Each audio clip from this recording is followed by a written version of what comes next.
Commission says no reports of irregularities in the THA elections. All major political party leaders vote except IDA, and police make rounds and give all clear. Good evening, Tobago. I am Zoba Samuel. Thank you for tuning in to the Channel 5 News for Monday, January 12, 2026. The Election and Boundaries Commission, EBC, says there have been no reports of irregularities in the Tobago House of Assembly January 12th elections, and the process went smoothly in accordance with the electoral process so far. The EBC's Chief Election Officer, Fernan Narcis-Scope, who spoke to Channel 5 News at 4 p.m., 2 hours before the close of the polls, said a few people were unsure of where they had to vote today and had contacted the EBC office or the EBC's website to determine their polling station location. Told that some voters complained of a change in their polling station as they had voted in other polling stations in the past 2 elections, in April 2025 and December 2021. Narcis-Scope said people should have been aware of the changes. She said, quote, "The information could have come to the voter unaware where to vote in 2 ways. It was either on their poll cards or the EBC's website. One has to remember that elections are not static.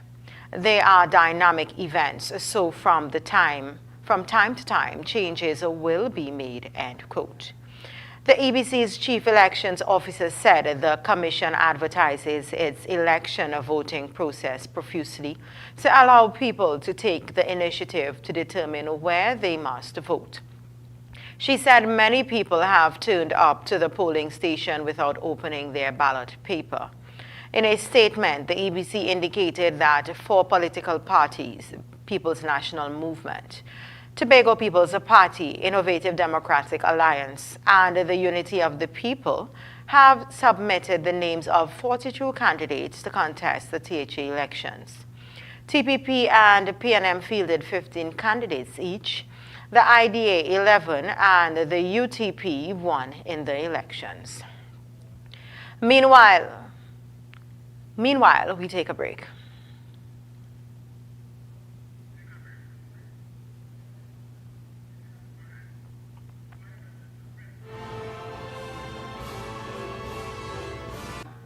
Vodel Supermart and Pharmacy. Almost everything, almost anything, almost anytime, almost every day. We in every season for every reason. Vodel Supermart and Pharmacy. Almost everything you want from a pharmacy. Just ask our pharmacist. Well, almost. We are here to serve all of you all of the time. Vodel Supermart and Pharmacy.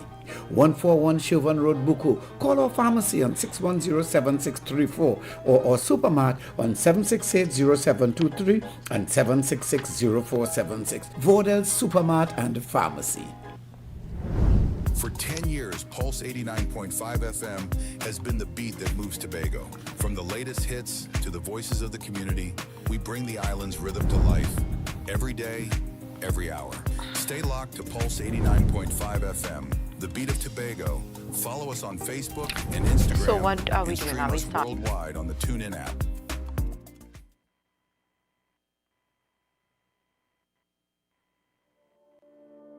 Escape to elegance at Le Chateau Suites Tobago. Gated privacy, breathtaking villas, unforgettable memories, where Caribbean dreams become reality.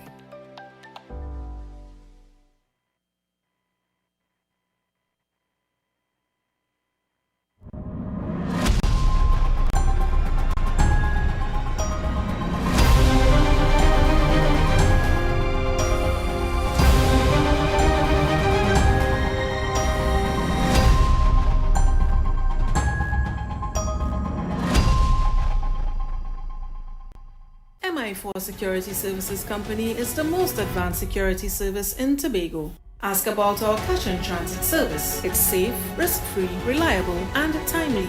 We provide safe banking delivery for all business types and sizes with highly trained staff, 24/7 monitoring, coordinated emergency response, and a well-maintained fleet of armored vehicles. Contact us at 660-7723 or visit our website at www.mi4securitytt.com to sign up today. For 10 years, Pulse 89.5 FM has been the beat that moves Tobago. From the latest hits to the voices of the community, we bring the island's rhythm to life. Every day, every hour.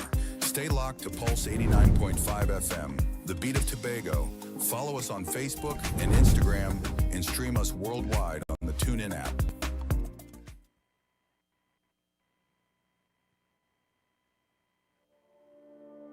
Escape to elegance at Le Chateau Suites Tobago. Gated privacy, breathtaking villas, unforgettable memories, where Caribbean dreams become reality.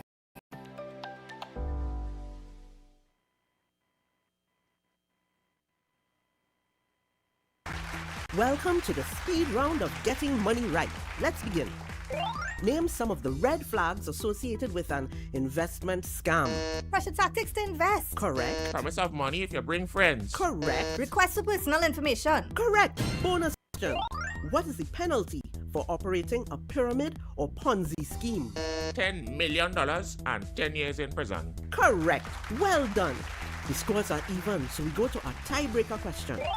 You receive money in your account from an investment company, and they tell you to transfer it to a third account. Does that sound right? I think about it, and that not right. Congratulations, you tinker! Getting Money Right is brought to you by the TTSEC. Visit investigateTT.com to access free learning resources and check the TTSEC for a list of registered individuals and securities. The Trinidad and Tobago Securities and Exchange Commission. You invest, we protect, everyone benefits.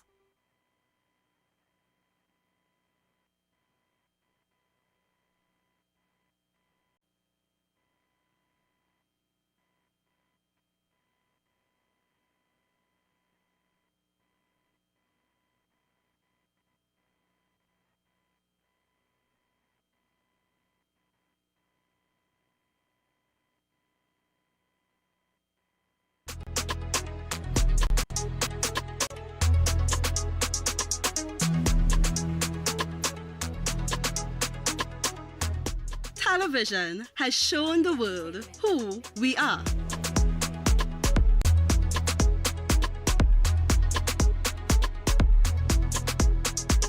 And help the world to experience our excellence.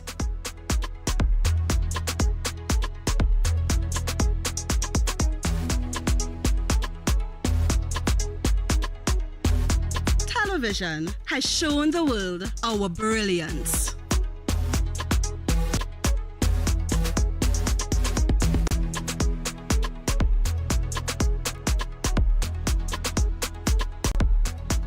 Have you visited Tobago Channel 5's Facebook or Instagram pages lately? Well, check them out now for all the interviews and up-to-date news. Remember to like, share and follow for Tobago news and current affairs information at your fingertips.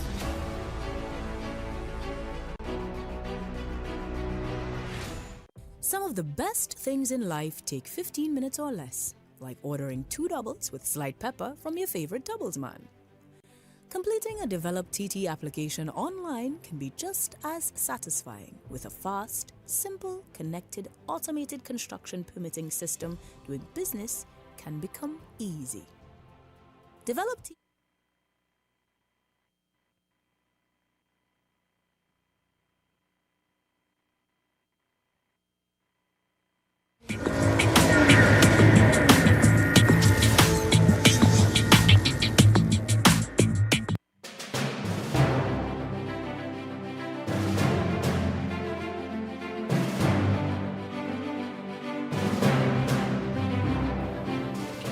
We apologize for the technical difficulties. Elections and Boundaries Commission says no reports of irregularities in the THA elections. All major political party leaders vote except IDA, and police make rounds and give all clear. Good evening, Tobago. I am Zoba Samuel. Thank you for tuning in to the Channel 5 News for Monday, January 12th, 2026. The Election and Boundaries Commission, EBC, says there have been no reports of irregularities in the Tobago House of Assembly January 12th elections, and the process went smoothly in accordance with the electoral process so far. The EBC's Chief Election Officer, Fernandes Scope, who spoke to the Channel 5 News at 4 p.m., 2 hours before the close of the polls, said a few people were unsure of where they had to vote today and had to contact the EBC's office or the EBC's website to determine their polling station location. Told that some voters complained of a change in their polling station as they had voted in other polling stations in the past. 2 elections in April 2025 and December 2021. Narcissus Scope said people should have been aware of the changes. She said, quote, "The information could have come to the voter on where to vote in 2 ways. It was either on their poll cards or the EBC's website. One has to remember that elections are not static. They are dynamic events, so from time to time, changes will be made," end quote. The EBC Chief Election Officer said the Commission advertises its election voting process profusely to allow people to take the initiative to determine where they must vote. She said many people have turned up at the polling station without opening their ballot paper. In a statement, the EBC indicated that 4 political parties, People National Movement, Tobago People's Party, Innovative Democratic Alliance, and the Unity of the People, had submitted the names of 42 candidates to contest the THA elections. TPP and the PNM fielded 15 candidates each, the IDA 11, and the UTP 1 in the elections. Meanwhile, the TPP's incumbent and candidate for the Scarborough Mount Grace area, Trevor Williamson James, talked about the voting process. He voted at the Dorothy Moses preschool. Camille, the process is as it is always. We've been at this thing for a long time, so we go in Tobago. Life is simple. We have no problems. And it's a smooth process. We go in and we come out. James' wife, Shira Carrington James, who voted at the Signal Hill Secondary School, also spoke about casting her vote. Yes, so it was very smooth. James said he had planned to spend the rest of the day by visiting the electoral district, which he is vying to represent a second time.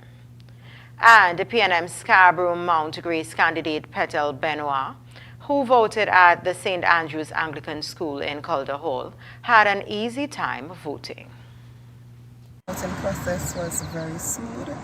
I was consecutive number 63 at sometime after 9 a.m. My name was on the list of electors and the process went very smoothly.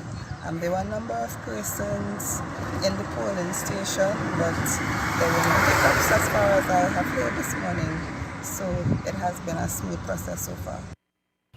Benoit, a former councillor in the Assembly and a first-time candidate for the Scarborough Mount Grace district, was expected to visit various polling stations in her district until the polls close. Stay with us. More news when we return.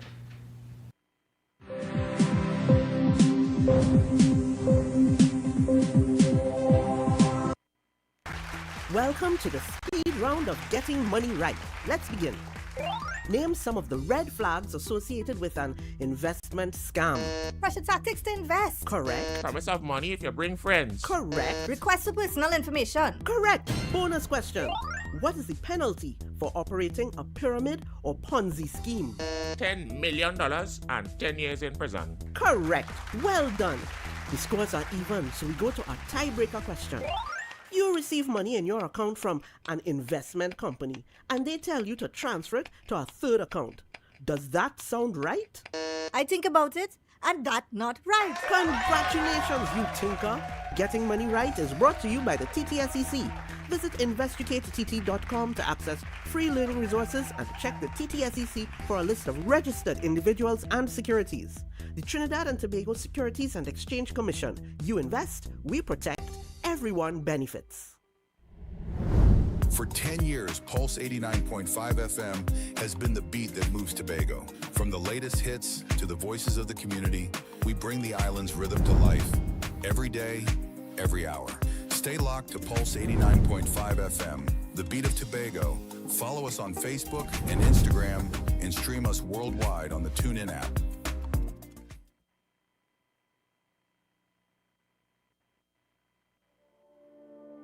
Escape to elegance at Le Chateau Suites Tobago. Gated privacy, breathtaking villas, unforgettable memories, where Caribbean dreams become reality.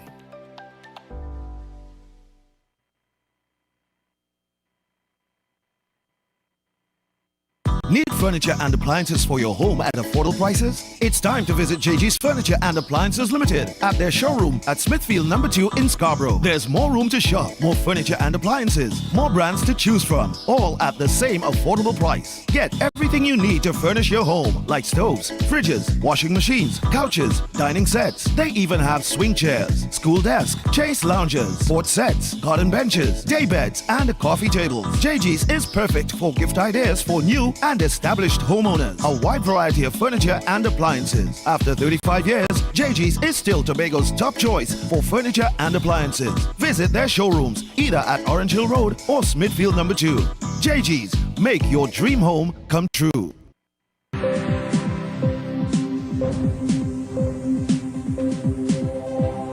Welcome back. Although the Innovative Democratic Alliance, IDA, fielded 11 candidates in the 15-seat January 12th Tobago House of Assembly election race, its leader, Dr. Denise Hoyerford-Angus, did not vote. She was asked what her supporters said about the elections process. Very smoothly, because I did not exercise my democratic right today. She explains her rationale behind not exercising her democratic rights in the elections is that her party did not field any candidates in the Plymouth Blackrock electoral district, of which she is a voter. At the beginning of the launch, I told persons that the IDA has 11 candidates, left 4 for the people to choose an opposition, and one of the areas that we did not have a candidate is Blackrock Plymouth. And so I know there will be 3 parties in the House going in after this election. And I, as a leader, I did not want persons to be always thinking, did she vote for me? Did she vote for them? Is she biased for me or against me? I didn't want any of that. The IDEA leader said her party is willing to work with whichever party wins the THA elections. Political leader of the Tobago Council of the People's National Movement, Ansel Dennis, successfully cast his vote at the Bonaccord Government Primary School today. At the motorcades on Sunday, there was one altercation between the 2 major party members that included a knife. After this campaign process and the election process today, which ends at 6 p.m., we have 4 years to live together and to interact with each other. So let's not allow a month of campaigning and then a day of voting to harm relationships. As an island, we are only 60,000 and we are definitely too small for that. Dennis says political differences should be put aside today and instead have responsible behavior. I've heard of no irregularities today. Congratulations to the EBC thus far, and congratulations to the people of Tobago for at least conducting ourselves today so far with dignity and professionalism and with respect for the process. On January 11th, a fracas between members of the TPP and the PNM ensued in the vicinity of the office of the PNM candidate for Bonaccord, Dominique Kerr. It included the use of a knife as well as the burning of a TPP flag. Chief Secretary Fali Augustine is also not endorsing violence during the elections process. That is very unusual for Tobago. What is usual is heavy pick-up. What is usual is for us to throw barbs at each other. And usually we get on with our lives pretty quickly. The truth is the last 5 or so years, the politics in Tobago has evolved into being a lot more testy than before, a lot more ferocious in terms of how we politic all around. And many things could probably account for that. But certainly on our end, we don't endorse violence as a response to political opposition at all. Augustine also revealed that one of the 2 people involved in the fight had to seek medical care in the hospital. What happened was unfortunate. An elderly lady was impacted by it. I know that she sought some medical attention yesterday evening. I know the matter was also reported to the police, and so we are with the investigation from the TTPS. Augustine was speaking to reporters after casting his ballot earlier today in Speyside Primary School, which he indicated was smooth. Stay with us. More news when we return.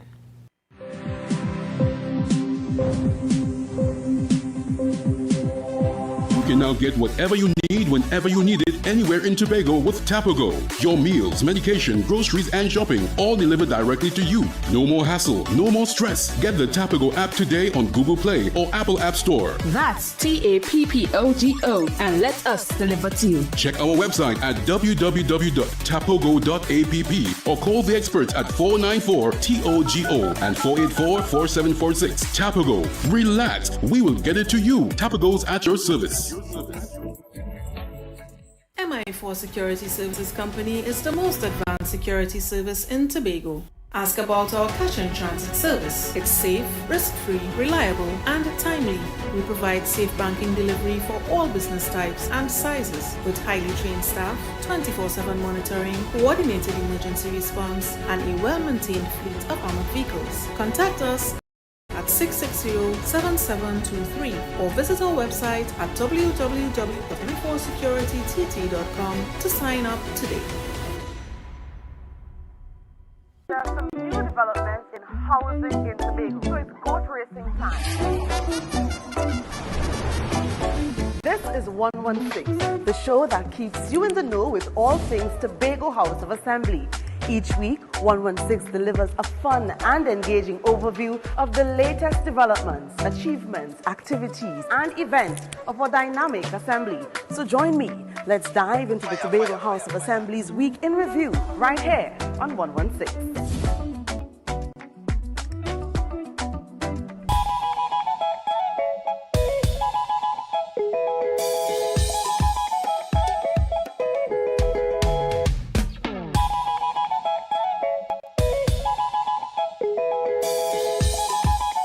Cathedral Credit Union is celebrating big. Get up to $81,000 at just 0.8% interest with our anniversary loan. And because Christmas is in the air, we're spreading cheer with up to $60,000 at only 1%. Visit cathedralcutt.com or call 235-6947 today. Cathedral Credit Union. Member owned, member focused.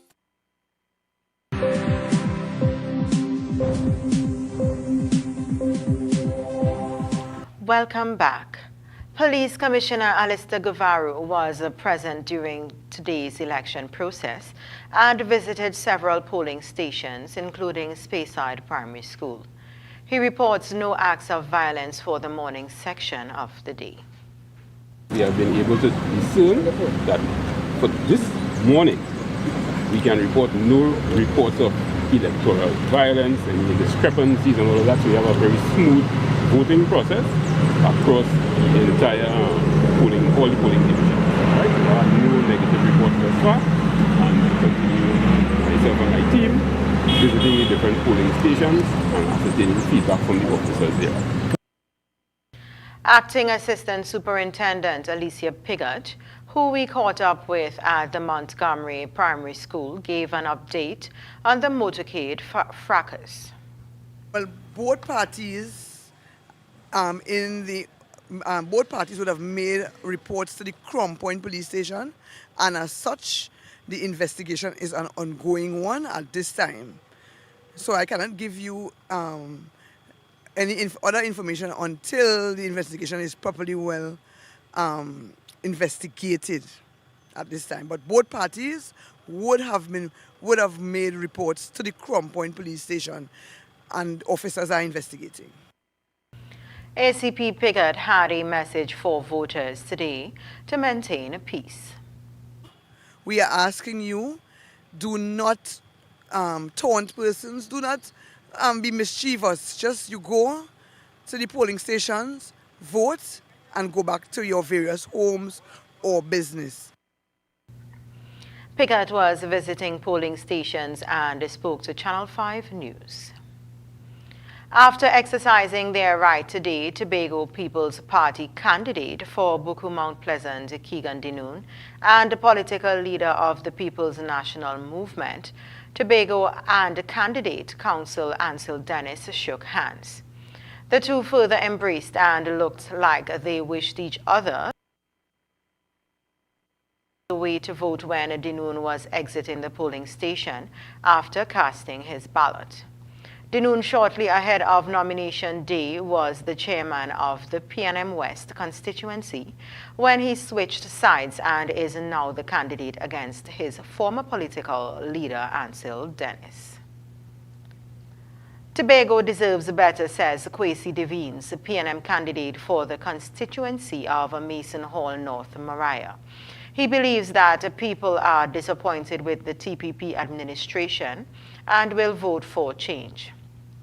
Devines is proud of the way the party conducted their campaign. Galera Point to Charles Lane, and those are the two extremities of the electoral district. People have expressed how extremely disappointed they are with Farley, with Mr. Pollard, and the entire administration, and they feel like all politicians are the same. And of course, it was just a matter of me reminding them that the People's National Movement, and of course, as myself, we have delivered time and time again, and it's to bring them back out to the polls and let them vote for proper representation, because Tobago deserves better. Devines was the 90th person to vote in his polling station. He remains confident of his victory. He served as the Secretary of Infrastructure, Quarries and the Environment in the Tobago House of Assembly from 2017 to 2021. Meanwhile, beginning in 1984 and continuing, Ian Pollard has voted, and even with the changes to the boundaries and in the constituency after 40 years, for him the process has become routine. He acknowledged, however, he received reports of some issues. I just heard about a young man who voted in last election, although he was physically challenged. His mother couldn't find his name on the list this morning, so I know they split the Leketo Road. I'm now in 4942, when that was 4952, sorry. That was 4952, now it was 4946. So I don't know if there was a mix-up there, but some persons are having some challenge. So once it is reported, we'll have someone look into it. Pollard, too, had plans to transport voters to polling stations for the remainder of the day. Pollard cast his ballot at the Mason Hall Government Primary School a little after 11 o'clock this morning and is confident of being returned to the area representative for the district of Mason Hall North Maria. The weather when we return.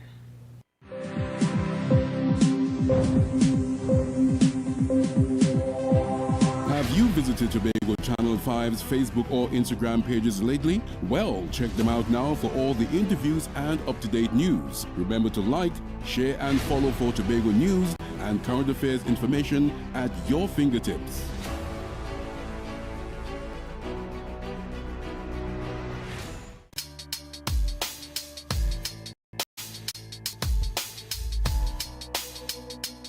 Rise and shine in the morning is just part of my day. From 6:30 to 8:30 every day. Foreign man says so. It informs me of what happens in Tobago. I find it to be so informative. Every aspect of Tobago affairs is being discussed there. So I will continue to look at Rise and Shine. That's my thing. Monday to Friday, 6:30 a.m. to 8:30 a.m. I love Rise and Shine.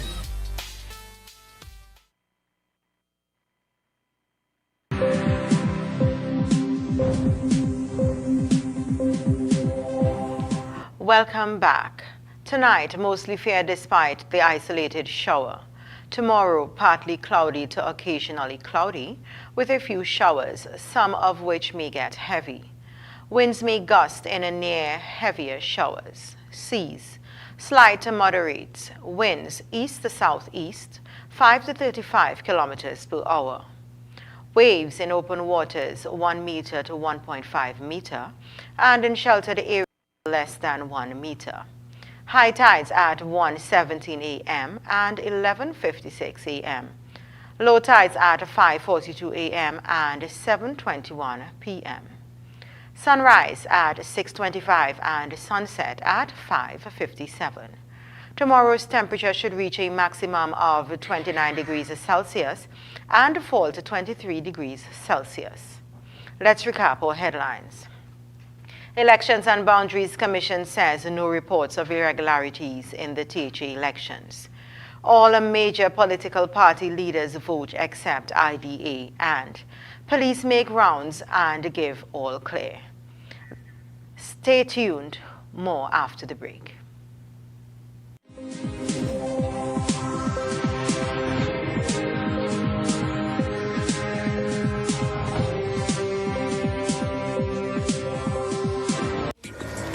Visited Tobago Channel 5's Facebook or Instagram pages lately? Well, check them out now for all the interviews and up-to-date news. Remember to like, share and follow for Tobago news and current affairs information at your fingertips.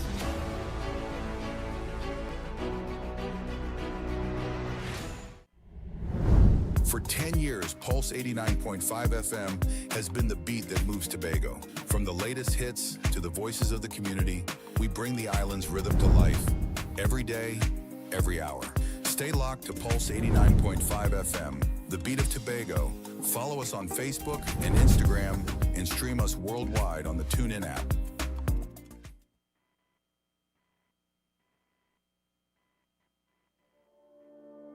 Escape to elegance at Le Chateau Suites Tobago.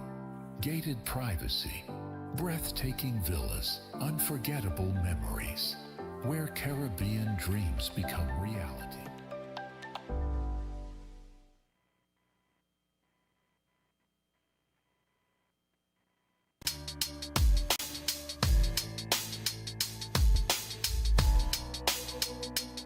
Rise and Shine in the morning is just part of my day. From 6:30 to 8:30 every day. Foreign man says so. It informs me of what happens in Tobago. I find it to be so informative. Every aspect of Tobago affairs is being discussed there. So I will continue to look at Rise and Shine. That's my thing. Monday to Friday, 6:30 a.m. to 8:30 a.m. I love Rise and Shine. You can now get whatever you need whenever you need it anywhere in Tobago with Tobago. Your meals, medication, groceries and shopping all delivered directly to you. No more hassle, no more stress. Get the Tobago app today on Google Play or Apple App Store. That's TAPPOGO and let us deliver to you. Check our website at www.tapogo.app or call the experts at 494-TOGO and 484-4746. Tobago. Relax. We will get it to you. Tobago's at your service.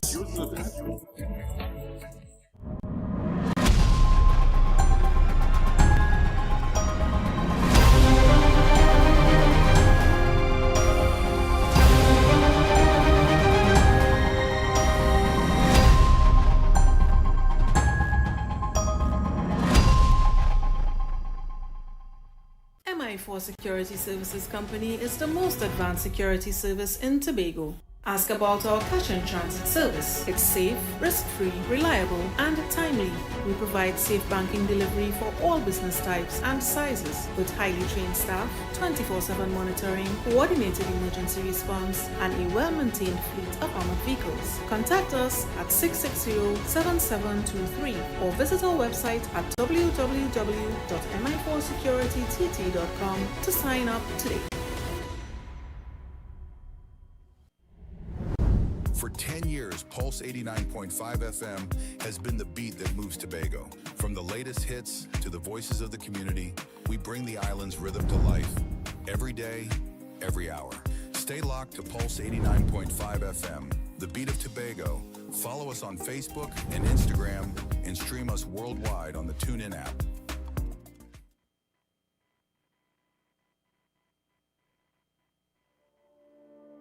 Escape to elegance at Le Chateau Suites Tobago. Gated privacy, breathtaking villas, unforgettable memories, where Caribbean dreams become reality.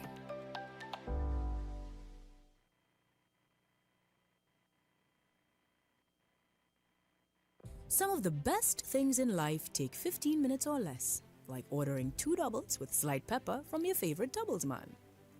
Completing a Develop TT application online can be just as satisfying with a fast, simple, connected, automated construction permitting system.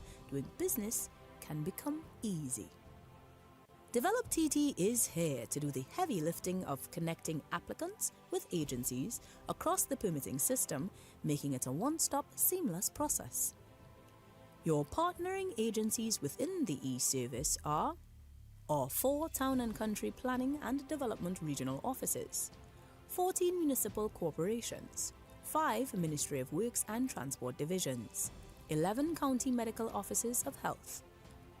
Submitting an application for planning permission, status of land correspondence, stamp duty exemption correspondence, submit an unauthorized development complaint liquor license correspondence, custom and bounded correspondence, and you will be able to track your applications online, get a unique reference number when registered to use Develop TT, securely submit documents, reference digitized maps, and receive digital certificates on approval. Develop TT, fast, simple, connected. Visit us at www.developtt.gov.tt, www.tcpd.gov.tt, or email us at support@developtt.gov.tt.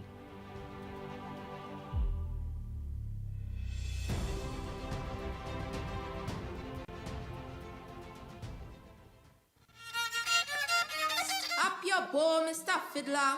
Oh, hi. This is for all who are hit the picnic and make them cry to God and their mommy. Please stop the agony. What children want is a gentle touch, not a kick, scratch, pinch, or cuff. Don't beat up on them so much. That licks can't teach what is good for them, but it can lead to drug and alcohol abuse and serious mental health problems. Get help now. Don't act in anger. Listen well. Talk to each other. A healthier home life for all makes a better future. Drag your ball, Mr. Fiddler. Protect children from physical abuse. A message from the Children's Authority of Trinidad and Tobago and the European Union United Nations Spotlight Initiative. For 10 years, Pulse 89.5 FM has been the beat that moves Tobago. From the latest hits to the voices of the community, we bring the island's rhythm to life. Every day, every hour. Stay locked to Pulse 89.5 FM, the beat of Tobago. Follow us on Facebook and Instagram and stream us worldwide on the TuneIn app.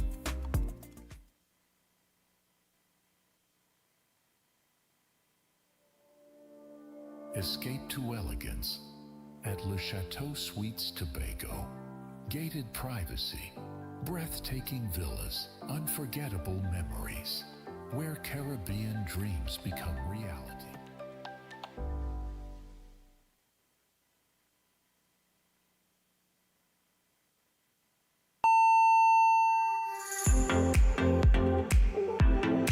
Television has helped tell the story of who we are.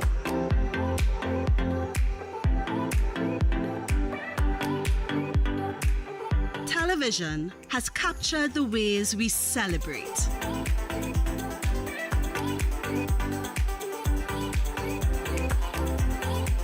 television has shown the rich talent of our people.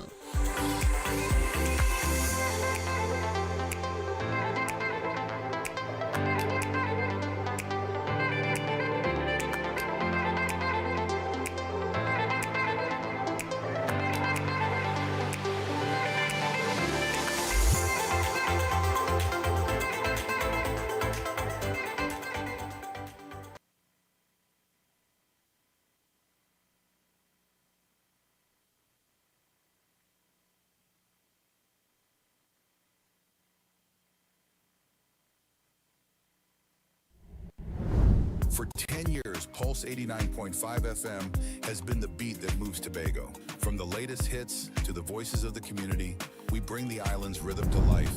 Every day, every hour. Stay locked to Pulse 89.5 FM, the beat of Tobago. Follow us on Facebook and Instagram and stream us worldwide on the TuneIn app.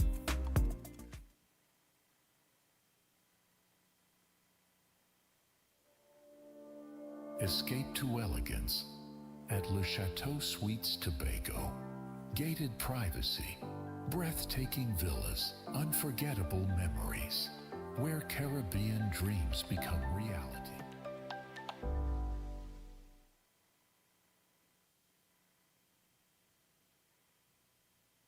Have you visited Tobago Channel 5's Facebook or Instagram pages lately? Well, check them out now for all the interviews and up-to-date news. Remember to like, share and follow for Tobago news and current affairs information at your fingertips.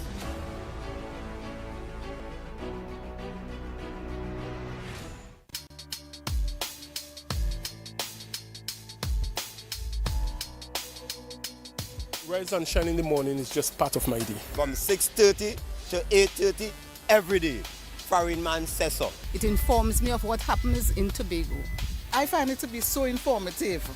Every aspect of Tobago affairs is being discussed there. So I will continue to look at Rise and Shine. That's my thing.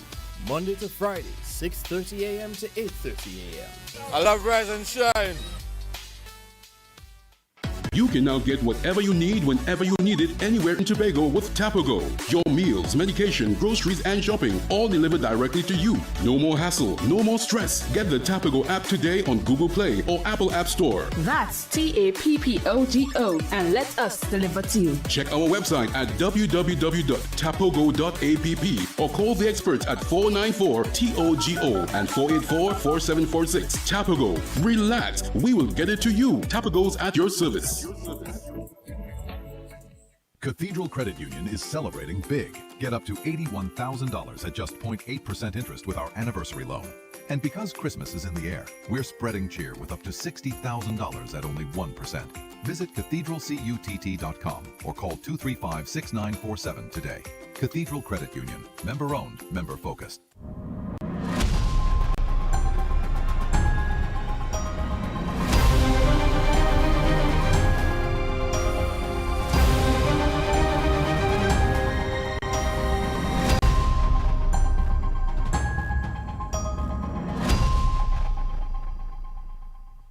MI4 Security Services Company is the most advanced security service in Tobago. Ask about our cash and transit service. It's safe, risk-free, reliable, and timely.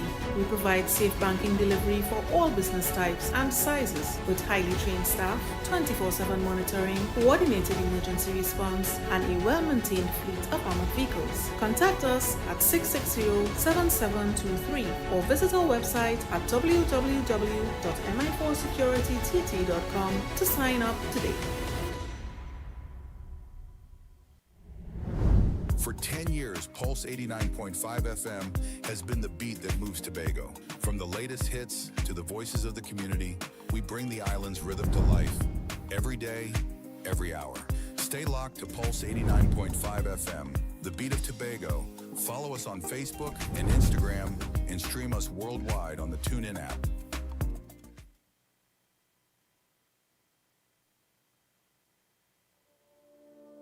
Escape to elegance at Le Chateau Suites Tobago. Gated privacy, breathtaking villas, unforgettable memories, where Caribbean dreams become reality.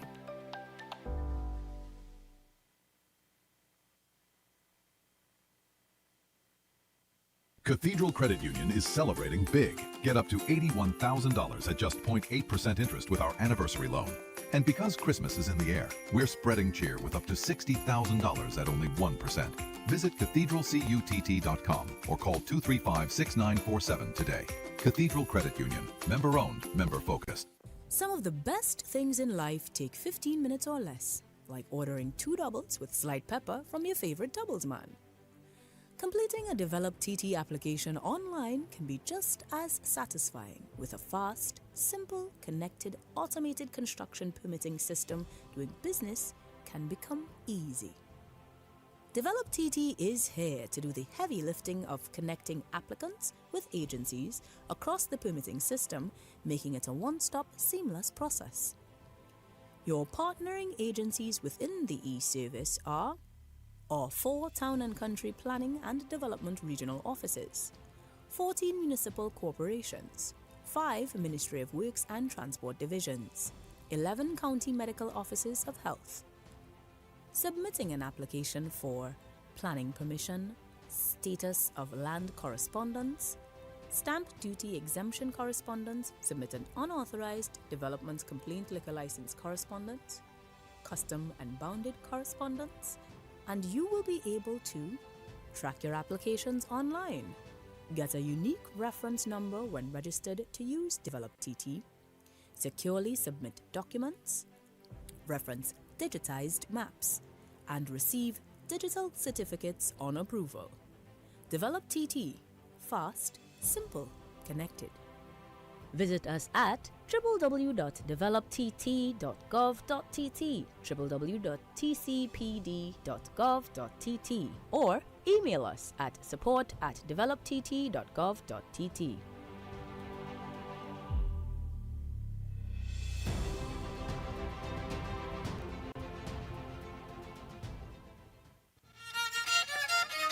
Up your bow, Mr. Fiddler.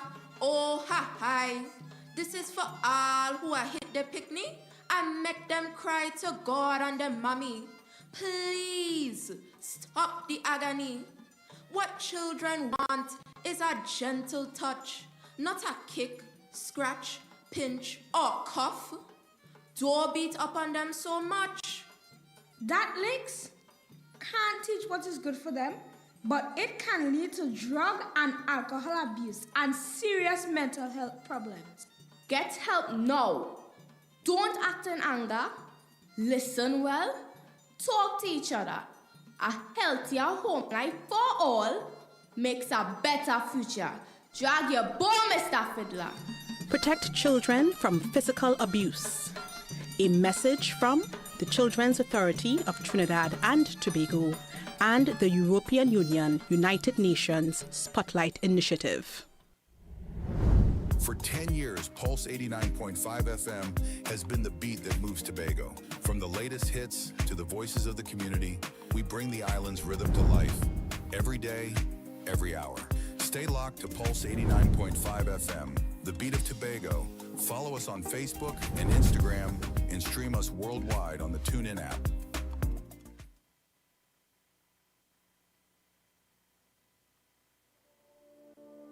Escape to elegance at Le Chateau Suites Tobago. Gated privacy, breathtaking villas, unforgettable memories, where Caribbean dreams become reality.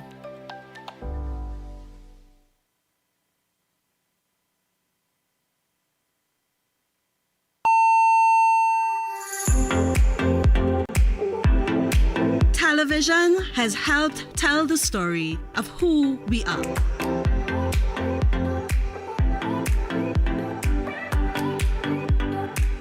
Television has captured the ways we celebrate.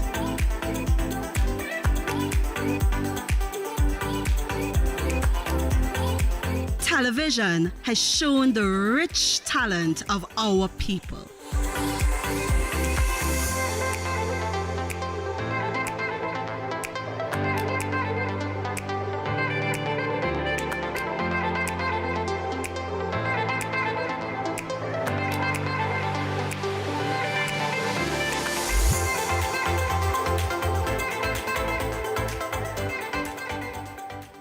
Cathedral Credit Union is celebrating big. Get up to $81,000 at just 0.8% interest with our anniversary loan.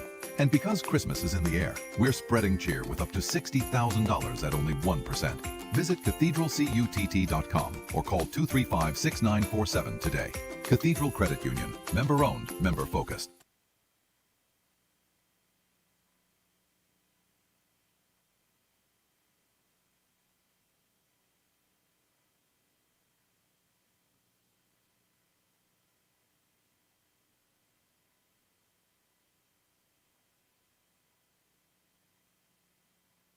MI4 Security Services Company is the most advanced security service in Tobago. Ask about our cash and transit service. It's safe, risk-free, reliable, and timely. We provide safe banking delivery for all business types and sizes with highly trained staff, 24/7 monitoring, coordinated emergency response, and a well-maintained fleet of armored vehicles. Contact us at 660-7723 or visit our website at www.mi4securitytt.com to sign up today.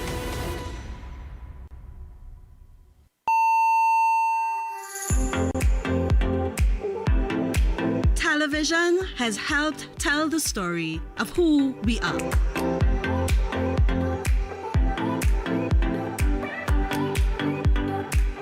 Television has captured the ways we celebrate.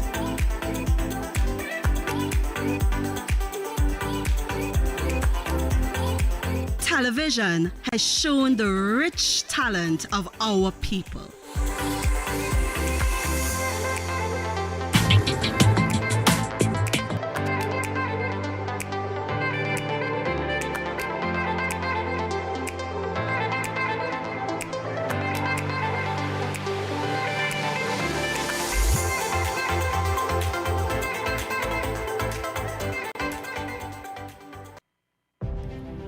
Introducing Develop TT.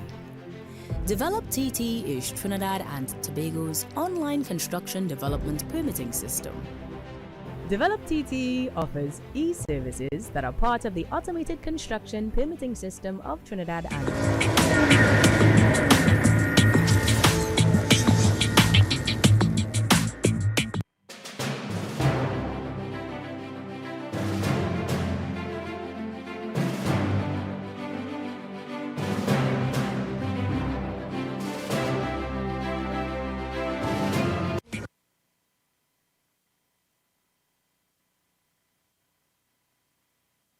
Tobago Channel 5. This is election night in Tobago. It's Monday, the 12th of January 2026, and the polls have been closed at 6 o'clock, and the ballots are being counted. The numbers are actually coming in already, but I am your host, Odeka O'Neil, sharing hosting duties tonight. With me is Meisha Trim and our resident political analyst, Dr. Shane Mohammed. Welcome, folks. Thank you so much. We're going to be in for a long night. Oh, yeah. Before the numbers start coming in though, Shane, I want to ask you, what's your prediction based on your observations and what you've heard throughout the day? I think it's safe to look at a 10-5, 11-4 finish. All things being equal, they are the extremes. I wouldn't say 15-0, but I would say it could come down to a very thin race of 8-7 for either side, depending on how the day went. Because predictions are predictions based on numbers, but at the end of the day, there are many factors that we have to take into consideration today. So how did the election, the machinery work? How effective was it? Did it pick up the numbers that were necessary to carry through to meet the targets that are necessary to get the final predictions that we would have made? So, good point, right. And so those numbers are important, and I believe we are starting to get those numbers coming in. Now, folks, we just want to advise you that tonight, for the first time, we are using Compass. It's the constituency mapping and public analysis system. It's an interactive electoral map. It's all new to us here, okay? So even my words are slipping me right now. So Compass will be guiding us through and showing those numbers on your screen with you. And so far, what are we seeing online at the moment? So far, we're seeing some numbers coming in, but we don't have the specific numbers, but we see on our map, Bethesda Leketo appears to be being led by the TPP Zorisha Hackett is the candidate there for the TPP. Akil Guy is for the PNM, and Cecil Noel is the candidate for the IDA. Of course, folks, so sharing now our conversation, let's start into it immediately, yes? Yes, and that is a keenly contested seat between Zorisha Hackett, Akil Guy of the PNM, and Cecil Noel of the IDA. So we look forward to these numbers coming in very quickly. Yes, and Shane, you'd predict maybe at 7 p.m. after going towards, the first results It should come start coming back. We should get something start coming in from about in the next half an hour, so we should be full steam ahead. It should come in pretty quickly. All dependent, again, on what the numbers were in throughout the day. So what the totals were in terms of each electoral district. But for Bethesda, the Lekoto, I think that's a safe blue one. Right, definitely go to the blue. Yes, the TPP, yes. Shane is pretty confident. I am still going to keep my fingers crossed. All things being equal, this is a keenly contested seat. Yes. And so, right, and so we're seeing, okay, no new figures coming in there yet. Yes, guys? All right, so also tonight we'll be joining our team live in the field, our reporters there as well from the headquarters of the People's National Movement, as well as from the TPP, the Tobago People's Party. Shane, let's start to look now at the quality of the campaign. And if you're already predicting that there's a 10-5, is it 10-5 is predicting? The TPP went into the election, dominated it, especially the national election, after having such an internal blow with the PDP. We know that history there. Why do you think it's kind of close to call tonight? We're dealing with incumbencies. And one of the things that you have to take into consideration is the views, the feelings, the emotions of the Tobagonian, the average Tobagonian, with regard to performance of the TPP. Now, I will make the point in favor of the TPP to argue to say that they did a lot with little. On the flip side, however, I could very well also argue that the PNM is going to require a launch pad tonight from Tobago to rebuild, rebrand, reposition in preparation for the Trinidad local government elections, as well as the next general election and obviously the next state election, which ironically in 2030 is going to be held in the same year. So we have to take into consideration that there's going to be a lot of, today I think the competition is stronger between both parties because there is on the one hand, for the TPP to maintain its incumbency, but on the other hand, it is for the PNM to pick up and dust itself off and start, getting ready for its next phase. Not to forget that this is the first time the TPP is facing polls at the Tobago House of Assembly level. Election. So, we're looking on with very keen eyes. Oh yeah, that's also a keen factor. They got in the PDP round and, the history shows why and how and that sort of thing. Yeah. But now they're standing on their own. And standing on your own as a brand new party, coming out of the general election, yes, winning that. But there are also factors to take into consideration why that trajectory of the 2025 general election took place. It's not necessarily the same. It's not the same conditions that is prevailing here in the 2026 state election. So there's a lot of prevailing conditions that have changed in the last 9 months. That is going to decide what the final number looks like. And let's actually speak about the conditions. You said politically, we're looking at a lot of tension in the build-up to the election. Even in the last rallies, we had a lot of young people coming out for the rallies and all of that. And now the youth and the exuberance, you would think, but gone are the days when A.N.R. Robinsons and Basdio Pandays and Mr. Manning, there was intellectual discourse and debate, but it seems to have a lot of hostility, perhaps. What do you think is accounting for that? I think we've lost an understanding when you compare to the Pandays and the Mannings and the Robinsons and even the Pam Nicholsons and all of those persons and the Ashworth Jacks and all of those persons, right? When you look at their politics, they had a very, very keen understanding of what it meant to win and what was actually the depth of power and how you translate holding that power into delivery to people. In today's world of politics, I think politics have gotten very superficial.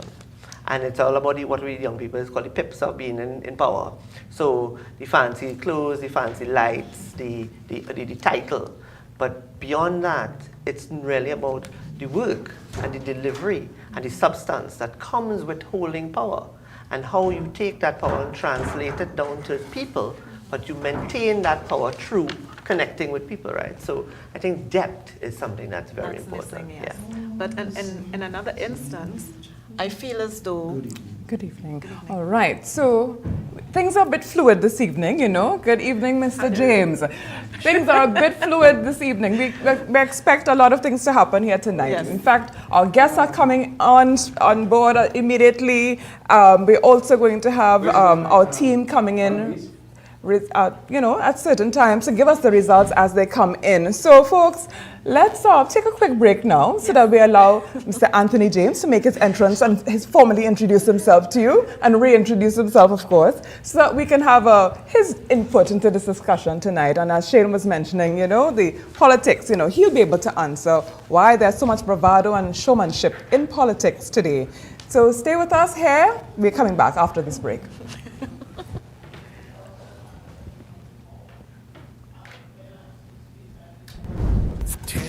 Pulse 89.5 FM has been the beat that moves Tobago. From the latest hits to the voices of the community, we bring the island's rhythm to life. Every day, every hour. Stay locked to Pulse 89.5 FM, the beat of Tobago. Follow us on Facebook and Instagram and stream us worldwide on the TuneIn app.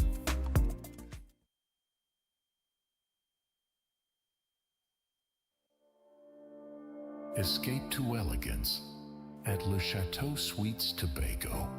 Gated privacy, breathtaking villas, unforgettable memories, where Caribbean dreams become reality.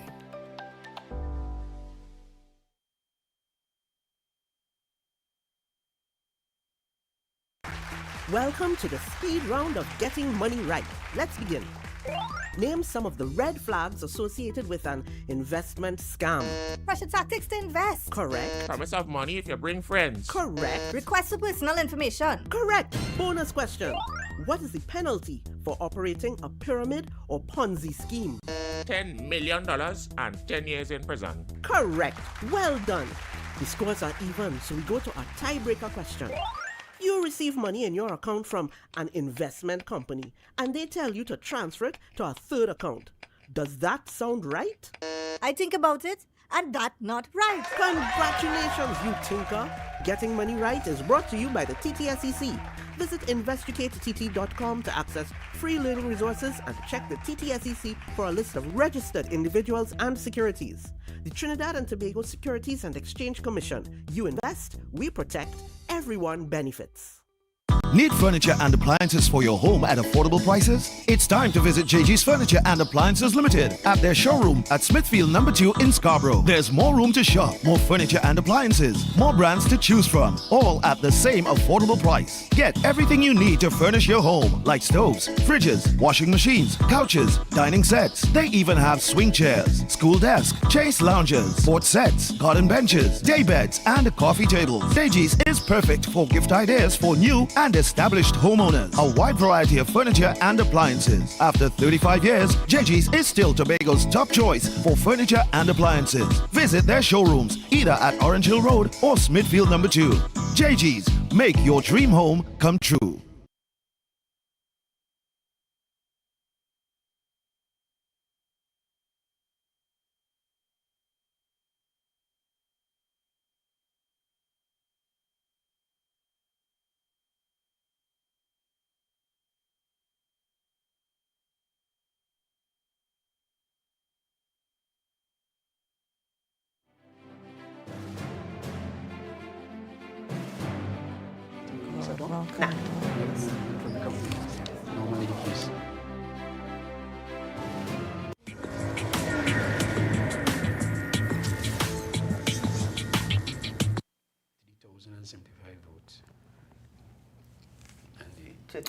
Good evening and welcome back to the Tobago Channel 5. This is election night in Tobago and we're now joined, formally, by Tiala TLM leader, Mr. Anthony James. Welcome, sir.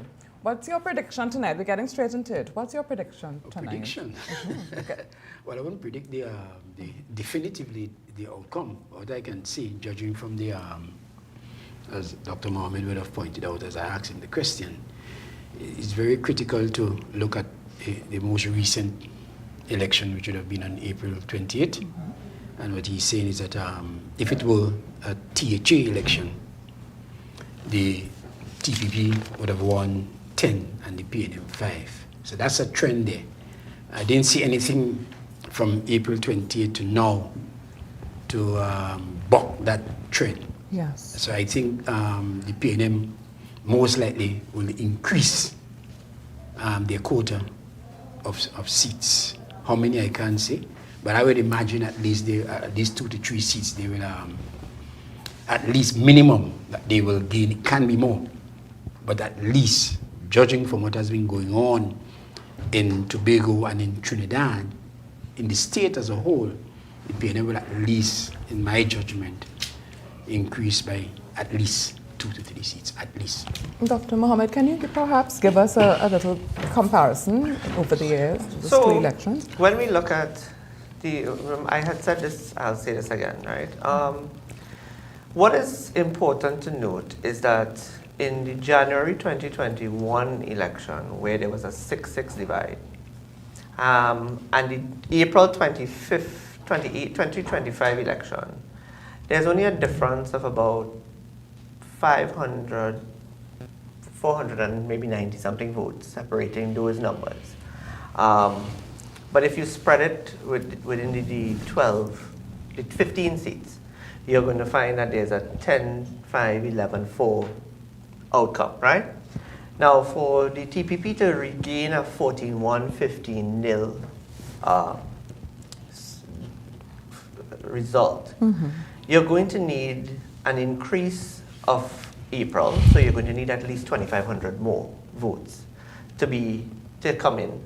And there must be somewhere a final hover between 29,500 and 30 to 31,000 persons voting.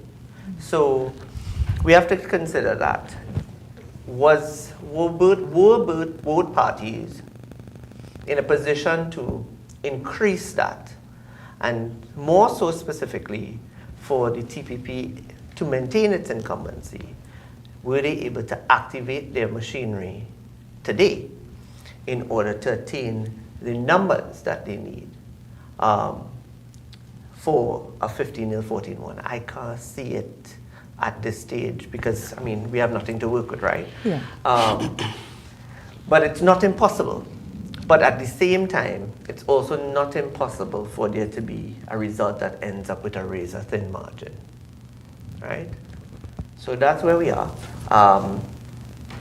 The 2025 results across the island does indicate where the very, very keen margins are. In some instances, it's less than 100 votes that separate one person from the other, right? So we have to consider that if we were to go down the route of the general election, ironically, the most marginal of all 15 seats is Scarborough Mount Grace, which is 58 votes. Okay, right? Right in the heart. So, you know, we have to, those are the things that are going to be shifting when we look at the comparisons tonight compared to 4 years ago, even if we look at the general election results scattered across the island. And that Scarborough seat, generally speaking, has always been a very contentious seat. At one time when it was paired with Signal Hill, back in 1996, when Mr. Ovid London was leading PNM, Judy Bob of the NAR actually only won that seat by 4 votes. Yeah, I don't know if you remember that. If you were wrong at that time. And then I think the seat was rearranged into Scarborough, Colahall, Mount Grace, as the case may be. And I remember there was some contention. It might have been around 2000, So the PNM won back here on January 29th in 2001, then in 2005, then 2009, right? I think in 2009,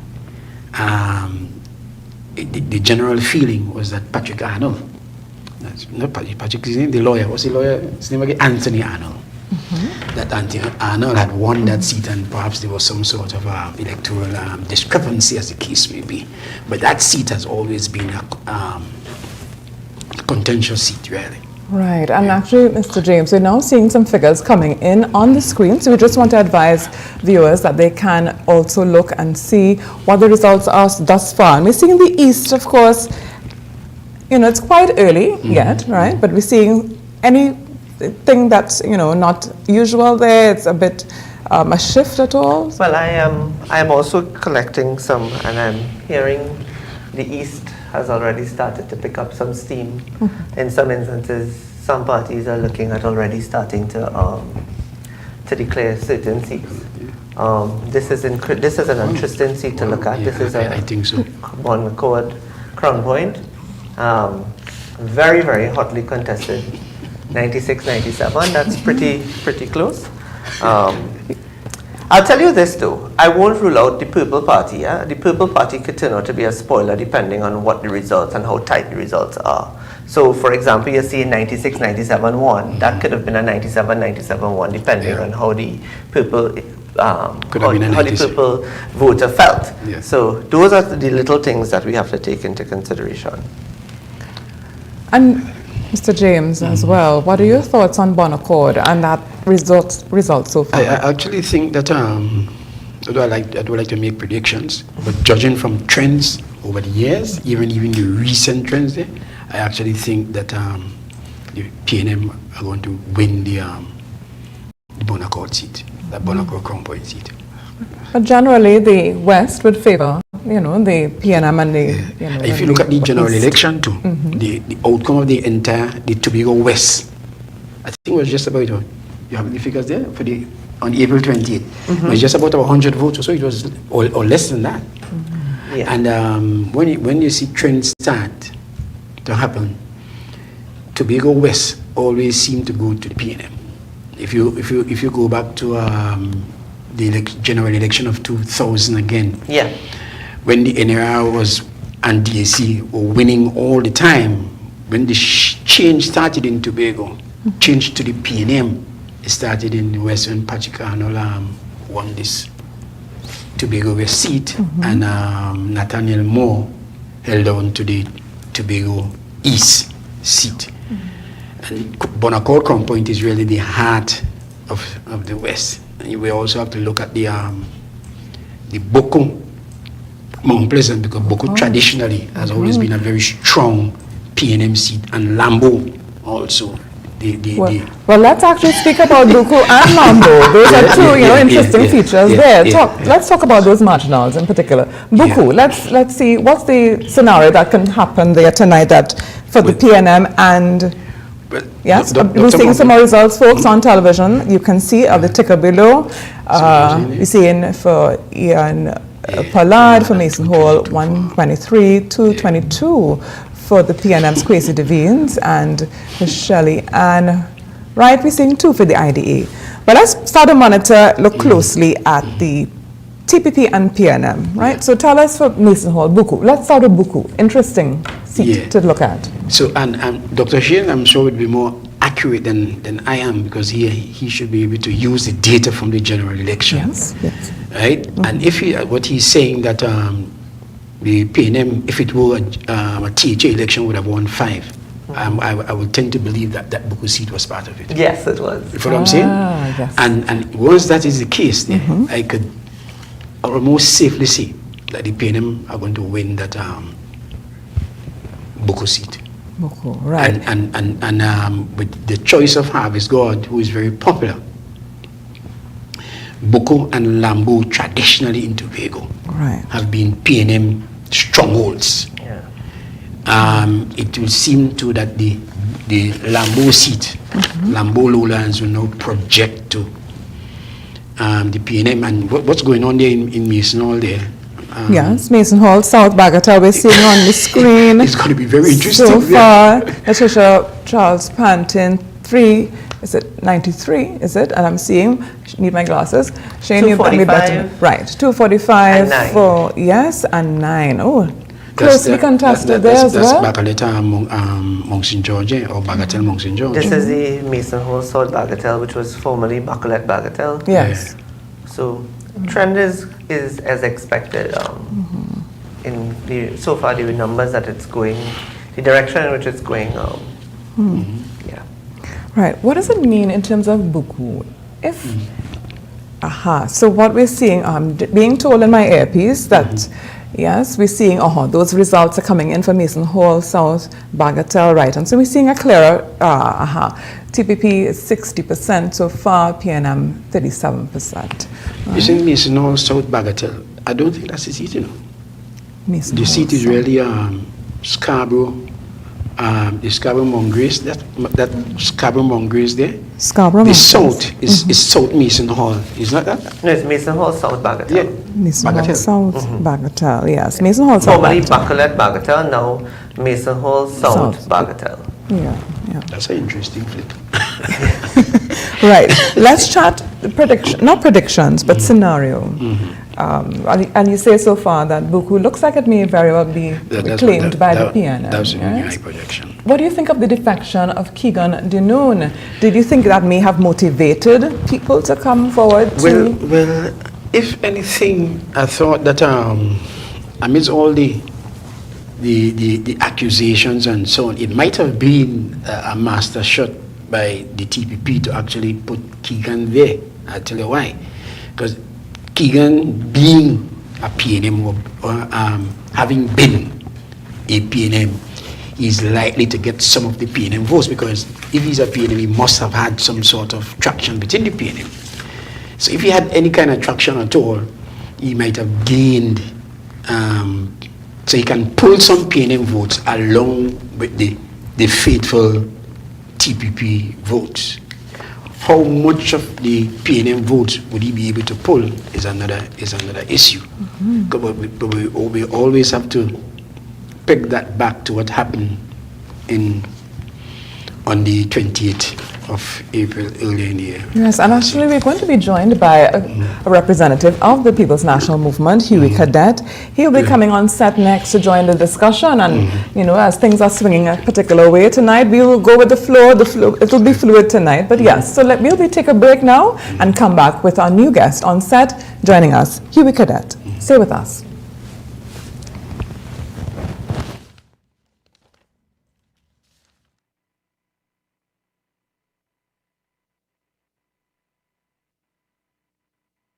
For security services security service in Tobago.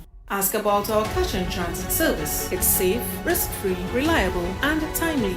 We provide safe banking delivery for all business types and sizes with highly trained staff, 24/7 monitoring, coordinated emergency response, and a well-maintained fleet of armored vehicles. Contact us at 660-7723 or visit our website at www.mi4securitytt.com to sign up today.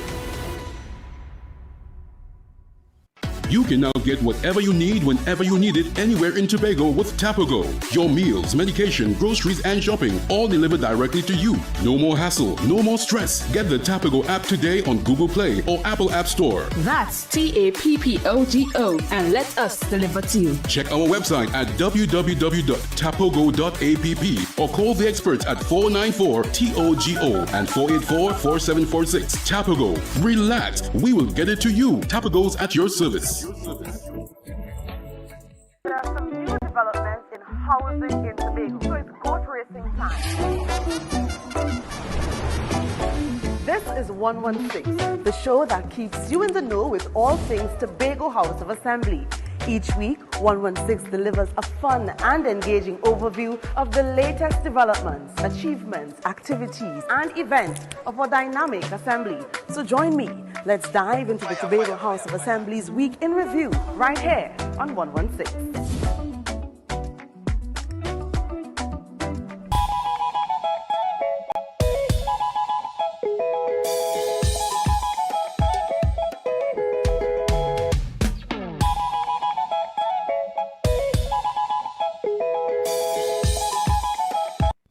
Credit Union is celebrating big. Get up to $81,000 at just 0.8% interest with our anniversary loan. And because Christmas is in the air, we're spreading cheer with up to $60,000 at only 1%. Visit cathedralcutt.com or call 235-6947 today. Cathedral Credit Union. Member owned, member focused.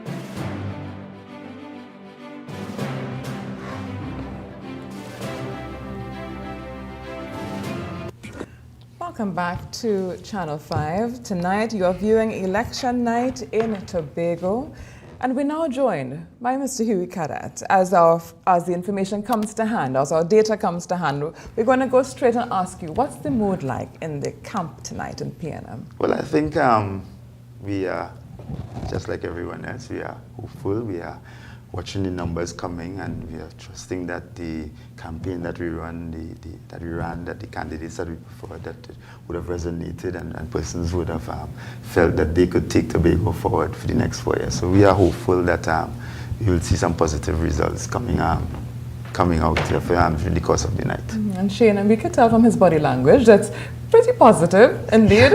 We can tell he's nervous. At the end of the day, elections don't want an election night, so you know. But you know, Huey, you all have a very important tradition. That, which one of those? The one that at 2 o'clock we check in to see whether you all have pull out the champagne. And I checked to see if at 2 o'clock you all pull out the champagne, but the champagne wasn't out yet. No. So that maybe a rudimentary way to gauge. We were waiting on the ice. No, but seriously, I think we recognize that the circumstances of this election very close one in terms of the low turnout, and therefore it would have required all of us who have different places in this space, analysts like yourself, commentators, politicians, have to take a good look at why is the turnout so low, what does this say? And the turnout has been extremely low, and I guess as the night goes on, we give an idea how the people of Tobago have spoken in total, but of course in the individual.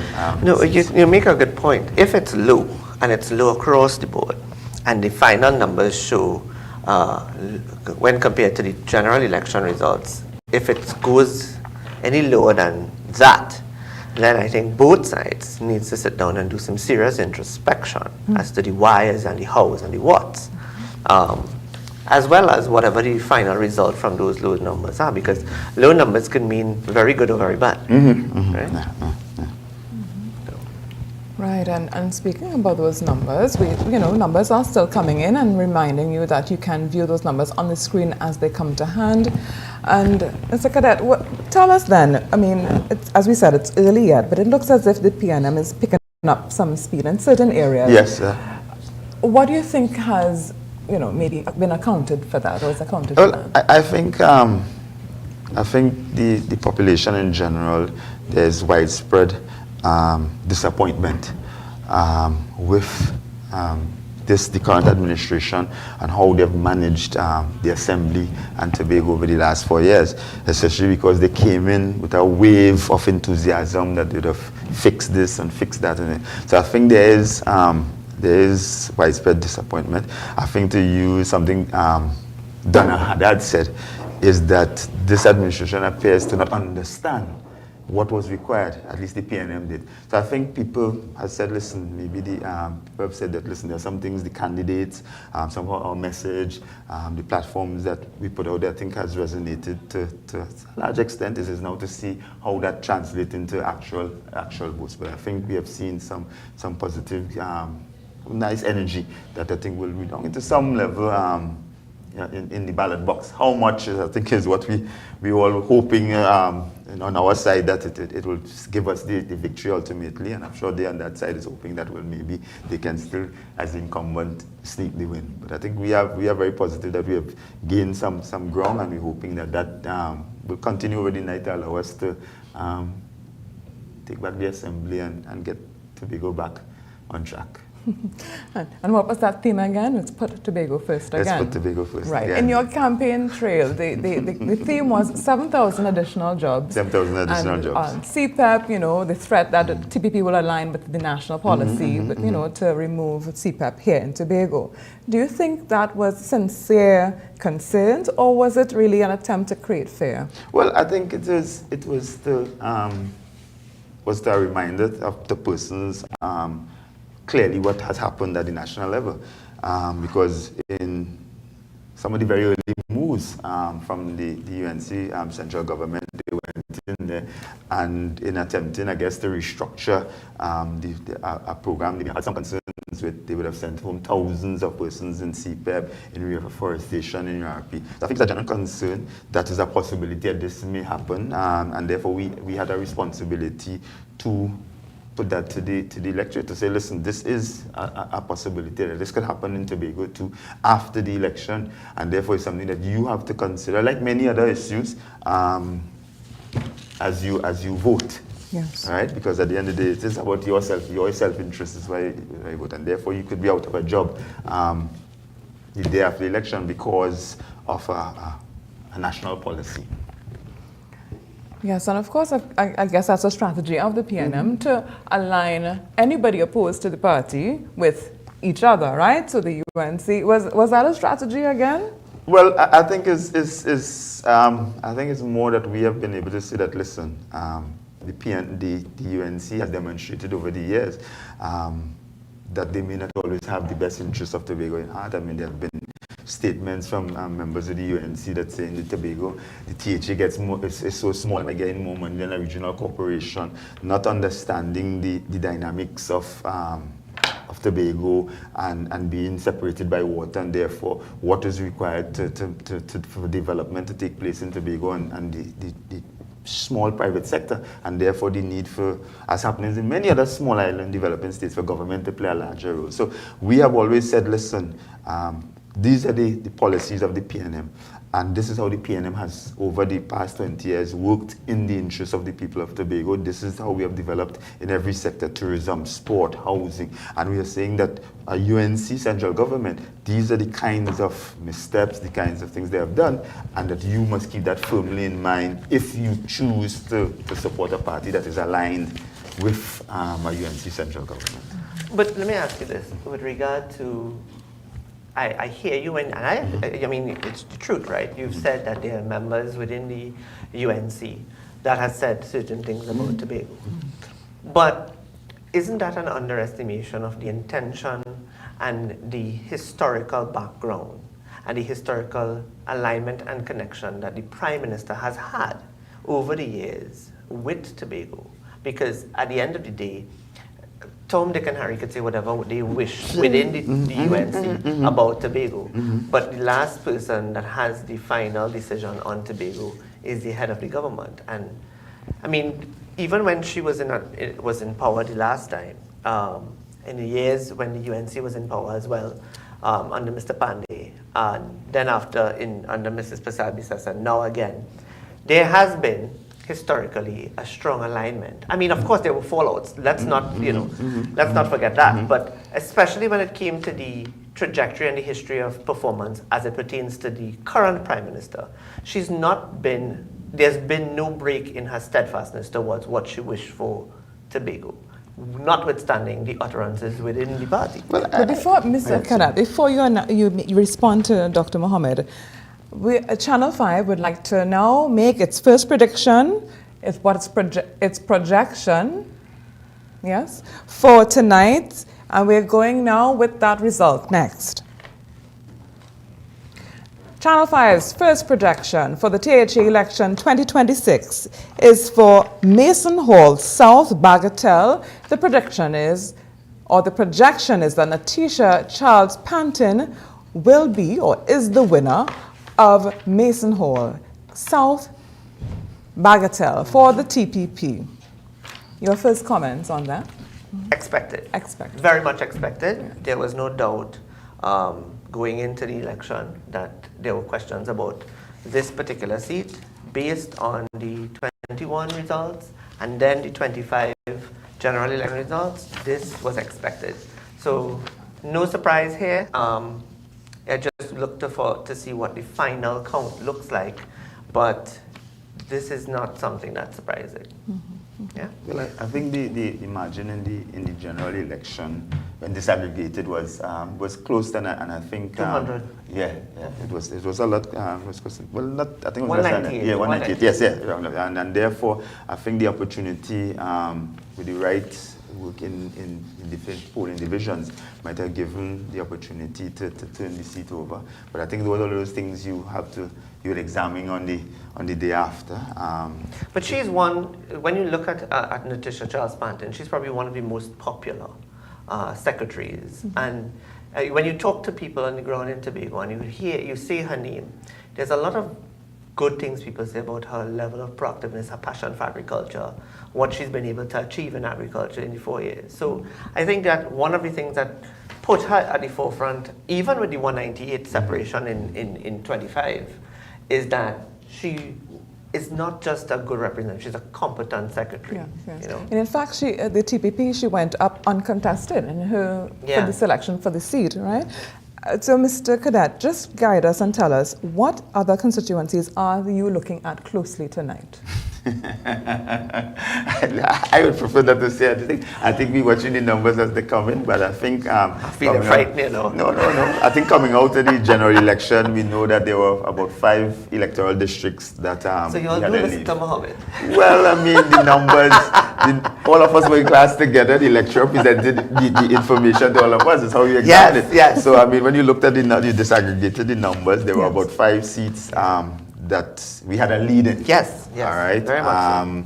And then there were a number of seats that, even though we may not have won, yes, it was very quote unquote, that the margin was so close that gave us the opportunity to say if the right candidate, the right strategy, that it probably could if you want to use the American term, flip the seat. Agreed. Yes, Yeah. All right. So I think I think Mr. Miller is one of a candidate and a person who has contributed a lot to the community. And I think he gave a very good shot at trying to be the next representative. And it's, I guess what we say now is congratulations with the projections. Right, congratulations to Natisha. Of course, we know where Natisha roots began. so who knows? Take ownership. That's wise. Well, on that note, we'll take a quick break now and come back, and we'll be joined by another guest here this evening here on Tobago Channel 5. It'll be Leroy George. I'm told Leroy George, he'll be coming to join us next, right here on Tobago Channel 5. It's election night in Tobago coverage. MI4 Security Services Company is the most advanced security service in Tobago. Ask about our cash and transit service. It's safe, risk-free, reliable, and timely. We provide safe banking delivery for all business types and sizes with highly trained staff, 24/7 monitoring, coordinated emergency response, and a well-maintained fleet of armored vehicles. Contact us at 660-7723 or visit our website at www.mi4securitytt.com to sign up today. You can now get whatever you need whenever you need it anywhere in Tobago with Tapago. Your meals, medication, groceries, and shopping all delivered directly to you. No more hassle, no more stress. Get the Tapago app today on Google Play or Apple App Store. That's TAPPOGO, and let us deliver to you. Check our website at www.tapogo.app or call the experts at 494-TOGO and 484-4746. Tapago. Relax. We will get it to you. Tapago's at your service. There are some new developments in housing in Tobago, so it's goat racing time. This is 116, the show that keeps you in the know with all things Tobago House of Assembly. Each week, 116 delivers a fun and engaging overview of the latest developments, achievements, activities, and events of our dynamic assembly. So join me. Let's dive into the Tobago House of Assembly's Week in Review right here on 116.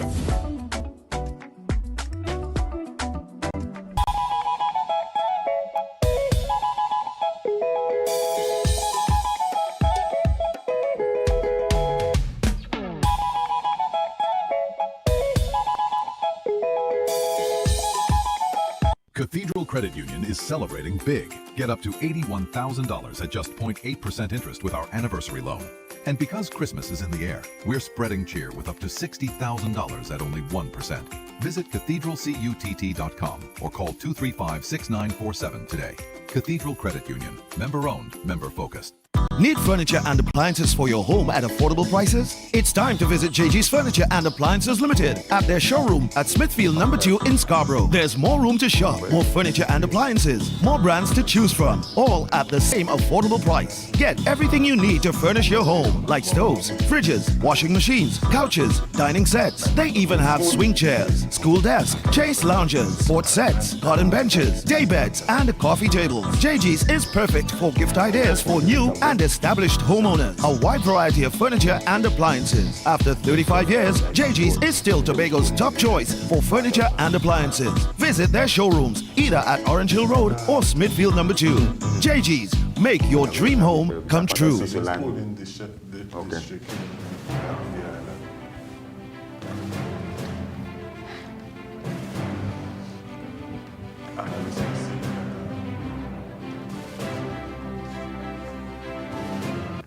Welcome back to Tobago Channel 5 here for our coverage of election night in Tobago, and we're now joined on set by Leroy George.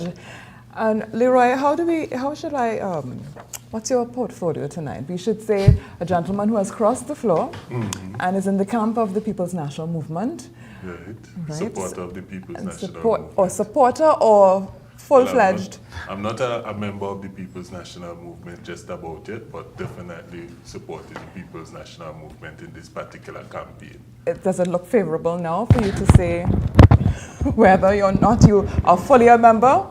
Well, I am very optimistic that I'll become fully a member soon and very soon. All right. So far, Mr. George, share what your thoughts on the figures coming in so far.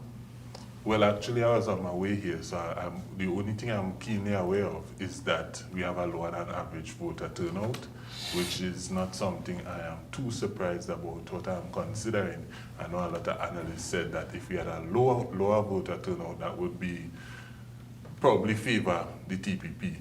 However, and if we had a higher one, it would probably favor the PNM. However, I was not one of those persons who would have shared that strict idea of what it is in front of us.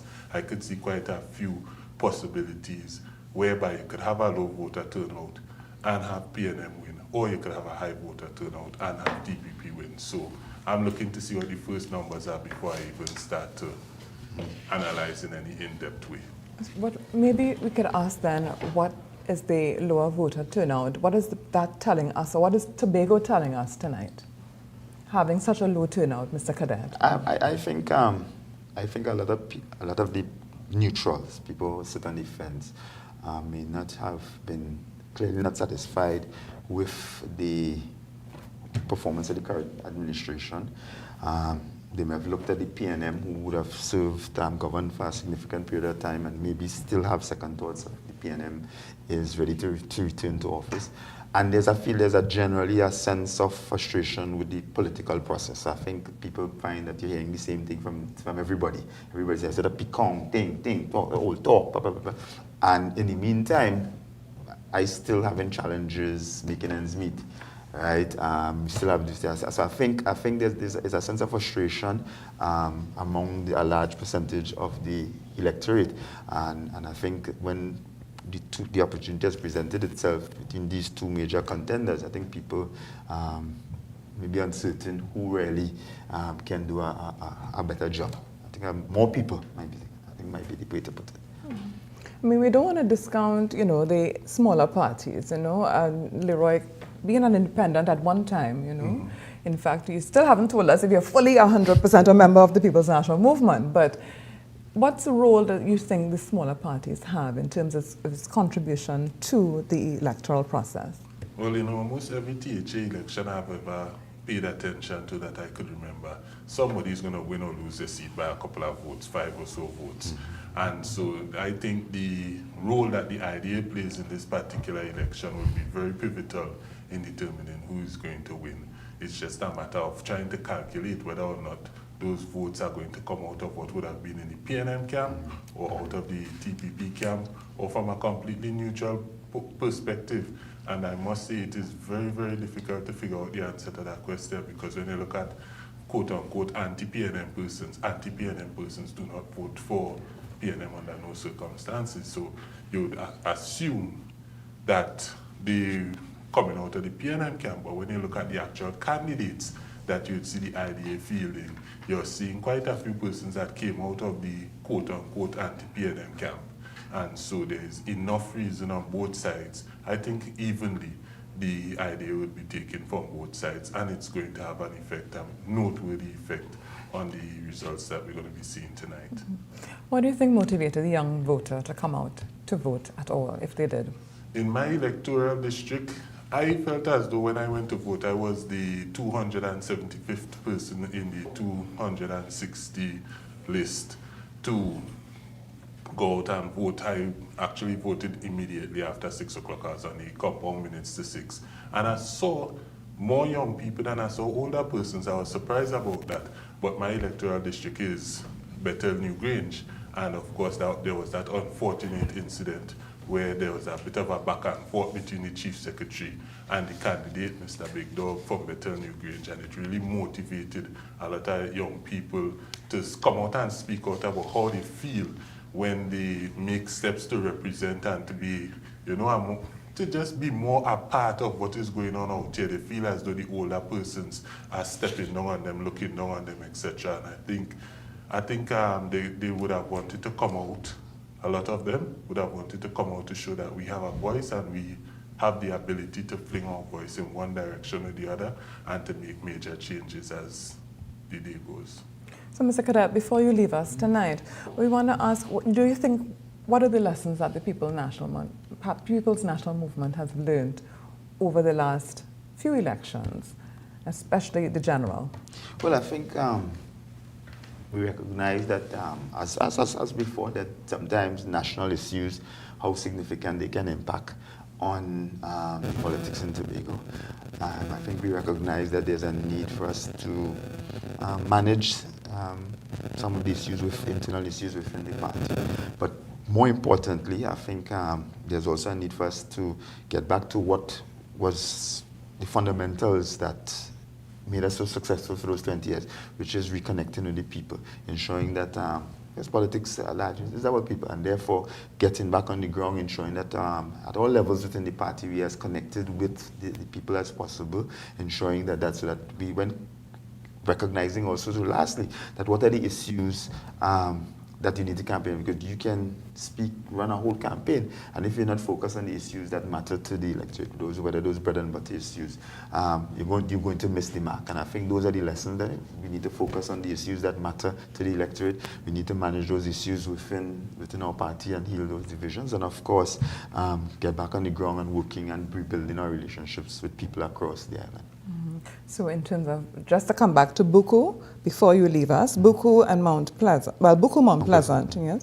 So those numbers again are looking favorable for the People's National Movement. So do you think it's disenchantment towards the TPP, or is it because, you have reconnected? Well, I think over the years, Buku, Mount Pleasant has always been one of the cities, even in challenging years for us, was one of the areas that people held steadfastly with the PNM, and we think in a number of areas over the course of the night we would recognize, as you look at the polling divisions, we will see where in areas where persons have decided, listen, we are going back to holding fast with the People's National Movement, despite whatever challenges or external issues or internal issues we have.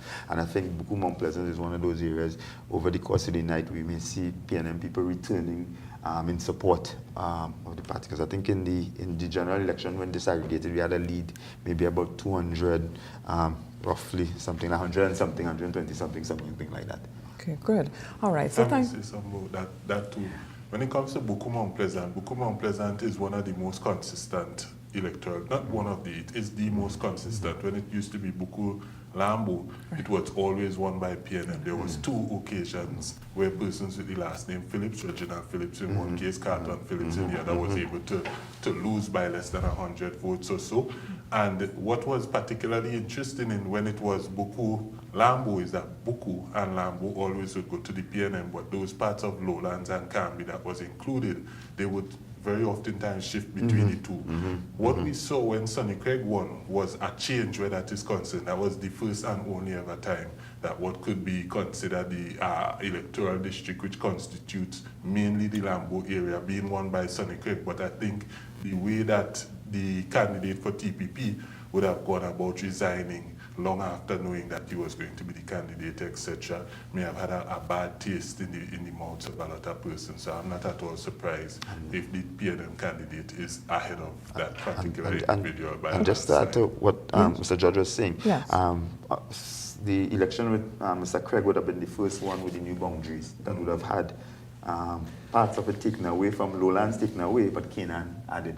So that December 21 would have been when the last part of Canaan was added to Buku Mount Pleasant, and they would have taken out Lowlands and created that seat Lambo Lowlands. So yes. If memory serves me correct, you served as the elections officer for the PNM, just as I served, around the same time I served as the elections officer for the PDP.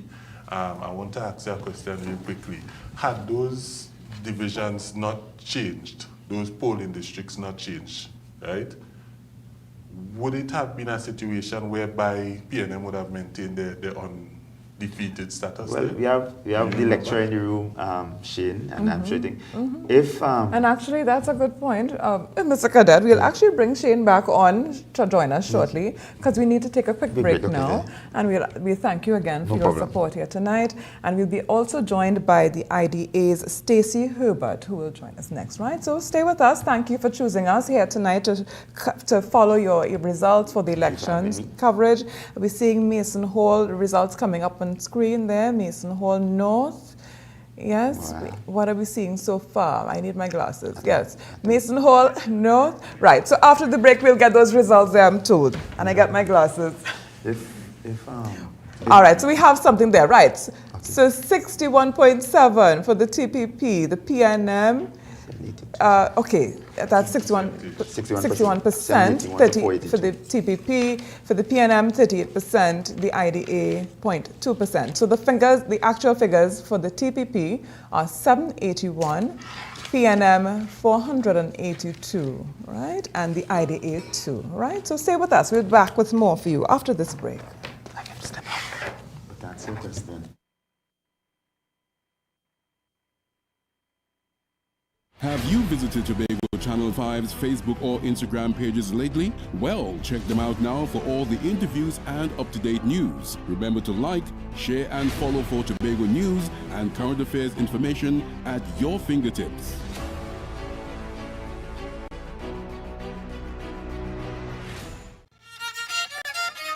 Up your bow, Mr. Fiddler. Oh, ha, hi. This is for all who are hit the picnic and make them cry to God and their mommy. Please stop the agony. What children want is a gentle touch, not a kick, scratch, pinch, or cuff. Don't beat up on them so much. That licks can't teach what is good for them, but it can lead to drug and alcohol abuse and serious mental health problems. Get help now. Don't act in anger. Listen well. Talk to each other.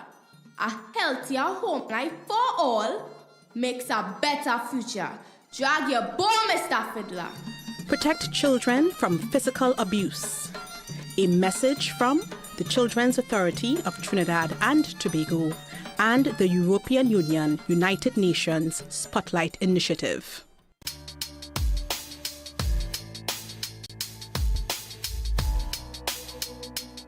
Rise and shine in the morning is just part of my day. From 6:30 to 8:30 every day. Foreign man says so. It informs me of what happens in Tobago. I find it to be so informative. Every aspect of Tobago affairs is being discussed there. So I will continue to look at Rise and Shine. That's my thing. Monday to Friday, 6:30 a.m. to 8:30 a.m. I love Rise and Shine.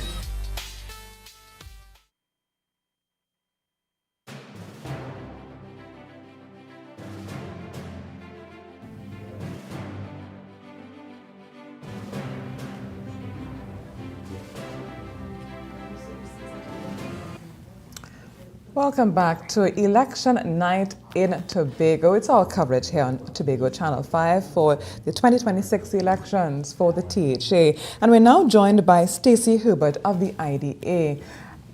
Welcome, Ms. Herbert. So at one point, Mr. George and yourself were, at close, relations, in terms of politically. But tell me, what do you think in terms of small parties? What do you think of their role so far in the entire electoral process?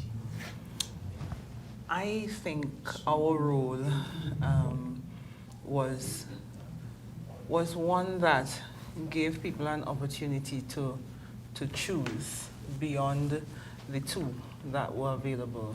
If you look at the voter turnout, the number of people who usually vote and there's a large number of people who don't. So we're so interested in the voting process. The option of having somebody else that may be a little bit more amendable to you, we think we offer that opportunity in this space.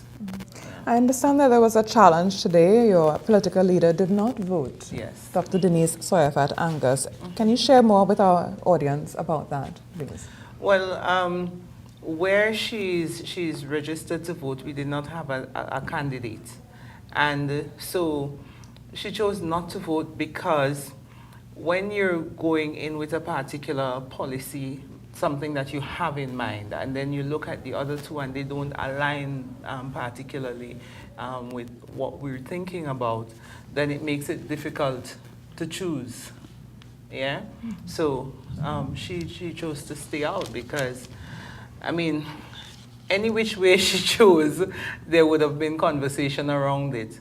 So we decided to stand on what we say. Right. And how does the party feel about what they're seeing so far, the results coming in tonight? We're seeing a low voter turnout, as you said. Yes. What's the mood like? For me, I am interested.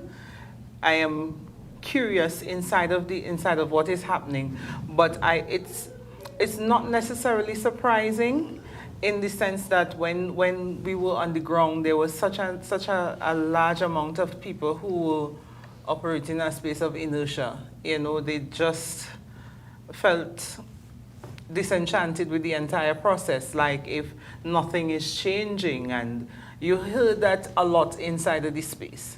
So it's not really surprising, but even as we were walking around, we were going around, people were telling us, stay the course, but there's a lot of inertia in this space, a lot of disappointment. Now your numbers are low. It Yes. seems that the race is really between the PNM and the TPP. Yes. Yes. How does the party feel about that? And what is it that you're there, staying the course as you said, but splitting the vote in some areas? Responsible for that? I don't think that there's a splitting of the vote. If we're looking at the numbers, there's no splitting of the vote. Yeah, there's no splitting of the vote. At least pulling some votes from, either side. Those votes were not, who's to say that those votes would have been either PNM or TPP?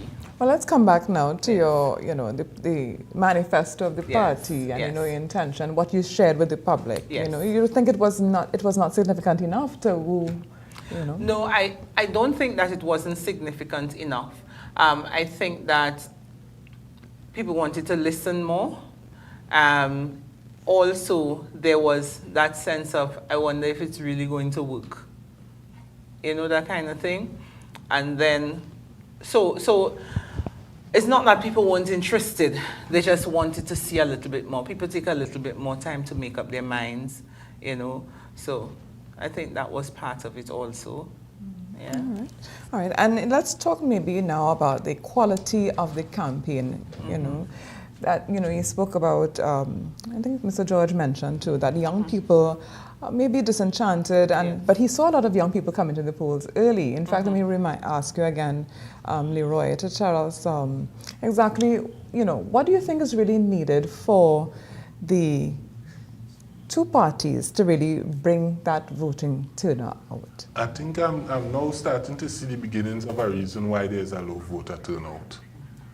if you look at the general elections that passed just about 9 months ago, you would have seen a situation where the voter turnout was well over 50%, which is actually pretty good by Tobago standards. We had elections where you had way more than that in Trinidad and Tobago, but Tobago is always close to around that figure. And to see a drop now, one of the things, I think the fact that you have so much less parties competing, because you had Kizel Jackson's party competing in the general elections. You also had Michaela Pandey's party performing in that general elections. You even had the class action reform. All those parties are no longer there no more. And so what we saw is that the sum total number of votes, and even the PDP, how could we forget the PDP? The sum total of those votes was actually very, very large. And so in the absence of that, one would have thought maybe since they like third party, they would go to IDA, but apparently that isn't happening. And I think what is happening is that persons want something that more custom fit themselves when it comes to political parties. And having 3 parties alone does not meet that. So perhaps had the other political parties come out, we would have had a higher voter turnout, and more importantly, we would have had a better idea as to what people want. Because when you have a low voter turnout, when you have a situation like this, nobody actually knows what people want. And the different demographics, the different things that are coming to play, I've heard people say they want to vote for a particular person just because they have a nice smile. I've heard quite a few persons, they're voting just based on whoever they think is going to win. They want to feel like a winner by the end of the day. There are people who just admire Basdio Pandey and they hear Michaela Pandey voice singing just like him. They want to vote for that. And I think probably if we want to see more participation, we have to get back to the point which we see more political parties. Also, in terms of like political parties like the PNM, which I support, right? The reason why I support the PNM, I looked at the history of the People's National Movement, and there was a time when the PNM had Democratic Socialist origins. They were part of the Democratic Socialist coalition of political parties that contested in the federal election of 1958, and they are the main reason why today persons who come from poor, humble homes could get great education and all that stuff. There was things that you knew the PNM stood for. There were things, UNC also had democratic socialist beginnings, but also more of a trade union.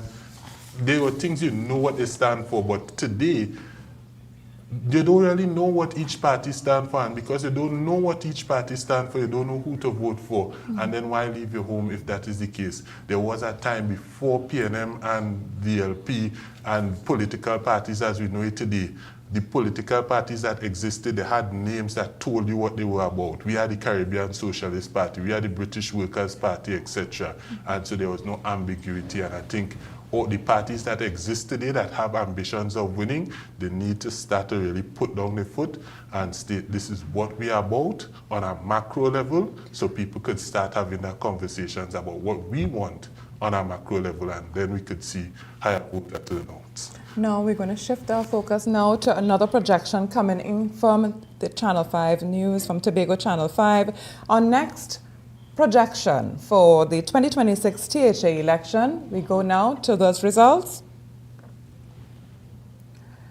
The Channel 5 News for the THA election for 2026, Mason Hall Mariah goes to the TPP. Based on the results coming in so far, Ian Pollard for the TPP is 781.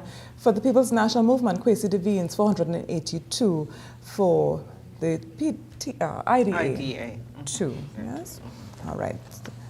So, again, the projection there for Mason Hall North, Mariah, from Tobago Channel 5 is for the TPP.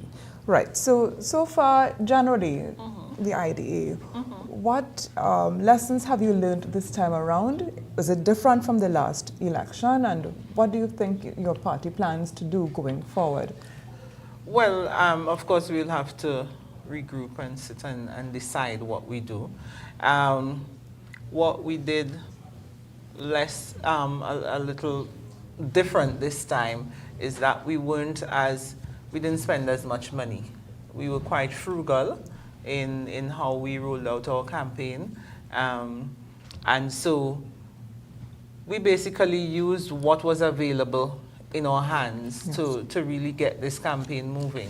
So while I think that is because we look at what is happening in the space, and we know that we're going to be going into some difficult times, and we project that there's going to be some difficult times ahead, and so we wanted to begin walking that walk, basically. We didn't want to be in a place where, we were wondering where the cash came from. Yeah, so we made a decision, we made a deliberate decision to walk this way. Yeah. Good. Thank you so much, Stacy. Stacy Herbert of the IDA and Leroy George, now of the People's National Movement, depending on how things go tonight. No, it has absolutely nothing to do with that. If they lose, I'm probably going to stick around longer. The membership. Because we're going to have to rebuild.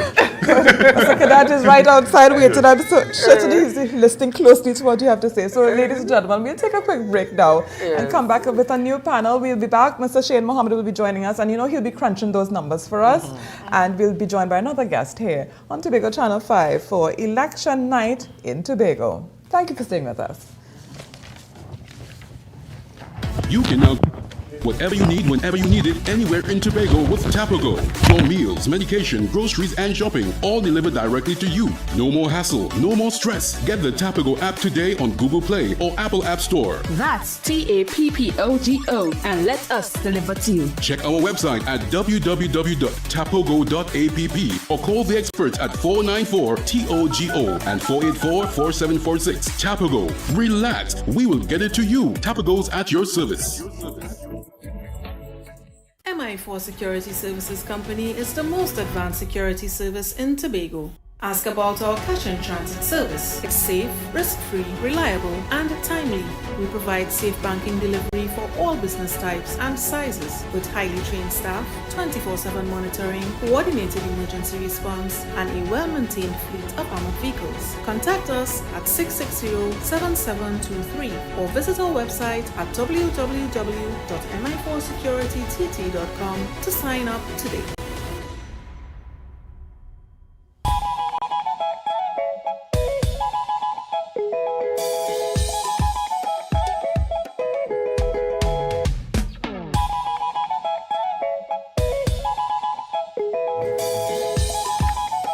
Cathedral Credit Union is celebrating big. Get up to $81,000 at just 0.8% interest with our anniversary loan. And because Christmas is in the air, we're spreading cheer with up to $60,000 at only 1%. Visit cathedralcutt.com or call 235-6947 today. Cathedral Credit Union. Member-owned, member-focused. Need furniture and appliances for your home at affordable prices? It's time to visit JG's Furniture and Appliances Limited at their showroom at Smithfield No. 2 in Scarborough. There's more room to shop, more furniture and appliances, more brands to choose from, all at the same affordable price. Get everything you need to furnish your home, like stoves, fridges, washing machines, couches, dining sets. They even have swing chairs, school desk, chase loungers, sports sets, garden benches, day beds, and coffee tables. JG's is perfect for gift ideas for new and established homeowners. A wide variety of furniture and appliances. After 35 years, JG's is still Tobago's top choice for furniture and appliances. Visit their showrooms either at Orange Hill Road or Smithfield No. 2. JG's, make your dream home come true.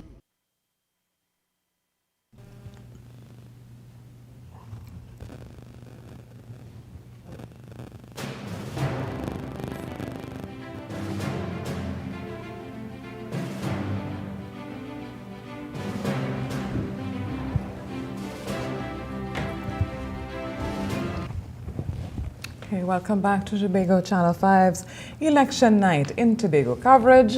We're back with our original crew, Meisha and Shane.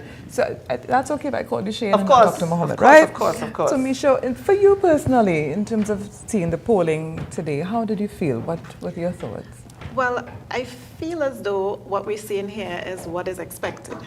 I mean, on the ground we were hearing that the People's National Movement, they were gaining some steam. I'm sure Mr. Cadette would be glad to hear that, and he has agreed. We've seen before that they've literally said that the TPP is moving in the same direction. So first time they're contesting as the TPP, but they actually were joined or supported by PDP's leader. Yes, actually, that's a good. So there must have been that fact as well. And what we're seeing, I guess, are some hotly contested seats that we're waiting to come in, the marginals. Well, you and know, we look forward to those. we tend to have every election that I've covered thus far. We have the results that come on the screen for us, but then we get it unofficially from the parties themselves on the phone. Okay. And you know, it's very interesting what it's turning out to look like. Please share those with us. Please. So far, getting information that the TPP is counting so far at 11. And the 4 that is questionable, it's some surprises. I have to say there are some surprises in the 4. The conversation we need to have is, right now, focus is on Signal Hill, no surprise there. That's something that I think was very much questionable, something that we had to look at. Correct. There's a heated competition in WIM. One side is ahead, the other side is behind. It switches back and forth as you know, as polling divisions come in. There are there's an unofficial result possible that they've claimed Plymouth, BlackRock, the TPP that is. So that would put them somewhere. And that was a marginal that you predicted. Yeah, that's one that I was looking at. Okay. And then, strangely enough, or not so strangely enough as well, there's no official word yet on Bethesda Lekoto. That's one that is surprisingly, they're looking at, you know, it's also heatedly contested. And actually, if we look on screen there, Shane, you can guide us as well. Darrell Spring WIM, what are we looking at? What are we seeing so far? The People's National Movement in the lead there? Yes. And the TPP, yes. So I'm asking the team to just make that a little wider for us so that we could read it here. Calvin Morris, 115. Ricky Joefield, 100. And Elon Berkeley, 9. Yeah. So, still too early. We could possibly, depending on what it looks like, you could come down to 13-2, 14-1 result again. You know, it could even. The range we're looking at now is somewhere between 12, 13, 14. The chances of a 15-0 is highly improbable still. Of course. But the final result is going to look somewhere between 12-3, 13-2, 14-1, depending on those particular 3 seats. The Bethesda, the Signal Hill, and the WIM. So this is an evening when Tobago decides. Surprises. Lessons to be learned. I mean, I was looking forward. I would have loved to have the conversation with Huey again. You know, he's made a very good point, and I will publicly say it. I give credit where it's due, right? Yes. And one thing I have to admire that Huey said is that he's acknowledging that there's some introspection that has to happen, and there's some going back to the ground and going back to the table, going back to the drawing board for the PNM to really and truly find its footing. And they have between this election and the next local government election that is due in Trinidad to figure out where exactly the cracks are and to seal them. Because this is also uncharted ground for the People's National Movement. I don't think I've existed in a political world where the PNM is still struggling to find its footing post a general election. Certain realities need to be faced. Certain hard conversations need to be had. I did say early in the election campaign that some persons may find that their political careers have retired tonight, and some may find that their political careers have blossomed, and some may have to sit down and figure out where they went wrong, why the result ended up the way it is. I mean, that's what elections are supposed to do, provide a reality check to those who lost their footing and whose wings got a little too wide and whose halos appeared, and who lost, you know, the true purpose of what they were elected to do. So those are things that we need to sit down and face realities on when it comes to elections, you know. And that low voter turnout as well, you know, what does that really signal for I mean, we don't have the official figures yet, of But if course, we're looking at it, so let's just say, for example, let's go with the Eon, let's look at Mason Hall. Let's look at the Mason Hall North, which they're saying was a 700 to 400 result, right? Yes. That is a complete 400 to 500 fall. So what now has to happen is that if you look at the general election results and you see that the PNM got about 759 votes in general election, and they've accrued, let's just say, somewhere around 400, 500 votes. That's a further decrease of 200, 300 votes. And if the TPP has fallen to, let's just say, 700 and something votes, that's a 900, that's a 200 vote as well, right? Both parties now need to sit down and figure out if they're falling almost simultaneously between a 200 and 300 vote fall in this election. They can't afford to cast blame on each other. They have to look inside of themselves. Correct. And they have to now do some introspection, because that means, therefore, there's a further collapse of voter turnout, voter confidence in both sides. And therefore, what are the factors that are contributing to that? And what is it that the supporters of the PNM wants the PNM to do that it didn't do and should have or ought to have been doing? And what is it that the supporters of the TPP think that they should be doing that they didn't do between April and now? So that's some serious introspection, because it's very easy for persons to, and in the Westminster Whitehall model and in the first past the post system that we're in, especially the first past the post system, we teach students that you win by one vote, a win is still a win. That being said, and while I accept that, when you start falling in numbers and you lose popularity but you still win, you still have to figure out from your original numbers. So if we go all the way to 2021, right? In that Mason Hall Mariah seat, that was 1,494 for the PDP, now TPP, versus 807 for the PNM. That's a 500 fall for both sides, right? So there needs to be some serious conversations within each party structure to figure out where we went wrong, what is the population saying that we are not doing. And I think,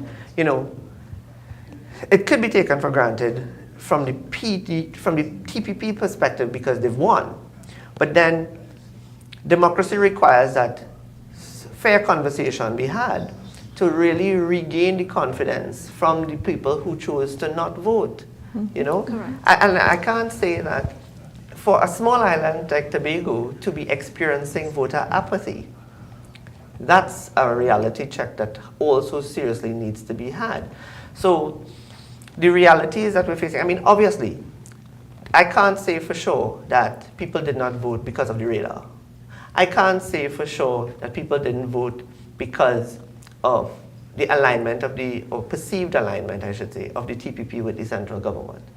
My question would be, if the TPP wants to take Tobago to the next level, then it would be in the TPP's self-interest and the perspective of ruling Tobago that they take what they can get out of the central government for the greater good of the island, right?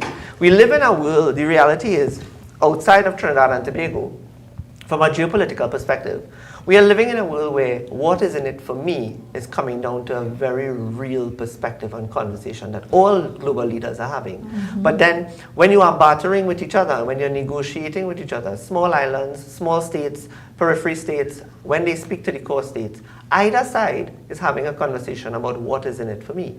So the same way the conversation in this space now has to be, well, Tobagonians would want to know what is in it for them. And they don't. It could be that people were confused. And I would even go as far as to say that both sides confused certain members of the population who opted to not vote because they weren't sure what was the truth, right, what was real and what wasn't real, right? Yes, and Meisha, come tomorrow morning, the geopolitical fallout will still exist, and a new governing organization will have to deal with that, yes? And I guess the numbers would show as well whether or not people were motivated to go out there. And if it's saying that we are not, then we would have to look at how effective was our campaign, our campaign strategy on all sides of the coin. Remember, we started the conversation talking about depth and understanding of what is power and real power and perceived power. And that word superficial came up, continues to resonate. I mean, I tell students all the time, we live in a world of superficiality. What we wear, how we look, the number of likes and how many followers we have and all that nonsense is taking up roots.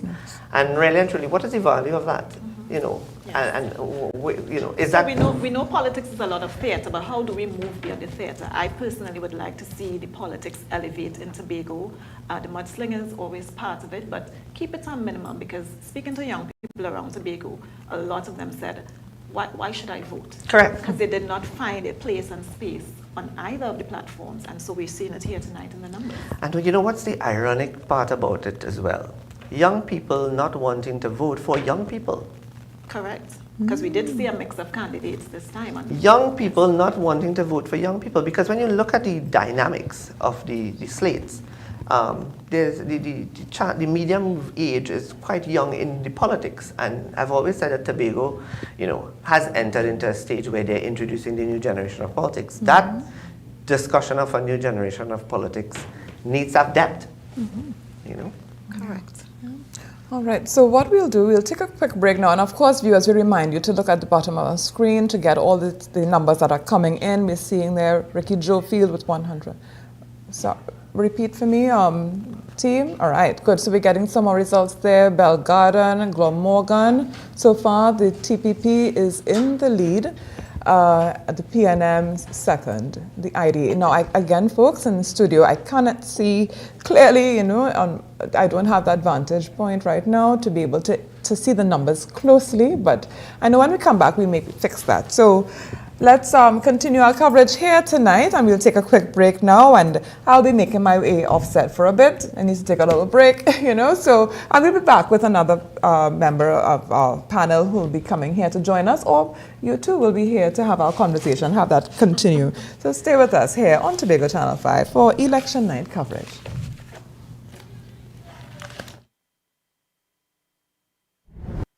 For 10 years, Pulse 89.5 FM has been the beat that moves Tobago. From the latest hits to the voices of the community, we bring the island's rhythm to life. Every day, every hour. Stay locked to Pulse 89.5 FM, the beat of Tobago. Follow us on Facebook and Instagram, and stream us worldwide on the TuneIn app.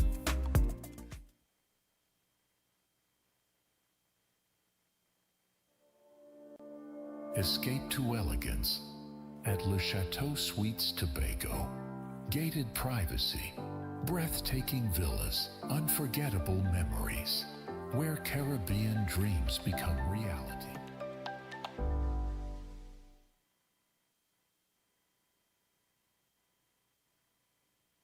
Need furniture and appliances for your home at affordable prices? It's time to visit JG's Furniture and Appliances Limited at their showroom at Smithfield No. 2 in Scarborough. There's more room to shop, more furniture and appliances, more brands to choose from, all at the same affordable price. Get everything you need to furnish your home, like stoves, fridges, washing machines, couches, dining sets. They even have swing chairs, school desk, chase loungers, sports sets, garden benches, day beds, and coffee tables. JG's is perfect for gift ideas for new and established homeowners. A wide variety of furniture and appliances. After 35 years, JG's is still Tobago's top choice for furniture and appliances. Visit their showrooms either at Orange Hill Road or Smithfield No. 2. JG's, make your dream home come true. Welcome to the speed round of getting money right. Let's begin. Name some of the red flags associated with an investment scam. Pressure tactics to invest. Correct. Promise of money if you bring friends. Correct. Request for personal information. Correct. Bonus question.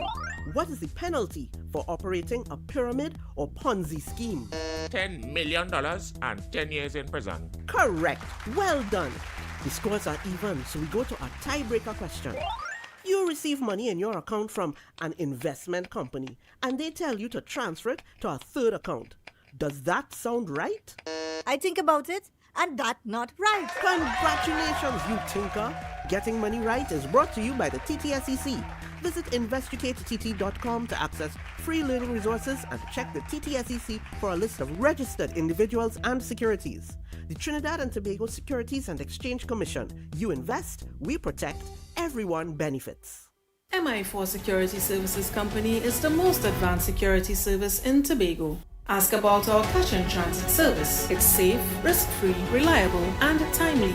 We provide safe banking delivery for all business types and sizes with highly trained staff, 24/7 monitoring, coordinated emergency response, and a well-maintained fleet of armored vehicles. Contact us at 660-7723 or visit our website at www.mi4securitytt.com to sign up today.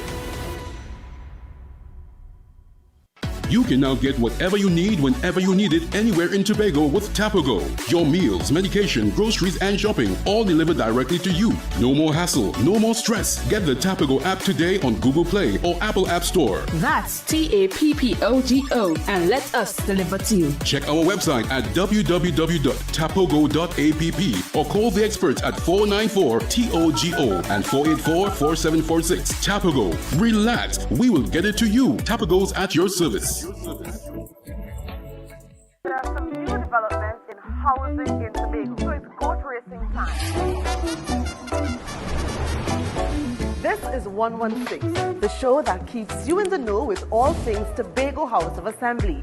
Each week, 116 delivers a fun and engaging overview of the latest developments, achievements, activities, and events of our dynamic assembly. So join me. Let's dive into the Tobago House of Assembly's Week in Review right here on 116.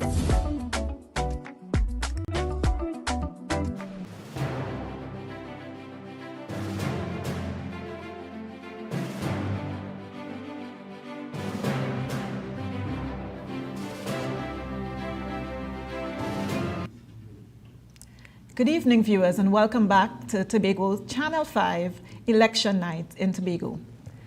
I am here to say to you, we are at this point projecting another seat.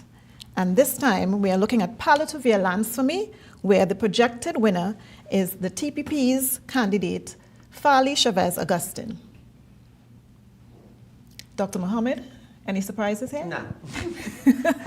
And we're welcoming at this time Ms. Udine Job Davis. Welcome to the set this evening. And we're looking at the figures here. It's, is it 656 for Farley Chavez Augustine? We have the PNM at 211 and the IDA with just 2 votes once again. Tell us about what these figures look and what it means for the TPP to actually have their leader, Farley Chavez Augustine, as a projected winner. No surprise when you look at the results from the past. Farley won with huge majorities, a difference of 1,100 votes in 2021, 829 votes, 25 votes in 2025 general election. When you look at the electoral district, is what the margin looked like. So him winning by a large majority here. I would like to see the final number because then I would have to look at, consistently it has fallen by 200 votes. So if the consistency continues, he should be somewhere around 1,200 in his total. So, and then that would then probably put the PNM about 400. So maintaining the same difference but with less numbers. Again, Ms. Job, you would, you've been in this thing for a while as well, and you would know that when numbers are consistently falling, people need to check themselves. Of course, and in Tobago, we have some real issues. And, we have to understand that when people voted out the PNM in favor of the Tobago-based party, they are expecting something phenomenally different than what the PNM was offering at the time. Yeah, and it just seems as more the same. We haven't really gone anywhere with the TPP.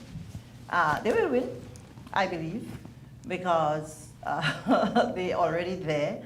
And what I believe will happen is that the numbers will be vastly lower than when people came out came out to vote against the PNM.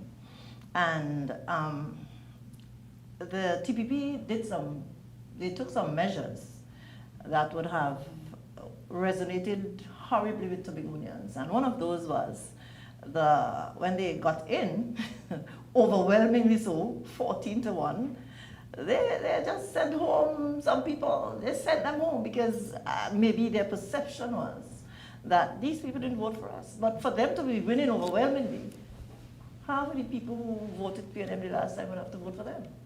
You see? So that in itself created some problems.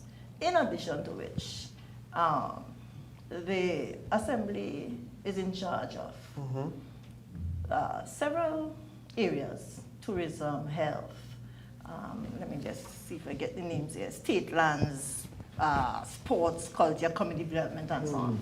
You know? And so if you are here for 4 years, we don't expect you to work miracles, but we are expecting you to see some development in these areas. And so tourism is my pet peeve because I worked there for quite a while before I studied it. And that's one area. All right. Last week, was it? The cruise ship came to Tobago, large cruise ship, and we had the Gallons Garbage and the Buku Reef. Everybody was here at the same time. So you could imagine what Scarborough looked like. Gridlock. Yeah, I mean, just jump out, you can't walk.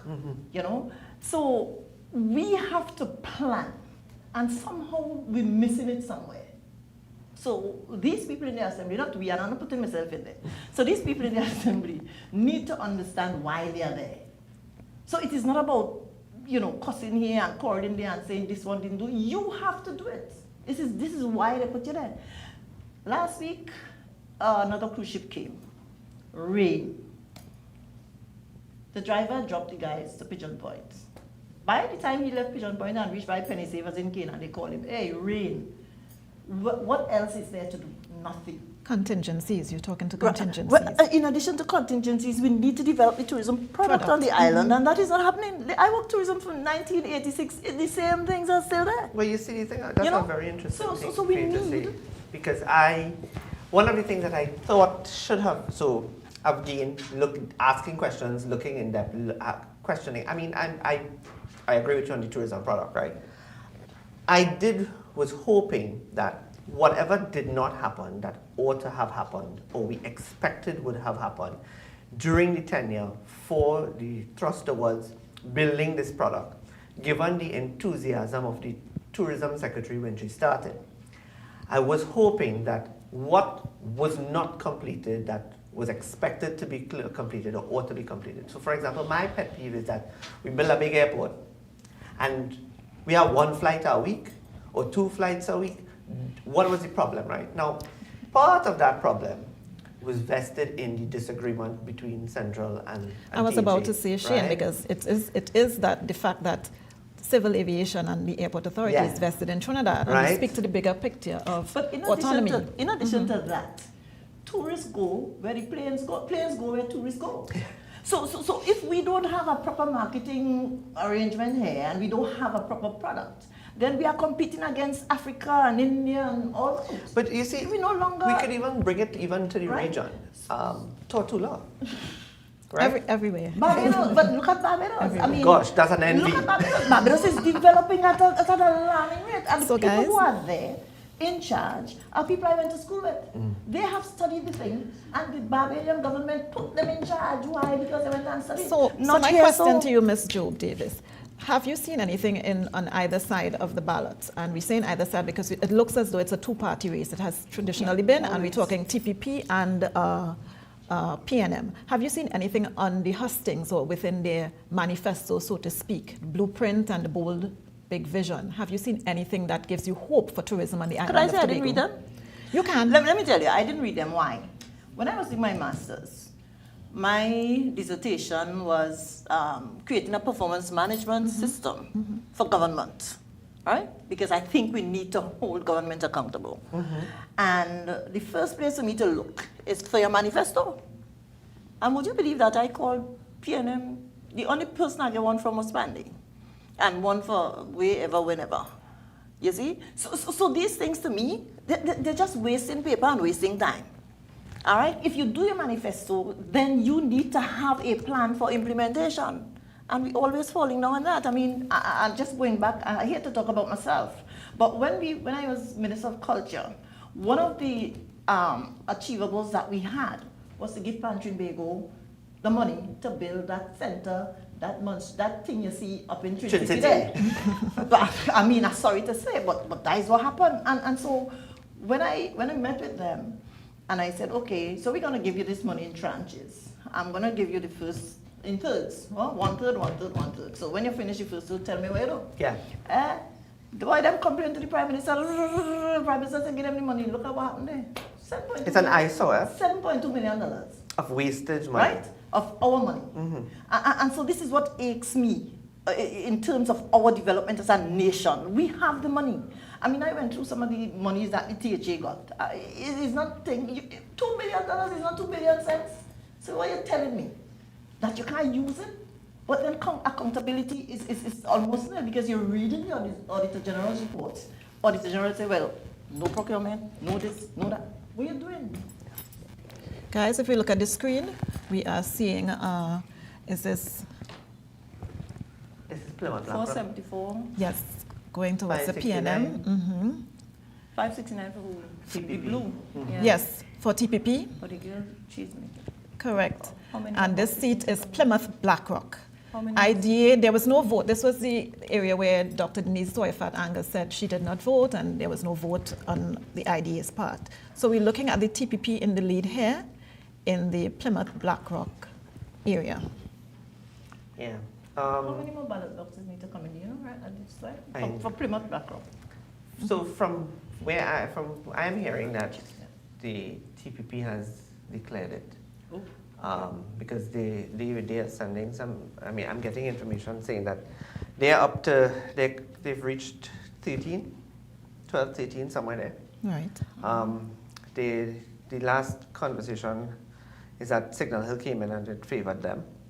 So it's down to 2. It's now looking at the WIM seat and the Bethesda seat. So that it could come down to 14-1 or 13-2 depending on what the final result is. Correct.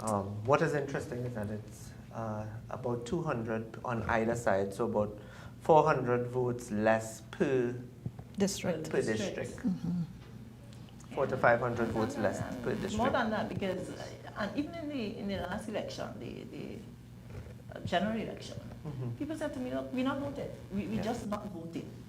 And we're not voting. And they're telling you straight up, look, I am TPP. But I don't like what I'm doing, so I'm not voting. And I'm not voting PNM, so I'm just not voting. Guys, we're ready with another projection. Sorry to interrupt you. That's okay. And I'm here to say that, right, so we have Bell Garden Glamorgan, and this is another Tobago Channel 5 projection. Bell Garden Glamorgan going towards the TPP, and Dr. Faith Brebner is the incumbent. How many votes? We're looking at how many votes? 593 to 308. That's consistent with the expected outcome there. She won the last time in a margin of 700. In the 2025 general election, there was a margin of almost 540 votes. So pretty consistent. Consistent, very consistent. Expected that outcome. Also consistent is the East being. Well, there's one in the East that that has everybody very confused. Roxborough, Delaford? Bethesda. No, that's not in the East, that's in the West. Oh, is that Bethesda falls in the West? Yes. Northwest? Okay, but then that's you again, all West seats then. What are we hearing on Roxborough, Delaford? Gone. To the TPP? TPP. Okay. Yeah. But even when I looked at the Roxborough, which is interesting, the Roxborough seat, when you look at the breakdown between the three parties, the difference was it was 983 to the PNM 507 to the PDP 217 in the final count in 2025 in general. So if you add that 217, give or take, let's just say somebody decided to give them they add the votes, he would cross 1,000 votes. But it would also then be consistent with the fact that across the board, there seems to be a consistent fall of 200 votes per side. Interesting stuff. Yeah, very interesting. So it consistently dropping 200 to 300 votes per side every week. So from 21 to 25, now to 26, it consistently is dropping. So the number of I mean, and I don't believe myself, or even in conversation with Dr. Raghunath, we were not projecting that this was going to drop below 50%, but this is seeming to, 25,000 votes would be 50%, right? 15 constituency electoral districts by an average of 500 votes less. I'm now getting note that they have 12. So they're still holding at 12. Okay. That's, give or take, yeah. And that should tell those people who want to govern, that should send them a very strong message. If you can't motivate people to come out and vote, something ought to be really wrong. It means if there's a drop of 500 votes per electoral district, that is giving you an average, give or take, of 7,500 votes less than 2025 general election, which therefore means that we're looking at a voter turnout of about 22,000 people, which is less than 50%. Vastly less than 50%. Huge, right? The question would be why, and for both sides to answer that is why. the important question. And this is what they need to do. They need to do one of the things that I have a problem with in Tobago is that we do not plan. There's something called strategic planning that you need to engage in. It don't take no maths. We have some more results coming in. Yeah. And we are looking at the Scarborough Mount Grace district. Okay. And we are looking at the incumbent Trevor James with 541. And 548 to 44. All right. A difference of 100. Thank you, Dr. Mohammed. I think it's only because I'm sitting where I'm sitting. You're sitting right, yes. But 140 votes separating them, that's not strange. Yes. That's consistent with the results over the years. Yes. And can the team indicate whether or not this particular electoral district, is it most of the ballots are in, or how many outstanding?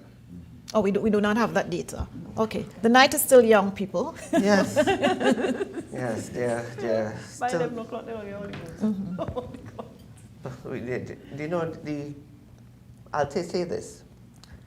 Not because the island is small, and I think this is where I would have whispered, but I feel I need to shout sometimes. Both sides. When you want the vision, I don't think that when people live on a small island, there's much difference in vision for the island. It is the difference between land and the how or the what, right? The approach could be the difference in that it builds the conversation or the argument.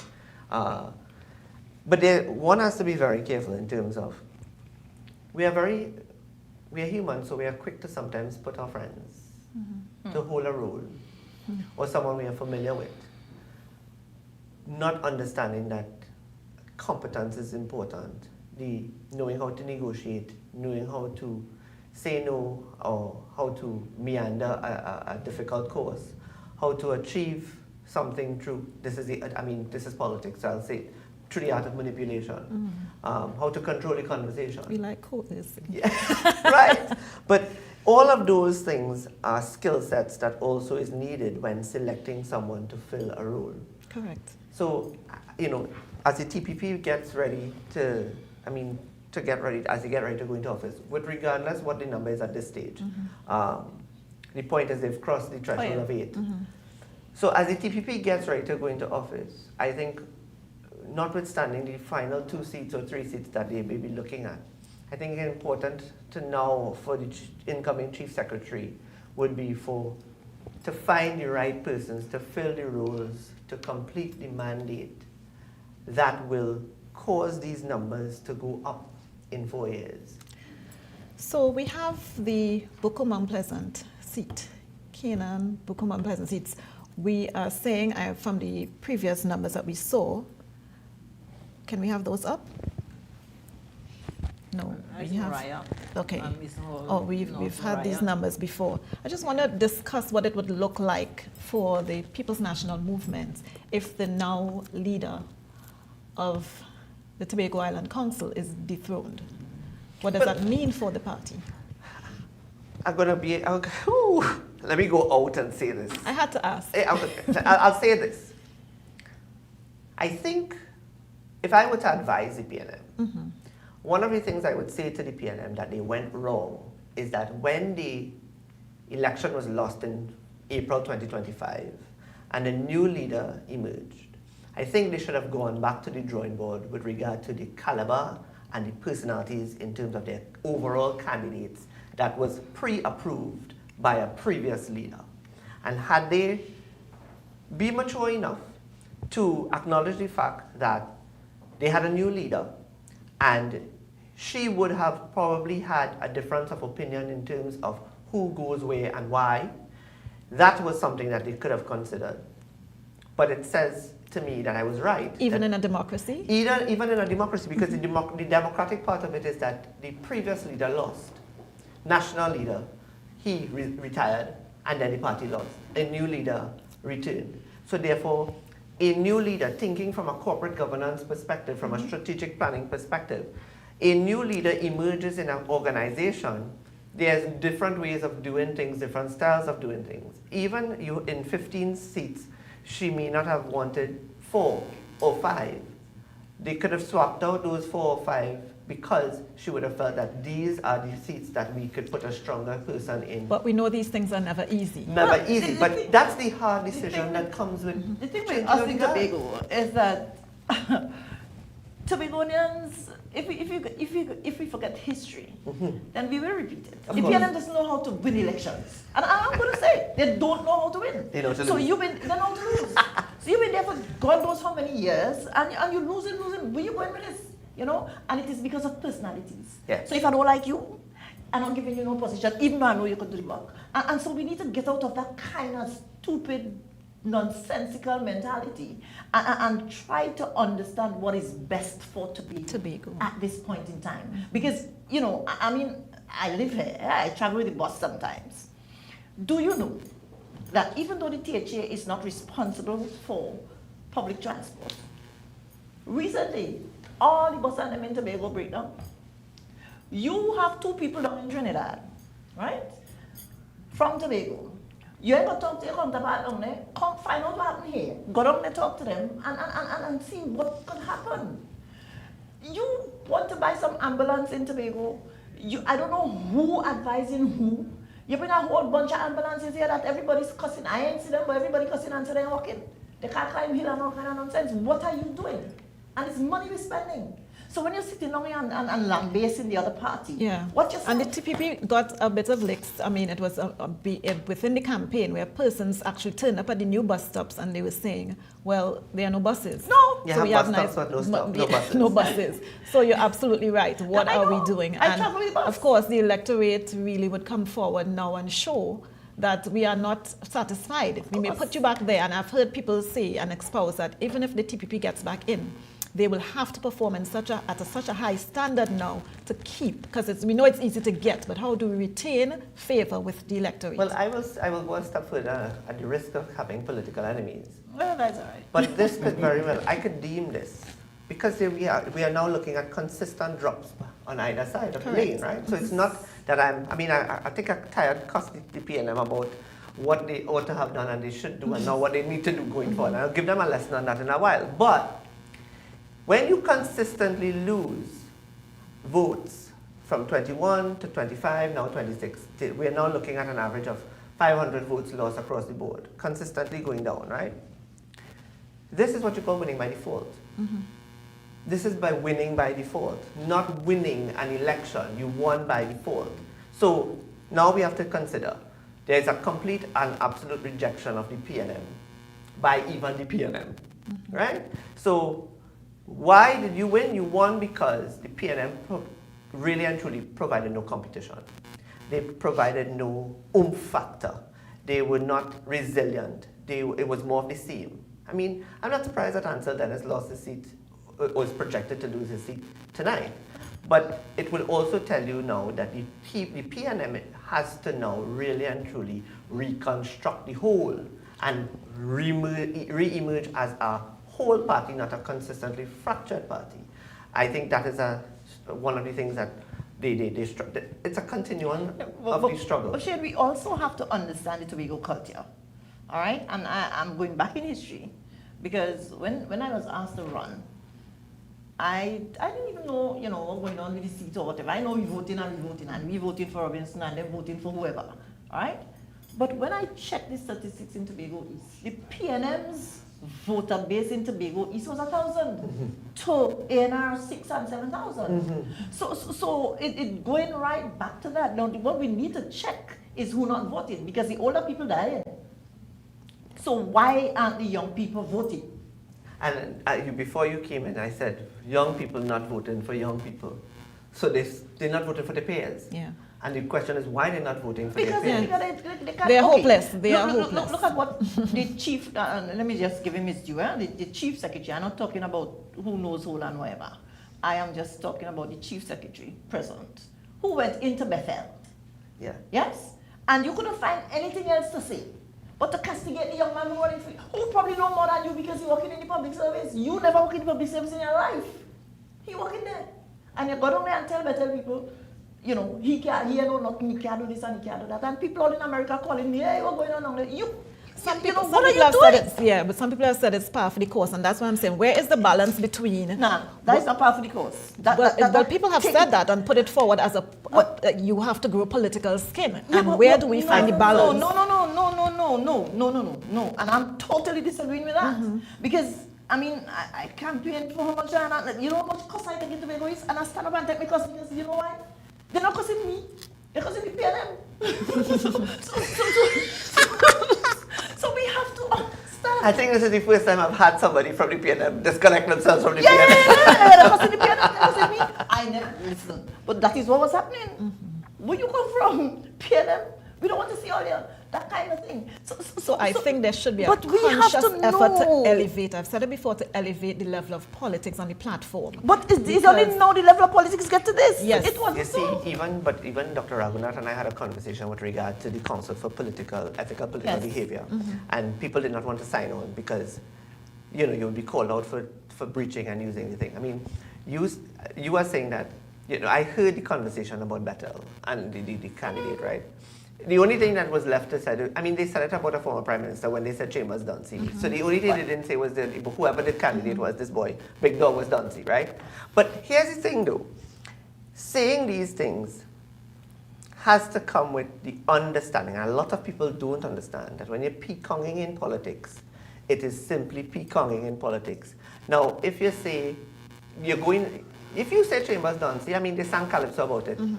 When you now look at the lineup of prime ministers, is George Chambers at the bottom of the list today? The answer is no. Not at all. No, he's not, right? So that's just to tell you how the system changes, how values changes, how beliefs and all of that changes. So political leaders, if you all are listening, the people want better. Yeah, no, for sure. Tobagonians always tell you, if you start a campaign and go and tell, before, you go and tell them about what Hochoy do. We don't want to hear that, what you're doing. We know what Hochoy do.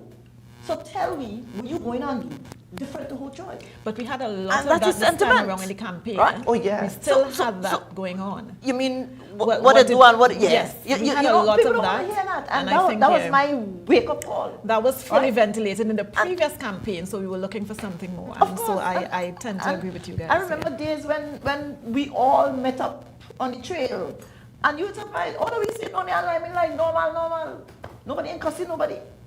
When we finish, we go where we campaign, and we need to bring back. Another thing is coming to the people in a timely fashion, because you wait till the end of this tenure, and then you bring in a vision, and then you bring in a blueprint, and you expect us to digest all of it. Obviously, some of it will be lost, and then you spend a lot of money on your campaign, and then it doesn't translate into votes. The introspection is definitely needed. Well, tell them that, but it ain't happening because everybody feel like they know what they're doing. And clearly, the past 4 years have shown that you really do not know what you're doing. So, the 14 so far. 40 now? Oh, Papa. Carol Morris, where is it? Where's the last one? Let me ask. Papa.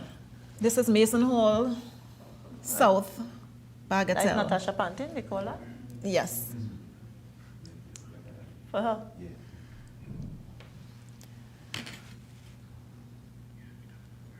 Yes, so Dr. Mohammed, we have some comparisons on screen. Sure. And being the analyst here, can you tell us about the comparison Could in they terms of the figures? bring it forward for me? Megan would be 627 to the PNM 260. Not surprised. Yes. Yeah. That is something that remains consistent. Now, I think the surprise tonight, right now, I'm waiting on word, but the surprise for me tonight is, well, no. So Risha just Bethesda, I've gotten confirmation, Bethesda has come in. So the whim has stood.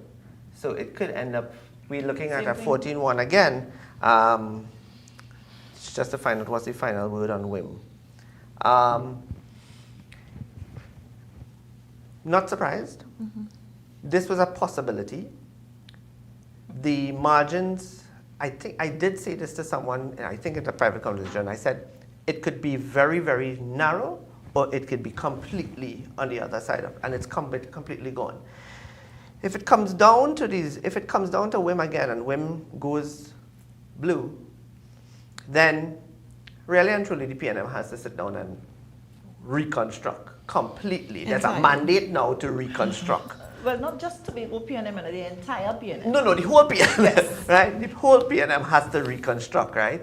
I mean, I said it, and they probably took it as pecan back in the day, in early, when the election results.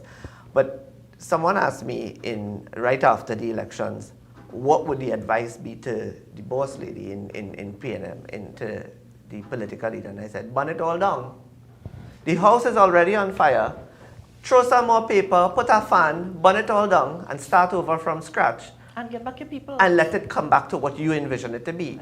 Don't necessarily allow it to be a continuum, because the continuum is proving in this election, the continuum is proving to be a serious parasite to the PNM. Now, when the results are over, even down to the fact that the TPP was biting their fingernails with Bethesda, people need to sit down and ask themselves why. And where was the disconnect? Why wasn't it easier for Zarisha to win the seat? And every other seat that may have struggled, but I could personally tell you that I didn't look for the Bethesda seat to be a struggle for Zarisha because of her popularity. No. She's probably popular in Bethesda. Yeah. When you go to Golden Lane, up in that area, yeah, they didn't want that at all. So you see, and therefore that's something that has to be considered for the whole. I mean, when you look, and people who have won marginals tonight, err on the side of caution that you won by default, because there's a decline in the voter turnout. And what you won by in 2021 and what the numbers look like in 2025 GE compared to now is significantly low. And there's a consistent fall in numbers. So whatever, I think my advice would be for the incoming would be political communication is very important. You drop the ball on communication. The chief secretary needs to be a little sharper on the communication. We have some figures on screen. Again, 593 to 308. That's faith. By faith, very, very normal. Nothing out of the ordinary there. Very consistent. Tobago East as usual, doing its thing. Darren Henry. Bethel. Yeah, so this was the... To 230. Yeah, so this was one that was very much highly contested. It was on the list. Zarisha Hackett, 448 to 209. So yeah, again, just a very small margin of 200. In the general election, the distance was 347. But really and truly, you can't do things the same way and expect different results. So therefore, there's a great expectation from the Tobagonian population, those that voted, and especially the numbers that did not vote, which will show that it's now in the majority, that there needs to be a recalibration of what the priorities are and how do you, start effectively performing in the roles and responsibilities. Well, but in addition to that, the opposition PNM needs to start to do its work from day one. You can't wait until 2 weeks before election to go start. I haven't seen any candidate in it. I haven't seen one person. Well, and so you pass it on with all this noise, Big Chuck annoying me, night, evening, morning, just annoying me. Where are the people? They're not touching us. So if I'm not seeing you, who I'm voting for, I don't even know you. So, I never see you. I mean, I said that as well, that the conversation was that I didn't think that again, it comes down to why I believe that had the candidates been revised, if the Tobago Council, together with the political leaders, sat down and revised the list, even if it did not necessarily mean, and people would not like this, but I will say it anyways, politics is not always about following the process. So for example, let me just use you. You say, the political leader comes and says, I know you take a backseat, but we need you on the campaign trail. Come in and help us to mentor, or to train, or to work in this particular seat. They come and say, we don't want this candidate because it's not driving the enthusiasm that we are accustomed to. Let's talk it out to a face that was familiar before, that people know. Because I also believe that there's a transition. And sometimes you need to handpick who you need to put in, right? And let's get over it. They do it underhanded anyway, so we might as well do it. The reality is, handpicking is not impossible. Right. And sometimes you handpick, you want to go through the process for transparency purposes, but it's long-winded and expensive. You disappoint a bunch of people for the wrong reasons, and then you have a set of people vexed with you. I think we can modernize the politics to the point where we could say, listen, we know the 5 of you all filed for nominations. We don't feel that you all cut it. We will find other roles for you in this space, but we think we should go with this. Dr. Mohammed, sorry. Do you think that the campaign, what would I say, the premise that they sold, the TPP sold the electorate on was that we only had 4 years versus 21. Do you think that rang through? Because there was also the perception among the electorate that we would give you another chance. And we are seeing more or less that they are going to reassume office. Do you think that played out well and it translated well into people's understanding of how they should approach acceptance of governance? Well, I'll say this to be fair to them. They didn't have an easy time with Dr. Rowley. And Dr. Rowley, I feel he was seriously... No, I disagree in a way, yeah, I disagree. And we can have that conversation, right? But it's not... I feel that the adversarial approach to Tobago being a treasure. Because I think at the end of the day, even though PNM in the central government had the 2 seats in the parliament, and then they lost the THA, there was a battle because they wanted... Tobago becomes a political gem, and winner takes all kind of thing, right? And Dr. Rowley also saw the chief secretary as a little boy. And that's not a bad thing, hold on. It could be used for the greater good. Why? He saw me as a little boy, and what are the characteristics that I need to sharpen up on to raise the bar, right? Then there's the other part. Farley versus Ansel Dennis. Do you want to go backwards in that regard? Is Dennis not a good personality in the PNM anymore? The answer could be, if you ask the average PNM, they could say, we ain't want Dennis again. I had spoken to Calvin Morris years before, right after this THA election. I said, I'm old school in terms of politics, learning from the Manning era. Eric Williams era. When you win the seat and you're the only man standing, you have to emerge. It's a natural expectation that you start to take up the leadership role, and you don't play second fiddle to a man that lost. And that, if he loses the WIM seat tonight, I think that will play a very huge role, because you play second fiddle and you didn't listen to the experts that tell you shouldn't be playing second fiddle. But you have to understand the Tobago mentality. Because if it is that you want to fight with the leader, you know you ain't going for the next election. Right. So survival. Exactly. But Dr. Mohammed spoke to that about putting personalities before anything. And Tobago is known for that. If I don't like you, regardless of whether people want you or not, I'm selling you. Yeah. And that has been from the Orville London time to right back up here. But you know what the strategy would have been for me? I would have think if I was Kelvin, and if he would, I mean, at some point in time, you'd have stopped teaching. Right? You stop teaching, you stop advising, you stop sending messages. The bottom line is, had he leapt forward after the April election, and he gone to his new political leader and say, boss lady, here was he seen. I don't think some of these candidates cutting it. I sorry to say it. He's the incumbent. You can't tell me that you go to have a conversation in the interest of your party with your political leader and your person in charge in Tobago vexed because what is the greater good here? Well, you have to do it differently. Understand the culture you're dealing with. You see, he should have gone to some other PNM people who would have gone to the leader and say, hey, this ain't cutting it. People don't want this one here. We need to put this guy forward and allow him to take his space. All right, guys. So I know we've been talking for some time. Lots happening in this space. The results are coming in fast and furious, but we must take a break. Viewers, stay tuned to Tobago Channel 5. This is Election 2026. Okay. So they called Bethel already.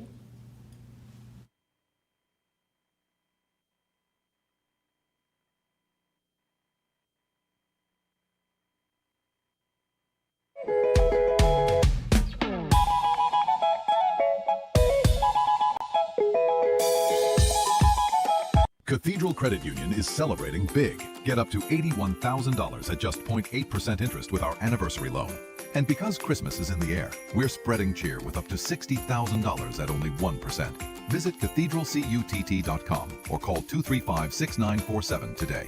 Cathedral Credit Union. Member-owned, member-focused. Have you visited Tobago Channel 5's Facebook or Instagram pages lately? Well, check them out now for all the interviews and up-to-date news. Remember to like, share and follow for Tobago news and current affairs information at your fingertips.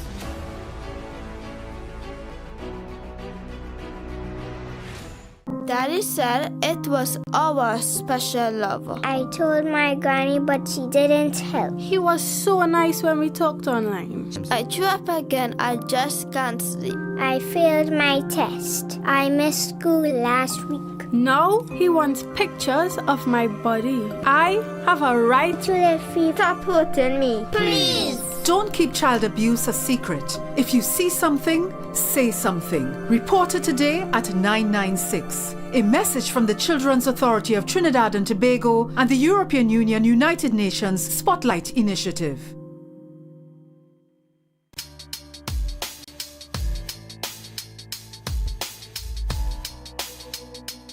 Rise and shine in the morning is just part of my day. From 6:30 to 8:30 every day. Foreign man says so. It informs me of what happens in Tobago. I find it to be so informative. Every aspect of Tobago affairs is being discussed there. So I will continue to look at Rise and Shine. That's my thing. Monday to Friday, 6:30 a.m. to 8:30 a.m. I love Rise and Shine. MI4 Security Services Company is the most advanced security service in Tobago. Ask about our cash and transit service. It's safe, risk-free, reliable, and timely. We provide safe banking delivery for all business types and sizes with highly trained staff, 24/7 monitoring, coordinated emergency response, and a well-maintained fleet of armored vehicles. Contact us at 660-7723 or visit our website at www.mi4securitytt.com to sign up today. You can now get whatever you need whenever you need it anywhere in Tobago with Tobago. Your meals, medication, groceries, and shopping all delivered directly to you. No more hassle, no more stress. Get the Tobago app today on Google Play or Apple App Store. That's TAPPOGO and let us deliver to you. Check our website at www.tapogo.app or call the experts at 494-TOGO and 484-4746. Tobago. Relax. We will get it to you. Tobago's at your service. There are some new developments in housing in Tobago, so it's goat racing time. This is 116, the show that keeps you in the know with all things Tobago House of Assembly. Each week, 116 delivers a fun and engaging overview of the latest developments, achievements, activities, and events of our dynamic assembly. So join me. Let's dive into the Tobago House of Assembly's Week in Review right here on 116.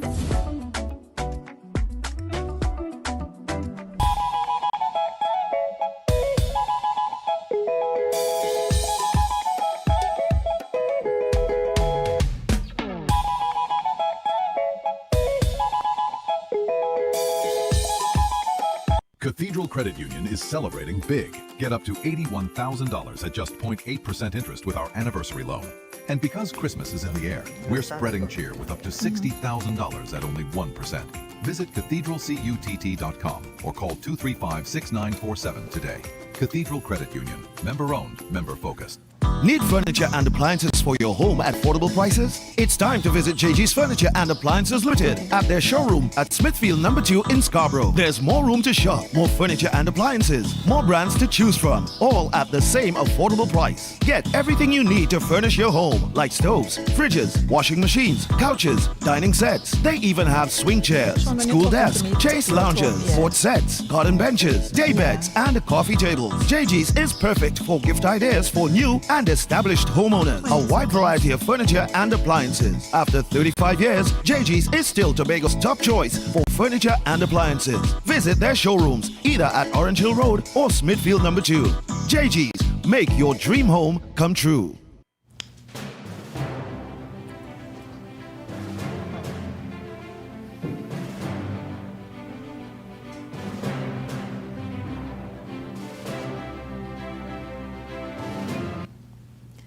Good evening and welcome back. And it looks like Tobago has decided, with all the projections coming in. So I'm here with my guests. Welcome back, Dr. Mohammed. Deja vu. Deja vu. Deja vu. And Ms. Job Davis. You know, we heard on the campaign trail that the PNM decided to change the slogan. It was "Put Tobago First Again." This Tobago-centric push was really, I love it. Go ahead. It was really, to me, brought forth by the TPP. This has been the ideology, from the name, the branding of the party, to the name, to everything that the leader speaks to. And so where does that put us now in terms of the talk for autonomy? What is Felicia Augustin's next step? Because this is what he sold, and I think that was not lost on the electorate. People feel that we are big enough, we are old enough, and we can control our own stuff, you know, to put it mildly. And so we know of the discourse that went back and forth with this talk of autonomy. And the people, I think, a lot of people bought into it. And so much so even the PNM bought into it because they changed their slogan, "Put Tobago First Again." So we are now first again for all intents and purposes. But it's no different. It sounds, when I heard it, I was like, this sounds like a Donald Trump make America great again. Oh, no, it did. It did, like, what is happening? Even the big, bold something, I found it to be very much a big, beautiful bill. Yeah. You know, so I found somebody adapted or tried to adapt a little bit of a Republican strategy in the Tobago Council, in the PNM in Tobago's strategy and in their campaign. Funny enough, though, you can't utilize the strategy of something that you don't represent or you can't align with. And ironically, but you can change. They can change and re-strategize. But you shouldn't say something that does not resonate. And when you pass it around, and you pass this, if you're having a conversation, I don't expect you're making a one-man decision on a slogan or on a campaign strategy. You pull the team together, the core team. You sit down and you say, "How you all feel about put Tobago first again?" Mm-hmm. How y'all feel about but somebody would always say, well, they're taking MAGA and doing with it, right? Ms. Davis was not sold. She was not sold. Tell us what were your thoughts. Tobago people, it's not no slogan, it's not nothing. When it's, okay, you need to touch people. That is the difference in Tobagonians. You need to go and sit down with them and hear it. You have to sit down there sometimes for 2 hours, whatever. Mm-hmm. But that is what it is. And because you are in a position, you have the time. So don't wait until they call elections. These guys should have been out there from day one, talking with people. You're not telling them anything about the TPP, but you just want to know if there are issues, what is happening to you, and they feel that connection. And I know that for a fact. So you cannot just sit by and make slogans. This is Tobago. Yeah, the slogan ain't going nowhere. Big beautiful bill and going to Venezuela. It ain't going nowhere. You know, so we have to deal with us. That's us. Tobago, you need to touch them. Let us turn to the screen again, and I'm going to depend on Dr. Mohammed. Oh yeah, that's impressive though. Mm-hmm. So what that tells me is that Ian Pollard And is that, no, that's It's Natisha? Natasha, yeah, So Natisha. what Natisha would have been able, what Natisha did there is she increased significantly to the general election. So she would have added, there's about 100 and something votes. Go back. We don't know about Ricky and Kelvin. That's still going back and forth yet.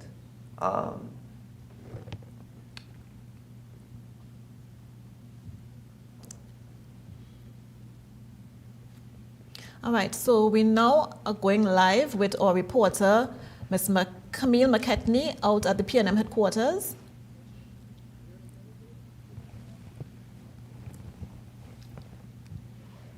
Good evening, viewers. I'm Camille McKnight. I'm here at the PNM headquarters, Robinson Street in Scarborough.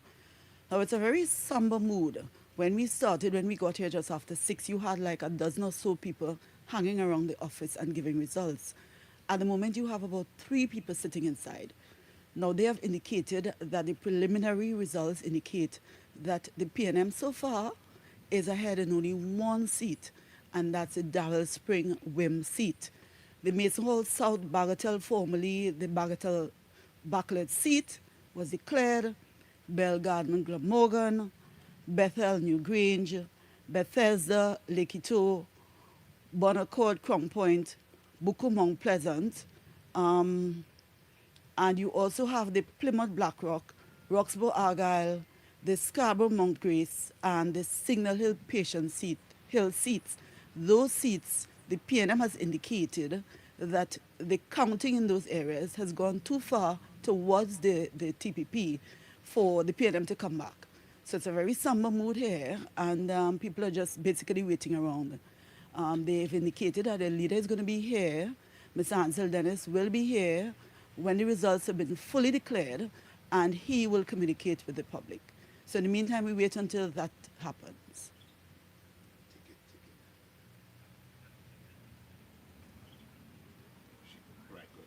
Here, and we have just heard, it was only hypothetical for a bit because we're far removed.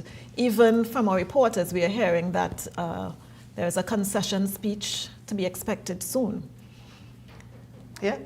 I mean, this is going to sound bad, but I think beyond just a concession speech, there should be a letter of resignation as well.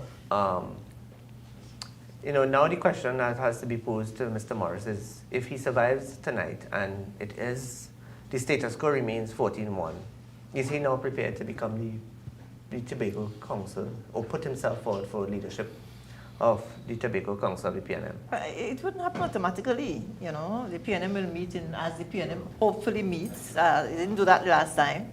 But now, in Trinidad, when they appointed and anointed Siotio, yeah? So given the Eric Williams model, which they have changed, the model of Eric Williams is the best model for the PNM, and so you will get the best person. Because when they bring people for screening, the whole process didn't belong to a leader. It belonged to the ground. And the people will say who they want. But now they reconfigured it. So the leader is in charge, 1 man, 1 vote, whatever. If they go back to the Eric Williams model, trust me, it's going to change. All right? And so they'll get the best person for the job because the people are now selecting. They're not selecting who the leader wants. They are selecting who they believe will do the needful for them. Yeah. Do you believe that people are influenced by party leadership versus candidates? Yes. Oh, yeah. Oh, listen, the Tobago Council of the PNM changed up their whole internal processes so that the leader could control who goes for election. So what you do, you put your people inside there. And so when the time is to vote, it's no longer the party groups. It's who you have in there. And they are voting who you want. Democracy. It's not, listen, I am telling you, this is the reality, Me and asking you, I'm telling you. So that is what they did.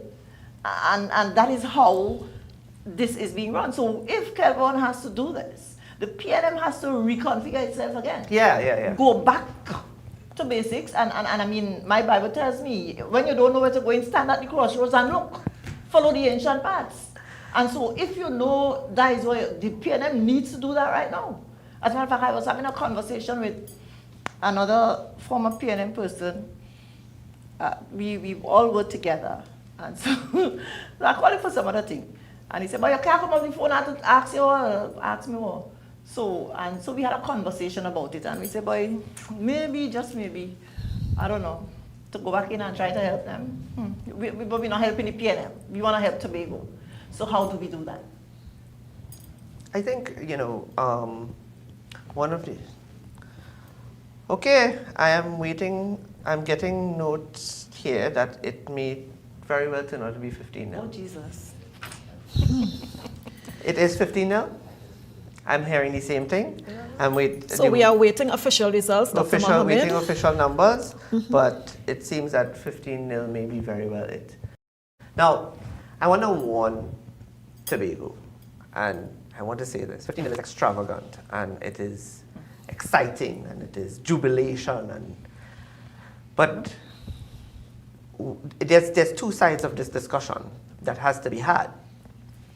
It means, therefore, that Tobago has completely rejected the old form of the PNM, or what is normal, or what they had accepted as normal.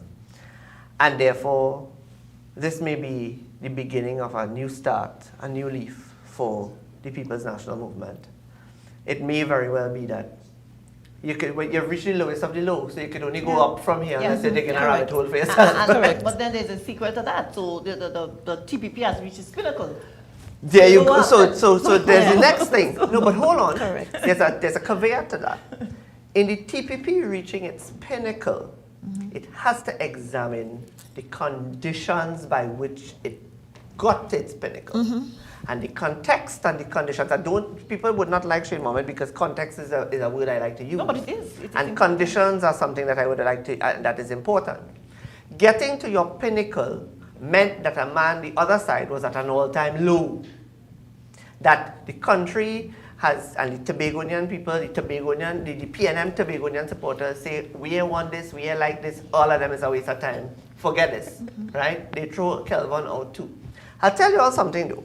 Yeah. Last evening, as I was listening to the last rounds of the music, trucks and that sort of thing, about 9:30, I was online looking at social media, and I saw something that I didn't like. So I don't like to project until I wait, right?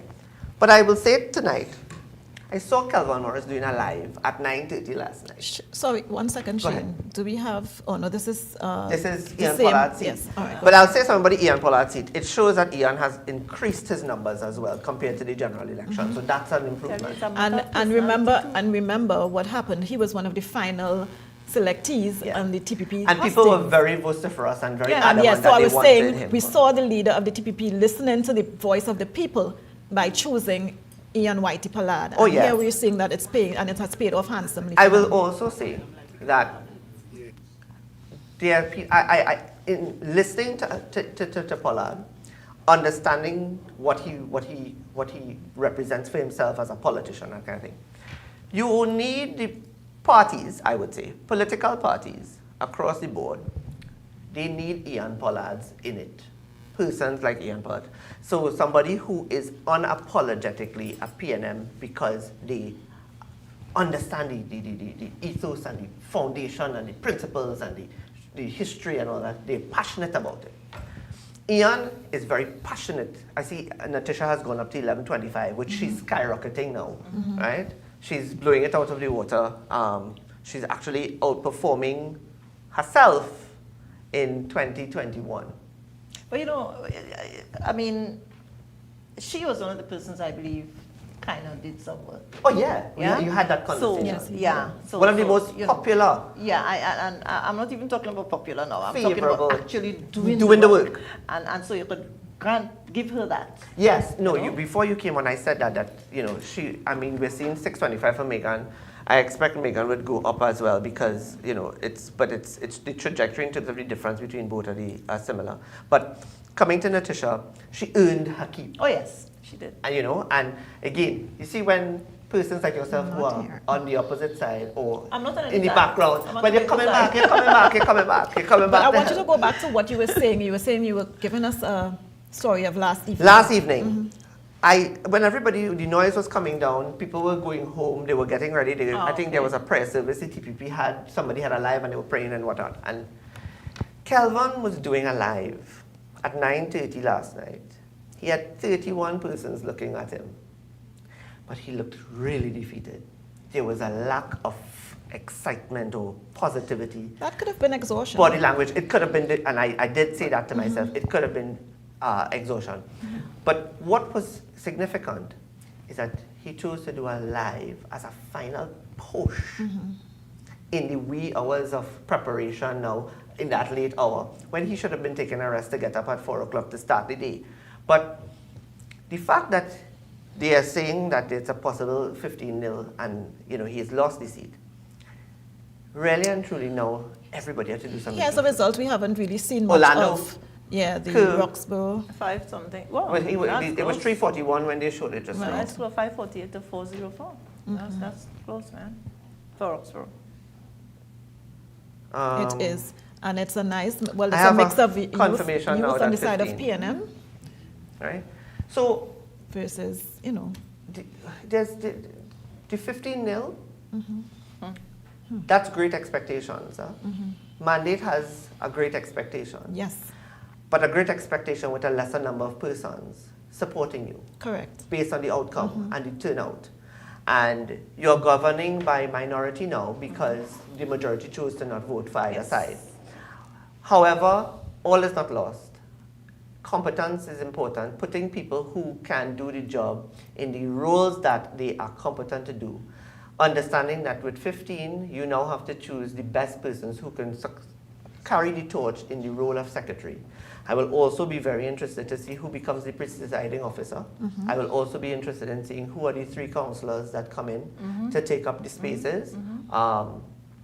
I know there's at least one person that I would like to see in the lineup. I think she would be an ideal person to come in. But really and truly, what does this mean for the PNM in the next couple of months? It would be interesting now to see what does Dennis say? What does Morris say? And how does the PNM reconstruct itself, redesign? 4 years is a long way. There'll have to be a shadow opposition in Tobago. There would have to be a voice. Farley 1176, still consistent, but still lower than the past, right? If the maximum, he should go up to about 12 something to max ordinary. But yeah, this is interesting. 15-0 is not bad, but it's not good. Because with the victory comes great expectation. I'll stand by that line, right? Of course. And great expectations require the highest caliber of competence to be steering the ship. There needs to be improvements in communication, availability of persons, how people balance executing the role of office of secretary, area representative, and as a human and a politician. I think this will, this positions Tobago closer to its autonomy based on the relationship between Trinidad and Tobago. Let me interrupt you with this autonomy story. Go ahead, I have a real problem with what it represents? Autonomy story. Nobody has explained, what does it represent? What it represents. Nobody explains this. And the thing about it is, you have some autonomy, but you're not using it. Greater autonomy is the word. So let me ask you a question. They say they have devolution of power. No, but they don't have devolution. But we have some decentralization in some areas, devolution in some areas, but we have a hybrid. Yeah. And if we go to England and Wales, Wales has total devolution. Yes. Right? So when I visited them, during the other thing, and they explained to me how they have a full parliament. Yeah. Right? But they're still part of the UK. Yeah. So, but we ain't ready yet. And the thing about it is, you tell me about autonomy, but here what's going on. 1980, we got the Tobago House of Assembly. Yeah? Now it's 2025. We don't have one bank in Tobago. So if we have autonomy and all them bank and them gone, what would be we position? Well, you see, the argument might be is that we have FCB. We're still flying out people to Trinidad. Yes. So if we're talking autonomy, what is the infrastructure that we're putting in place for that autonomy? And we should have had so many things now. Look at Grenada. Hurricane Ivan lick up Grenada. Go Grenada now, nah? Yeah, you understand? Right. So we just talking this foolish autonomy talk, and I'm tired of hearing it, and we're not putting anything in place. Well, I think what has to come into play, and I think the expectation of the population would be that in the time to come, whether between now and the next 4 years, discussions, consultations, a white paper of some sort will emerge. I know there are whispers of a 2013 paper that may emerge again for a discussion. But there has to be consultations of massive proportions. I, however, I will also say that too much consultation delays the process. And therefore, consultation has to be very clear on deliverables. So that when you bring the paper, whatever version of this paper look like, whether it's a little bit of the PNM paper and a little bit of the TOP paper merged into one, that there has to be enough discussion, but clear direction as to what the achievables would be and where would it position the island in a complete, absolute devolution of power. I mean, there's also in the region the St. Kitts and Nevis model you can look at. Right? Yeah, but the Wales model is the better one. Yeah. And that's the one that we would want to see happen. But when we talk about the consultation, you know, and I want to give you an example. When I studied in Bahamas, right? I studied tourism in the Bahamas. And I'm happy I went there because Bahamas was really #1, raking in a set of money. That is all they have. And one of my projects was to interview, we had to interview somebody in the industry. And I chose to interview Vincent van der Poel Wallace, who was the Director General of Tourism. And the man came out of his house on Saturday, I used to tell you all this serious, and sat with me and spoke with me. And you know what he said to me? He said, listen, when I came into this office, it had a sector development program on the shelf that taking dust. He said, no, I dust them off. So don't tell me about no consultation and consultation again. It's very spirited, but I am being told that we have to take a break. You know? We do need a water break, I must say. But very good conversation, very good discussions, and we look forward to the rest of the evening. And I say the night is young, but we have some projections that are in, and most of it seems to be in, and we are looking at a TPP victory so far. Blue wash. Yeah, a blue wash. Yeah. And so we would then discuss what that means for Tobago, the next steps. You know, Thank you. So we have to stop being petty and foolish For and, real. and petty. They bring the boss, man. Petty politics. We have to stop that nonsense. We ain't gonna get there, you know. We ain't reach there. For 10 years, Pulse 89.5 FM has been the beat that moves Tobago. From the latest hits to the voices of the community, we bring the island's rhythm to life. Every day, every hour. Stay locked to Pulse 89.5 FM, the beat of Tobago. Follow us on Facebook and Instagram, and stream us worldwide on the TuneIn app.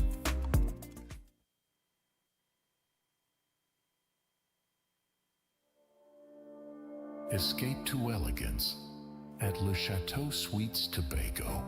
Gated privacy, breathtaking villas, unforgettable memories, where Caribbean dreams become reality.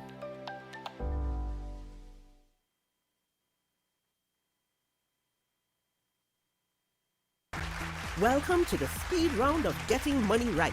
Let's begin. Name some of the red flags associated with an investment scam.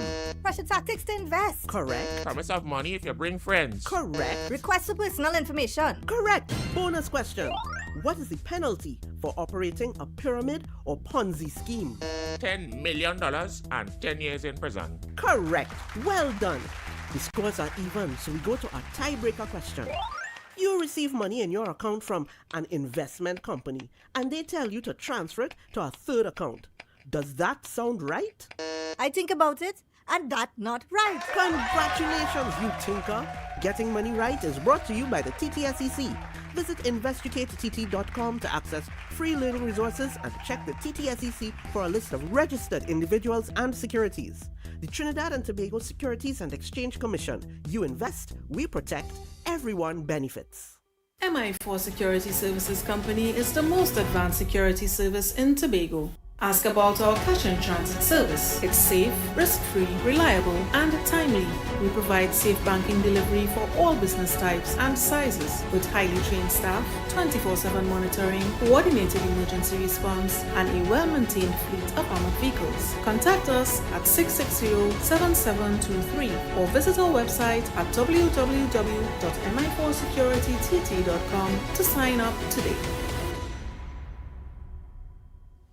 You can now get whatever you need whenever you need it anywhere in Tobago with Tobago. Your meals, medication, groceries, and shopping all delivered directly to you. No more hassle, no more stress. Get the Tobago app today on Google Play or Apple App Store. That's TAPPOGO and let us deliver to you. Check our website at www.tapogo.app or call the experts at 494-TOGO and 484-4746. Tobago. Relax. We will get it to you. Tobago's at your service.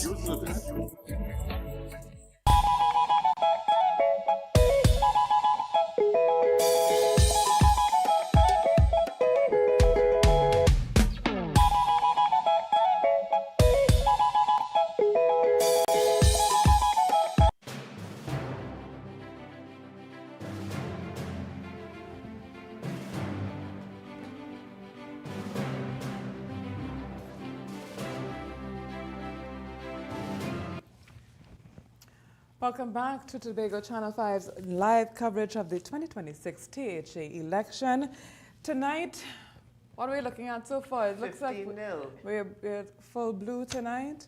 All right, now I must say, we're going to be looking at some projections coming up on our screen so we could get some official, our Tobago Channel 5 projections. Let's allow that to come up. All right, so good. So I'm told now that we can continue our conversation, and I'm happy to now introduce Pastor Terence Baines from the TPP, and I want to say TOP camp. And why I'm going to say that now, I'm going to ask the question, are we seeing a resurgence of the DAC, NAC, when, going into a campaign, especially when I saw that Tobago is we slogan? I wonder if that resonated more with Tobagonians and is now seeing a resurgence of NAR. Well, good evening to the viewers and of course to my friend Mr. Mohammed, who is an analyst of sorts and Odeka O'Neil. Odeka. Well, the thing is that on all the manifestations of opposition politics that we have been seeing in Tobago in more recent times has some kind of root in the DAC or whatever was the banner at the time coming forward to where we are now. And it seems as if there are things that you build upon, there are things that are relevant and may become useful in a campaign. There are some things that resonate with people. I think the challenge is always to try and find some kind of banner or some kind of slogan that under which you could galvanize the kind of support that you're trying to have. And we are in a very interesting season in my mind. I am really no expert, but I suspect that we are in a very dynamic political season in the Tobago space. Looking at what we are seeing now, to whom much is given, much is required. I think that a whole lot more will be required of the TPP organization now, because it appears as if the people have given another resounding mandate, despite all the flaws and despite all the mistakes and so on. There is certainly still a lot of currency and perhaps a lot of trust that the Tobago people in large part still put in the organization. I think so now this idea of building this greatest little island has to begin with the greatest executive, first of all, in my humble view, and then, of course, continue in that vein with having the greatest policy and providing the goods and services to the greatest people. You know, I think everything has to be great. The aspirations, that's because that is the bar that you've set. You know, everything has to, the aspiration has to be. There are no place for no excuses now, actually. Well, now speaking about, you know, great and the greatest little island campaign, do you think that you could sustain that for another 4 years, knowing the type, being in governance yourself, right? Yes. Would you have you would have seen the slow process, the bureaucracy, the red tape. Yes. Do you think that you could really sustain that in another election? Well, the thing is that when you know, especially when people have high expectations, and especially young people, which is a critical point. Which is a critical point, and when we came into office, then the expectations were extremely high. And of course, when you're on the outside looking in, you are enthusiastic and you sell a kind of dream to the people that you want to support where you're going. You get into the actual office and you find that there are some checks and balances, and there are some bureaucratic things and some administrative things that may pose a challenge. If you are not lettered in those things, you will find that all the ambitions that you had and all the excitement and the enthusiasm can find itself dead in the water. Well said. You understand? But I think that the experience is a critical thing, you know, and I think that we have had to learn some things, you know, very quickly. There's been a significant amount of administrative change in the last 4 years as well, particularly as it relates to procurement, which is like one of the engine room of delivery to our people. Yes, yeah. You understand? So to understand this particular regime and to make it beneficial and to make it useful to the program that you are now sharing with the Tobago people, the blueprint and so on. All the ducks have to line up. The thing about it is that the population don't have the time to wait on you. The population has given you this mandate, and they expect, as my friend used to say, they expect results instantaneously, if not before. You understand? So I think, but of course, I think that the bodies that are around the table are those that have offered themselves, are intelligent people. I think that the Chief Secretary is an interesting leader. Sometimes one of the things with dynamic leaders, you don't always see where they're going. All right, Pastor Baines, Yes, I'm ma'am. going to have to ask you quickly, just to allow us to, Tobago Channel 5 is ready to make another projection. And the Tobago Channel 5's THA 2026 projection is now for Plymouth BlackRock for the TPP, a Tobago Channel 5's projection for the 2026 THA election. Another projection, I'm told, is coming in for Lambo Lowlands, the TPP's Wayne Clark. Channel 5 has projected the winner for Lambo Lowlands. And I'm told coming in next, Bucco Mount Pleasant. Bucco Mount Pleasant, let's see what is the projection from Tobago Channel 5. Keegan, who did we see? Keegan Dunoon? Yeah, And for Signal Hill, Patience Hill, yes? Nigel Tate.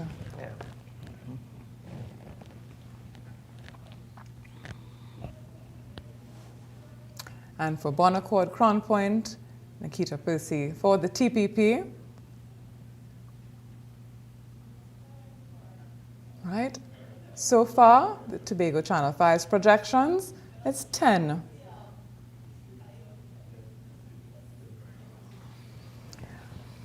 Pastor Baines, how do you feel about not having an opposition at all? Yeah, I mean, now the thing is that we are accustomed to that in the politics, right? I mean, we've had this scenario in Tobago already, and unfortunately, we've had it in other jurisdictions in the region. I really did not spend enough time studying the what dynamics of the politics there to be able to perhaps give the most intelligent reference. All I could see is that I believe that a tremendous amount of, shall I say, pressure is not the best word, but responsibility would be laid upon the members of the government. I mean, we have to see whether or not we could charter a new course with this, because this is the reality we are dealing with there, and it is very possible that we may see this again in the future. And unfortunately, I really can't reference when we had a readout, the last time and so on, and the impact that had on the politics of Tobago. Maybe you could bring Shane in there. Yes, that would have been the result of that. Ended up with a steady climb in the other side. So they went from 12-0 to 10-2, and then they went on again to start to fall. Yes. So what it does is that you've peaked, and then you start tumbling down the hill. Now, Miss Eugene Job Davis made a very good point. She said, the bottom line is that the TPP has peaked, because it now has 2 in the House in Trinidad, and it's 15-0 here. Yes. And you've come in with a good line that when you've given people, it's raising my pause, when you give people that level of responsibility, there are great expectations. Certainly. And you've also said that there's going to be the expectation that the best personalities and competencies now need to be selected from the 15 plus 3 councillors to hold roles that will carry the torch to ensure that, the mandate. And ironically, this is a mandate, and I'm speaking with Dr. Raghunathan as well online. This is a mandate with less than 50% of a voter turnout. Exactly. I was just about to speak about that and ask you about that, the gradual decline in voters. Unfortunately, I don't need to be a sour lime in the party, and I don't want to throw the lime in people's face while they're sipping champagne. But you are governing an island with 15-0, but with less persons voting in your favor as compared to persons who chose to not vote at all. Yeah, I was looking at the program earlier. One of the things that has been going around in my mind, certainly there's no scientific conclusion, but I wonder, Shane, if the real voters on either side is what is represented in a scenario list. Meaning, you made a point, or somebody made a point earlier, that when a government is doing really badly, because there's this group of people that do not belong to anybody. There's this group in the center, and we're not sure what that number is. It continues to grow. They're in the country, and they see how the country is being run, and if they get fed up, they come out in mass. Yes. So you have these extraordinary numbers. But it seems as if when they're not so upset, let me put it that way, that there's a normalized, because clearly the numbers suggest that. Of course. And there must have been something, and I agree that there may be things on the part of the government that people did not appreciate, but to the point where they were not so disgusted. Agreed. You understand? So, and I think what we have to perhaps look at, because sometimes this kind of overwhelming mandate, we have to make sure apathy and arrogance and insensitivity and those things don't become center stage. Very well said. You understand? And this is a bugbear of political organizations across the board. Soap and water. Aside from the political advertisements, the flu and... long time when we are radio on the Spanish station, just... And these days we have to be careful, but political fallouts happening, Well, yes, but yes, go ahead. Yes, so I really believe the challenge that the government will face is to move the performance index. Yes. You understand? Move the performance index from something that may be deemed or perceived as superficial to another place. I am of the view as well that the performance of the team for the past 4 years must not be understated or you understand, because if you weigh performance or performance, if you use a 4-year cycle, you have to give credit for what was accomplished in that 4 years, and people pay attention to those things as well. You know what I call it, and I said this on several platforms. I'll say it again to you. I said yesterday to CNC3, and I'll say it here, that it would have been terribly unfair for the population to have not voted back the TPP into office, given the fact that the TPP did a lot with little. Given the fact that the TPP fought for its rights and its entitlement from a central government where the Prime Minister felt as if he was dealing with children, and he was disrespectful in that regard. Yes. But what tonight also does is sends a very clear message to the party opposite that whatever they had there happening is not acceptable in the Tobago space by even the Tobago supporters, and therefore they need to go back to the drawing board and start again, right? Sometimes when you hit rock bottom, you can only climb out of it unless you dig a rabbit hole for yourself, right? Now, in this instance though, for me as a scientist, the number is important, and you're right, there's a grouping of persons that you will never capture and you'll never know because they are left in the unknown and they will swing either way. And you rightfully say, they will be the ones that say, they're doing well, they don't need me, they win already, let them stay there, right? Certainly. But we know we sit in here in reserve. Right. There's a group of persons, however, though, that has consistently between 21 and 25 and now 26 is starting to drop in the numbers for the TPP. So they're on a high in 21 and they're coming down till probably normalcy. That may be the people going into storage. That will be the people that will wane in 4 years, yea or nay. Well, you know, the point you're making there, and perhaps a contributor to that is not having the high expectations met. Correct. You understand? Any government, I suspect, would be expected to, like one of the major concerns for Tobago obviously would be sustainable jobs. You understand? That is still a bugbear. That you have people who spend a lot of money on education and can't find a job that matches the education that they have. You understand? And so that is a challenge. I think as well, because we do not have a private sector per se in Tobago. So now you have the government employing upwards of 70% perhaps of the population, the working population. That is a challenge. Of course it is. Understand? So the options are very limited there. How many positions you can find in the government service to facilitate the rapidity at which there's a turnout of educated people in the community. A lot of people want to come back and work in Tobago, but the work options are very limited. Agreed. You understand? Agreed. So we have that challenge. I think also I have always been concerned. I think I've been fortunate to travel around the region, especially particularly English-speaking Caribbean, and notice that these destinations, jurisdictions that don't necessarily have like natural gas and these kinds of things, they may just, tourism may be the thing.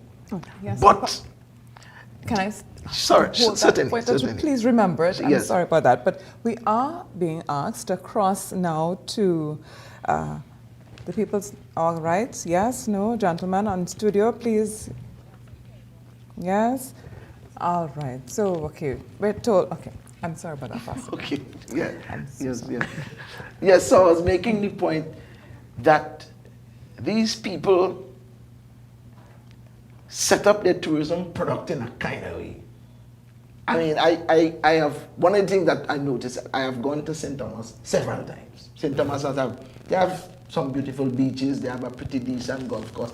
The only novelty that I have seen in that country is there is a restaurant on top of a hill. And they take a cable car from the one to go to the restaurant. And I have been in St. Thomas and saw 14 cruise ships. The largest one at the time was in Monarch of the Seas. And the guy that I was staying with, he works with the federal government where they gather the information. And he told me, Baines, we have 23,000 people on this island. And what I'm saying is that they set up the product in such a way, right, that it draws you in, you spend your money.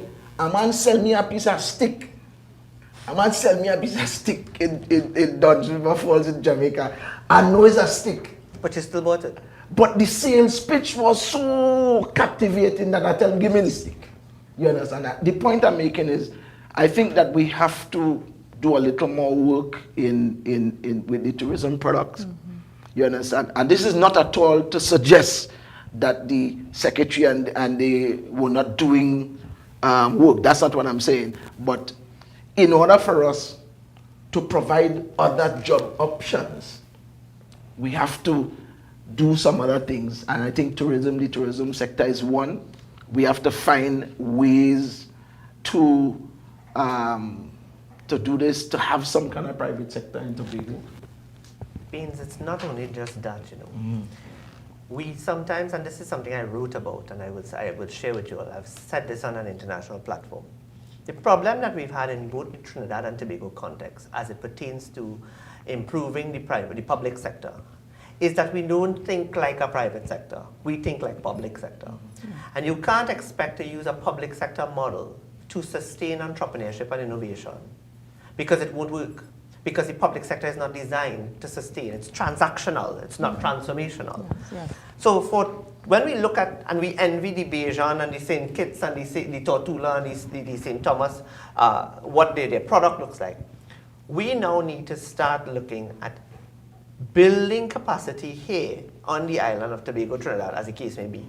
But building capacity utilizing a different model, business model, not a public sector model. So this is where I could switch off a little bit of the political science and bring in the MBA part of me that lectures in the MBA. When I speak to my students at the MBA level, but especially when I teach in entrepreneurship and innovation, I can take the models of entrepreneurship and innovation and teach it to the government to say, listen, if you all need help in building a tourism product, you have to do this, this, and this in order to find where the gaps are, in order to build something that is sustainable, something that is innovative, something that is entrepreneurial, something mind-blowing. Mm-hmm. That's not where we are. We continue to want to build a model based on just simply public sector mindsets. Mm-hmm. And we need to move towards a private sector mindset, which is in bringing into the perspective the system and the models of entrepreneurship and the theories of entrepreneurship. When you start looking at it from that lens, you're going to find the answers. Yeah. And that's not hard. So do you think it's the THA's responsibility to build that capacity in the private sector? I think it's the THA's responsibility to own the model, because it's Tobago's product, so that whoever is coming in as the new tourism and antiquities and culture secretary, one of the things that I would suggest is that there should be a business development unit that forms part of the organization that is vested with the information and vested with the responsibility of building a product and a model based on entrepreneurship and innovation. When you build that, it then drives the policy outside to the private sector, indicating from a policy direction, what do I, as the Division of Tourism, want to achieve. And these are the deliverables, and this is where the private sector plays a role. That is a give and take and a public-private partnership kind of scenario. It builds capacity, it allows for innovation, it allows for entrepreneurship, it allows for employment, it employs for divesting as well, decentralizing some authority as well, but also driving the policy. Sometimes we get caught up in not only driving the policy, but driving the business too. But once you have a policy that is rooted in entrepreneurship and innovation, and you see it from the business development perspective, and you write that policy, and what your deliverables are, then you can send it out, what you want for the tourism from a hotelier's capacity, from antiquities capacity, from a craftsman's, how much ships you want in the port. Right. But I wanted to perhaps jump in a little bit. No, I think in the division of finance there's a business development unit. Right? Correct. Right. But you see, perhaps the challenge is that Tobago has this public sector work ideology that is but that's what you said earlier. You shouldn't blame Tobago alone. Trinidad too. No, well, I mean, all right. So we have to cut, and we're going to cross now to the PNM's headquarters now to hear from political leader of the Tobago Council, Mr. Ansel Dennis.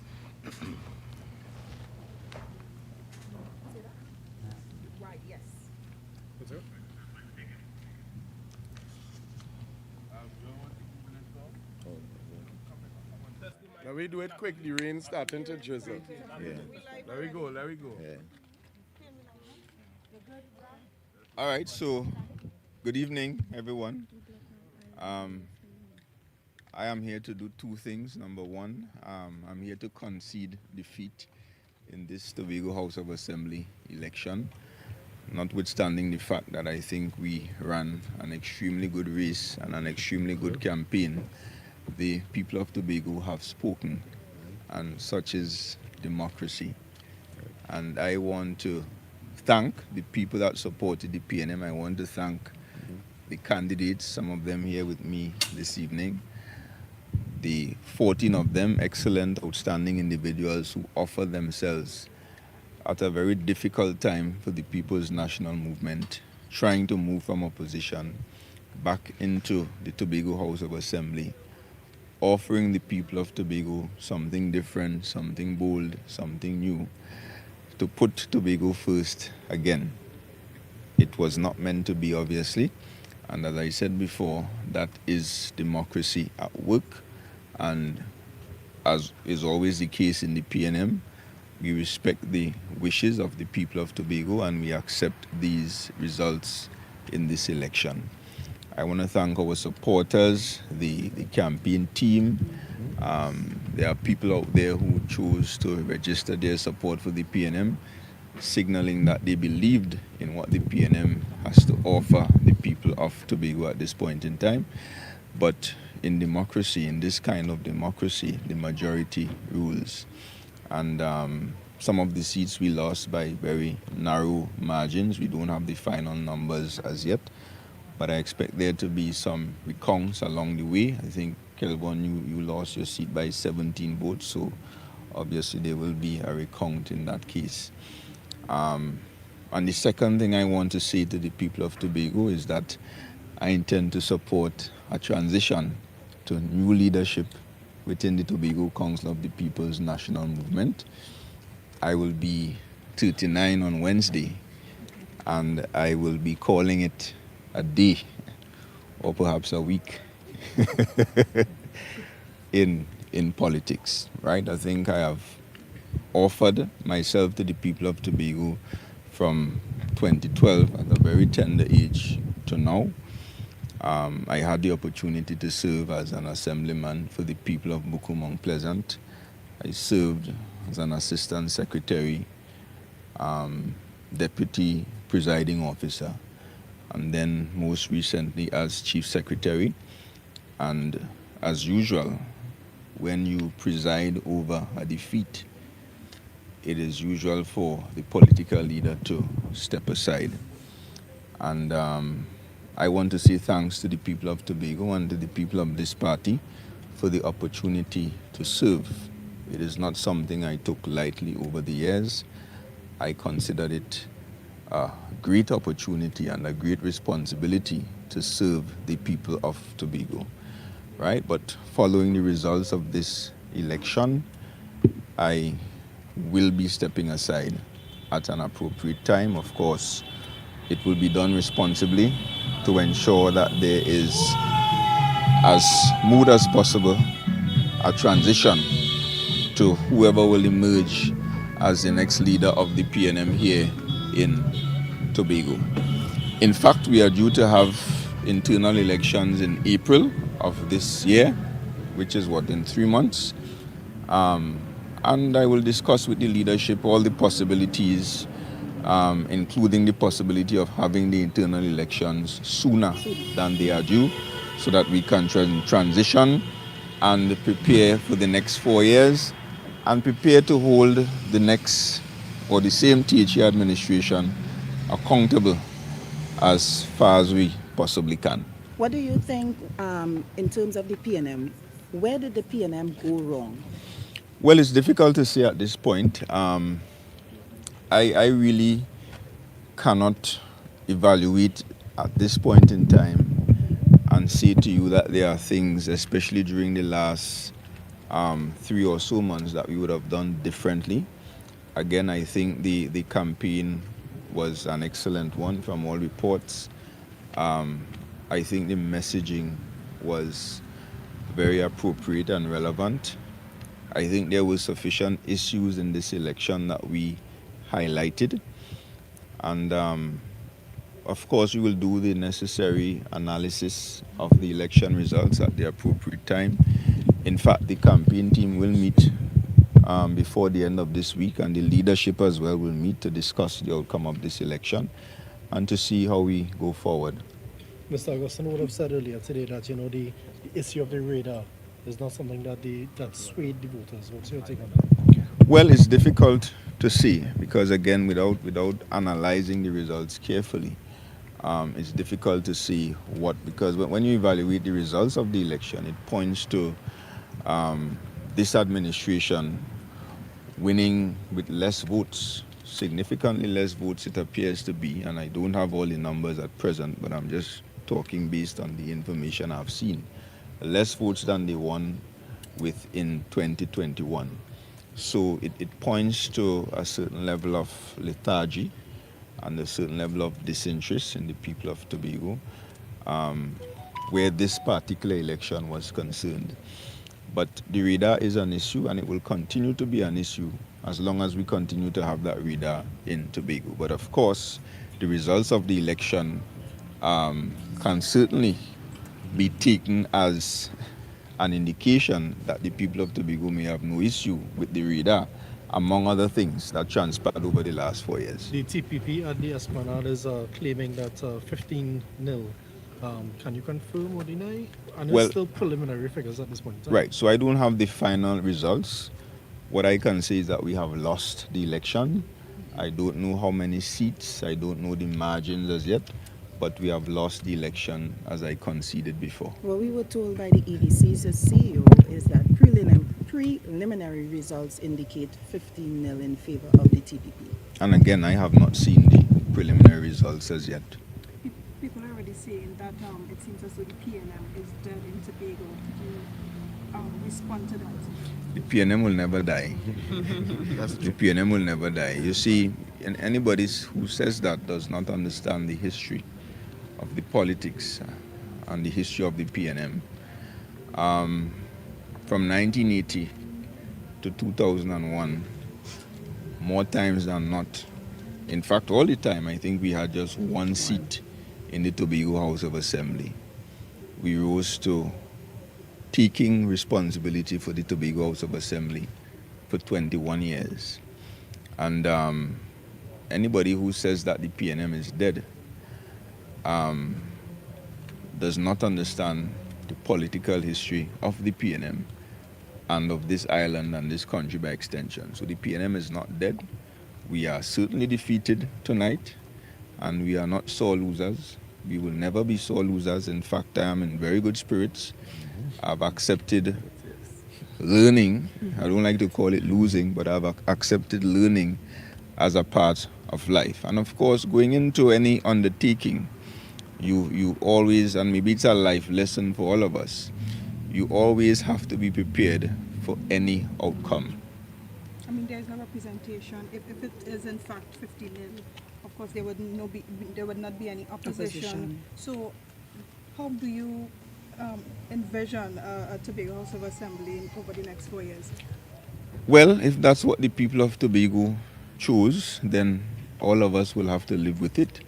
But I can tell you that as a political party, under new leadership at the appropriate time, I am sure that systems will be put in place to try as best as possible to hold this administration accountable. And we have said a lot on the platform in this election campaign, and therefore I will not repeat it.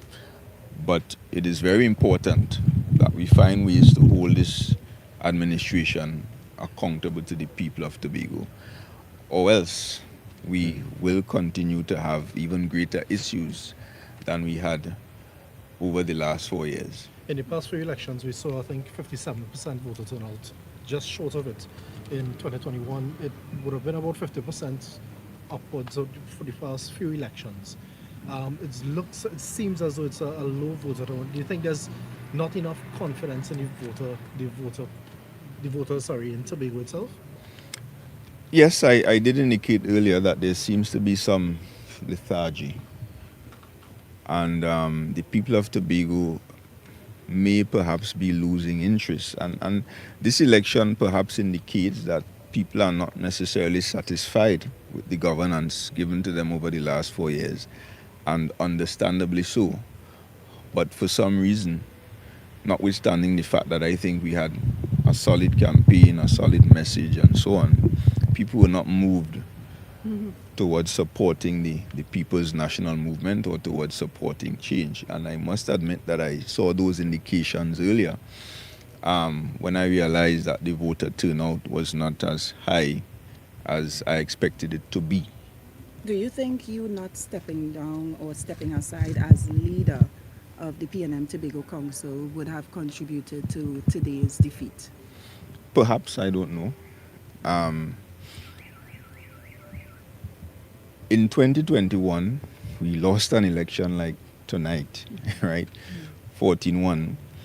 And I decided to take on the responsibility of leading the party at that time. Could I have stepped down? Perhaps I could have. But I don't think it would have been in the best interest of the party to step down during that 4-year period. But I'm stepping down very soon. And I hope that will make a lot of people more happier. When did you notice this dissatisfaction among the electorate in Tobago? Was it during the campaign? Was it earlier on? The dissatisfaction with what exactly? The voters in Tobago. Is it something that you noticed during the campaign trail when you were talking to people? No, not necessarily. In fact, as I said, the campaign was very vibrant, very energetic. We were able to attract massive amounts of people to meetings, Tobagonians. We were having the conversations on the ground. The candidates were talking to people, talking to the electorate. And our information is that people were dissatisfied. But for some reason, on election day, that dissatisfaction was not reflected in the results. Some are saying that, while it is a sweep, it is not something to celebrate because of the voter turnout. Do you share that same sentiment? Because it seems like people are just dissatisfied with. Yeah, and I did indicate that before. That the low voter turnout signals some level of disinterest in the process, or a significant level of dissatisfaction that we don't like what happened over the last 4 years, but we're still not prepared to support the change. I've heard people say, well, let's give them some more time. We have said on the campaign trail, some more time to do what? To further abuse and victimize Tobagonians. But again, the people decided, and we respect the results. And yes, the results were pretty close in a number of the seats. And elections and election nights are about swings. And we did not achieve the swing that was needed to bring home the majority of seats. There's also the comment that there are no longer any safe seat for the PNM in Tobago with this results tonight. Just respond to that. There's no safe seat anywhere in Tobago. As I said, it's about swings, and the swing could go either way at any point in time.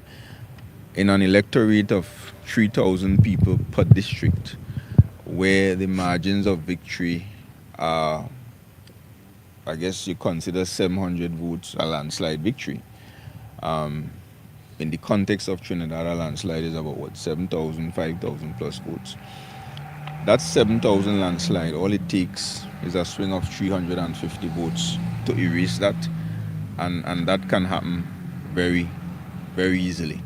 And just one last question. I just want you to speak directly to your supporters, those who are actually having a hard time with the results. Just speak directly to them. What would you say to them? Well, I'll say to them, do not lose hope in the PNM, and do not lose hope in Tobago, right? The elections are over, and you must continue to do the work to build our party and to build this island. And I want to say that there is a lot of work for the members of this party to continue to do, and there's a lot of work for the next leader to do, so that hopefully in the next 4 years we will be able to attract the kind of support from the people of Tobago to make a difference in the next Tobago House of Assembly elections. Mr. Dennis, we've heard from you so far. Let's talk to Mr. Morris. One question. Are you going to be throwing your hat into the ring for leader of the PNM? Well, clearly one was not enough. But that question doesn't arise at this time. We take it one day at a time. I'm still contemplating whether we will. The political leader and I will decide about the recount, and we take it from there. And, so it's all a matter of taking one step at a time. The first thing, we analyze and assess whether we do the recount, and thereafter we see the results of that, and we go forward from there. Thanks. Thank you. So that's it. Thank you. Have a good night, everyone.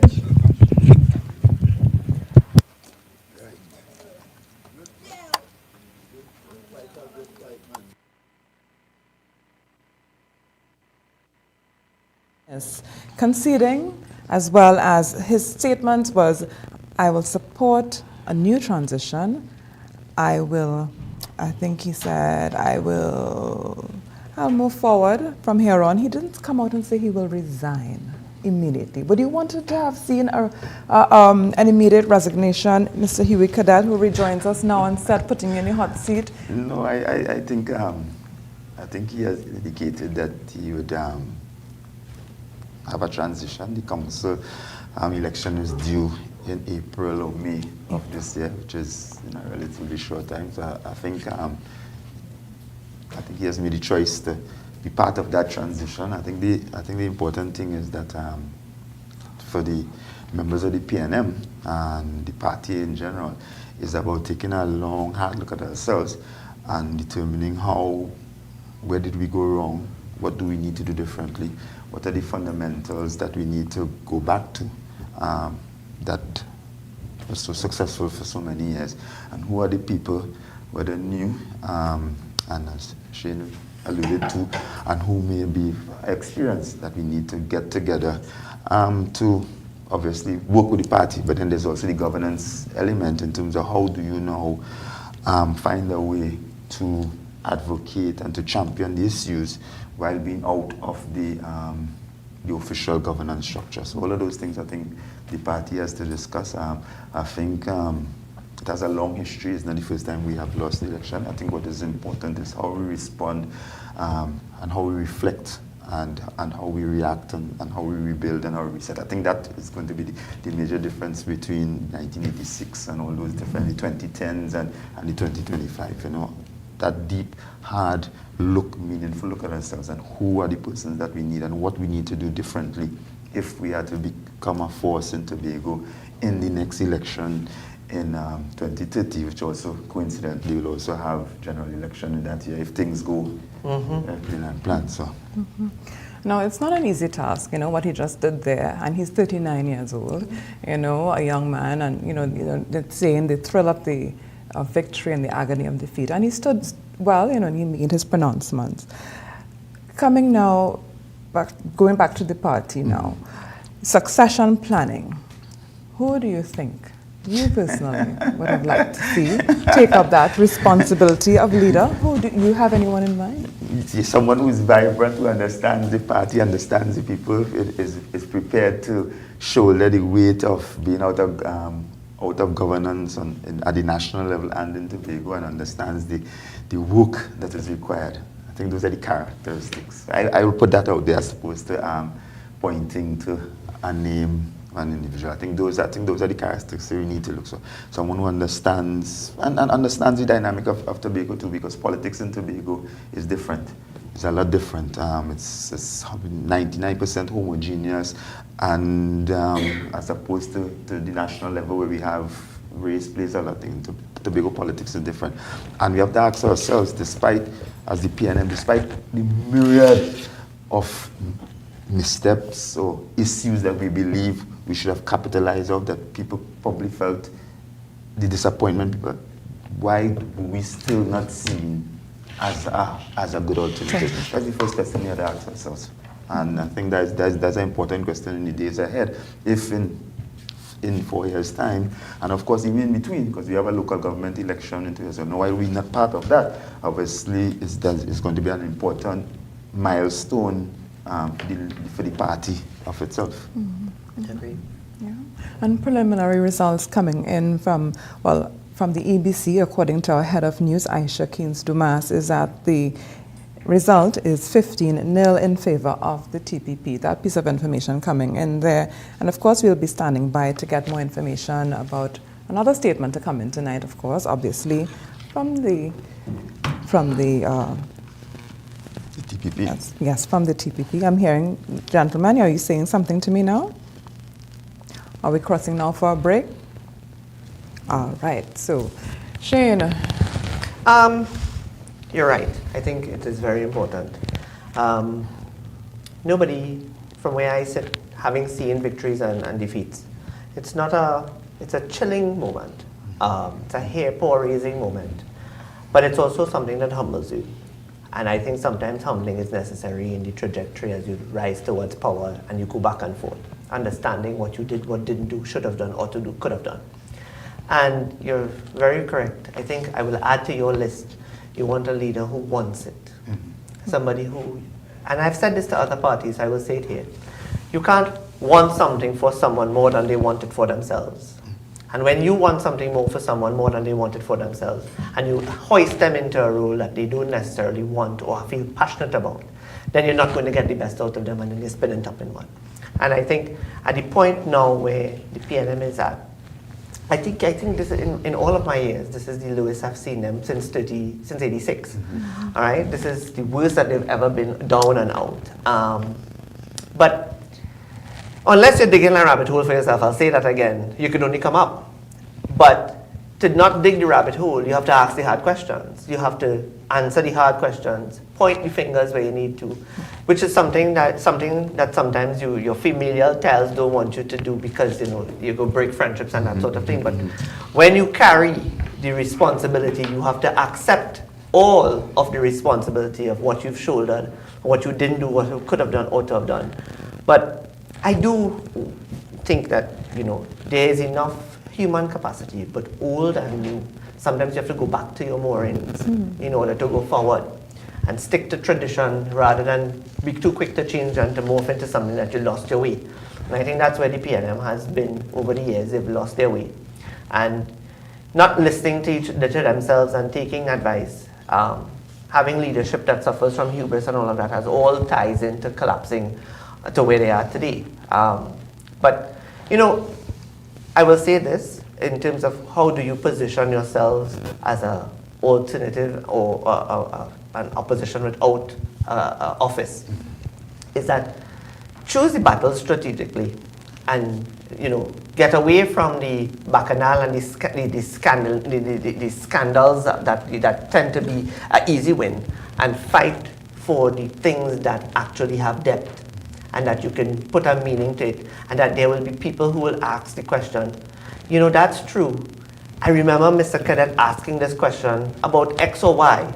You know, that's a real question, not just something that is at the, because it's an easy win. Easy wins, they win, you know. Mm-hmm. That's what it is showing today. And as, you know, Kelvin being that one person, if he doesn't want to do the recount, he doesn't have to do the recount. Nobody should pressure him into the recount. He could call today, take a breather, and come back again. Mm-hmm. Dust yourself off. That's all part of the human nature that comes with losing an election and losing office. And that's the realistic approach that I will say. That if the PNM has to be sustained and come back again, it does have to do some serious introspection. Mm-hmm. Yeah. Yes. Okay. Well, at this point, I'm going to have to maybe ask our team to, you know, we take a break now, and if there's any other words that you would like to share with our audience. Well, I think you have to get down to the business of governing Tobago. No, the unique thing of this Tobago House of Assembly is the whirlwind that is this week of elections. So you have Monday night, you have elections, and people begin to, and then by Thursday you're sworn in the assembly, and Friday usually sworn in as secretary, so people get down to business really quickly. Yes. Unlike that probably happens at the national level, where there's sometimes some time between selecting ministers and cabinet and what have you. And I think what all of us who consider ourselves politicians have to see in this is that a significant proportion of the people on this island said, hey, we ain't sure either of you are doing and carrying this island in the direction we want to carry. And therefore, the people who take over tomorrow, who becomes the secretary and assemblyman, is for everybody. Not just those who voted who was in blue, but those who was in red, and even those who stayed away, or those who vote because they're Jehovah's Witness or whatever. You have to represent all of them.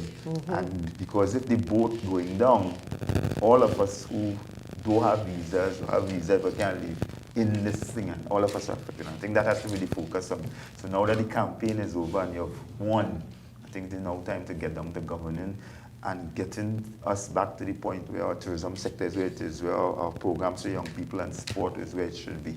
I think that's to me is the loudest message for the night. Besides, of course, the PNM losing one more seat, is the amount of people who said, we're not sure any of these people, or what they're saying, or what you do, or how you're doing it, is how we would like it done. And therefore, is that no vote message is something that I think is loud and clear. And whoever goes forward tomorrow, as the days ahead as Secretary of Education and this and that, I think people have to say, how can I do better? How can I stop alienating and get more people on board? Because it's only 61,000 people, and there are stadiums in Europe that hold more people than Tobago. And we have to put that in perspective. Yeah. Yes. All right, so our team is still, we're still waiting to stand by to cross over and also to take another break. What about the leadership challenges? You had in Trinidad, you have the Penelope Beckles versus the former Prime Minister, Dr. Rowley, and his presence coming here to Tobago during the elections. What do you think of, with the... Well, I know Shane likes to comment to this angle. Let Shane start. Let me hear Shane.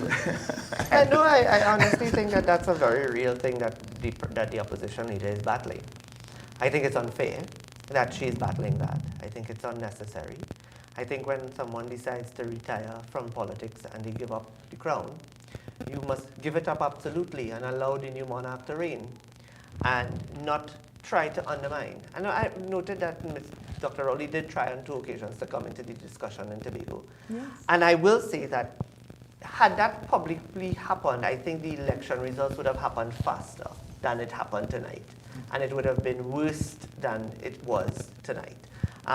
You might ask me how much worse it could have been. Well, everything that Ansel said was close might have been wide, because something that no longer serves you just simply no longer serves the system, and people that you have to respect how people feel. And according to the Gen Z generation, you have to read the room. Yeah, you have to read the room. The message. Yeah, you have to understand it. But I do believe that this is the opportunity for the political leader and opposition leader to rebuild the party once and for all with a clear mandate.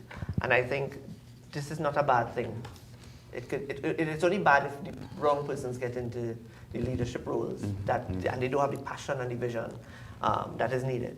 But I will also say that I don't think that Tobago could be, and this may be a little bit utopian too, and I speak bad of utopianism, but it doesn't mean that because the PNM has lost, that they can't, and PNM personalities cannot contribute to the dialogue and the discussions.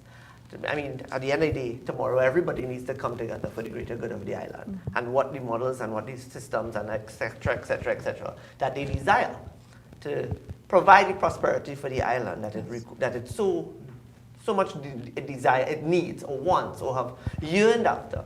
I think even in the discussion of autonomy, I can't see why the world can't exist where members of the PNM contribute to the discussion and the dialogue as to what that autonomy looks like. And I think,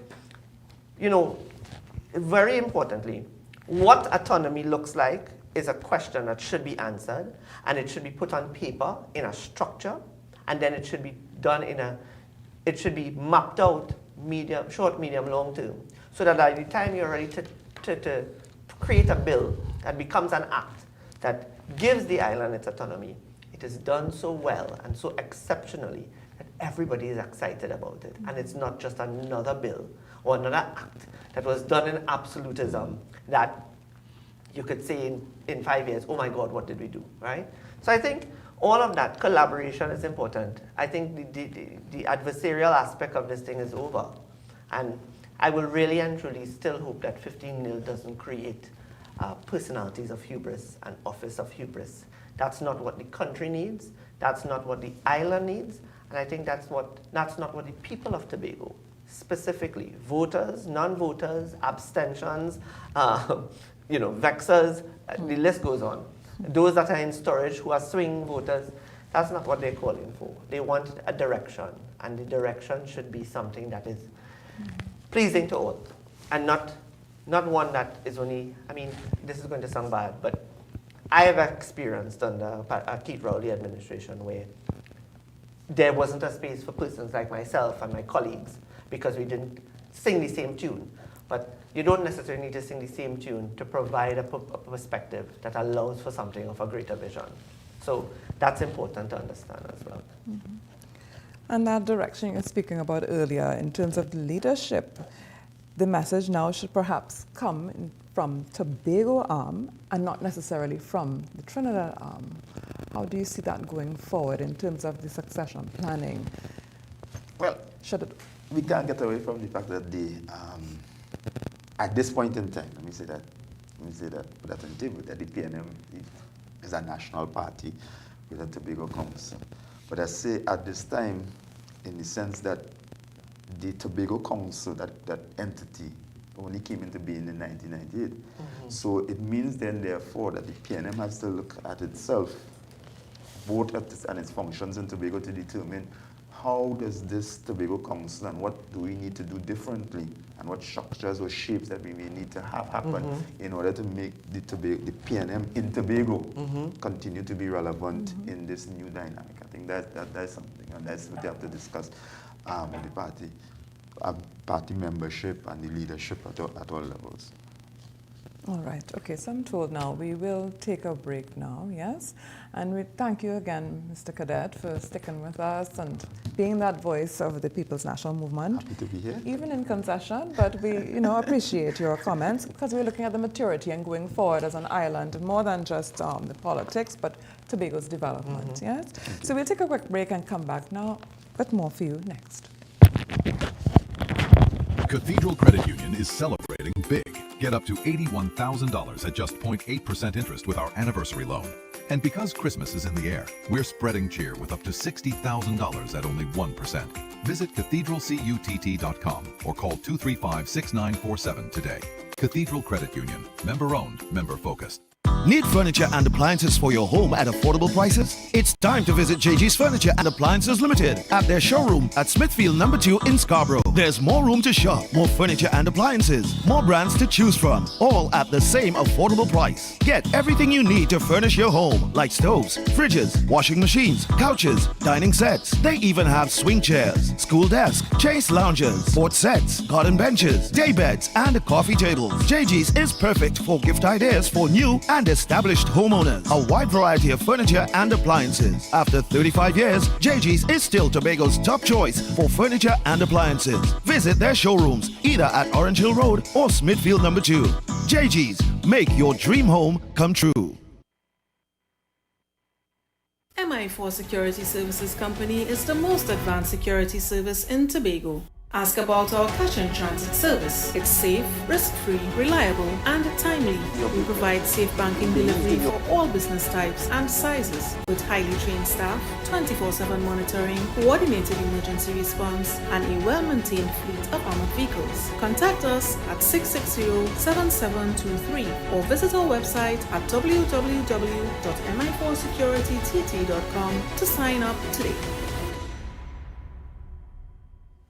You can now get whatever you need whenever you need it anywhere in Tobago with Tobago. Your meals, medication, groceries, and shopping all delivered directly to you. No more hassle, no more stress. Get the Tobago app today on Google Play or Apple App Store. That's TAPPOGO and let us deliver to you. Check our website at www.tapogo.app or call the experts at 494-TOGO and 484-4746. Tobago. Relax. We will get it to you. Tobago's at your service.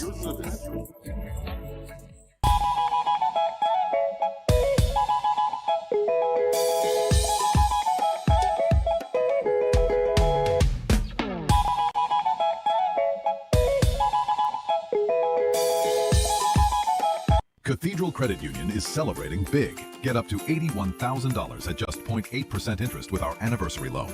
And because Christmas is in the air, we're spreading cheer with up to $60,000 at only 1%. Visit cathedralcutt.com or call 235-6947 today. Cathedral Credit Union. Member owned, member focused.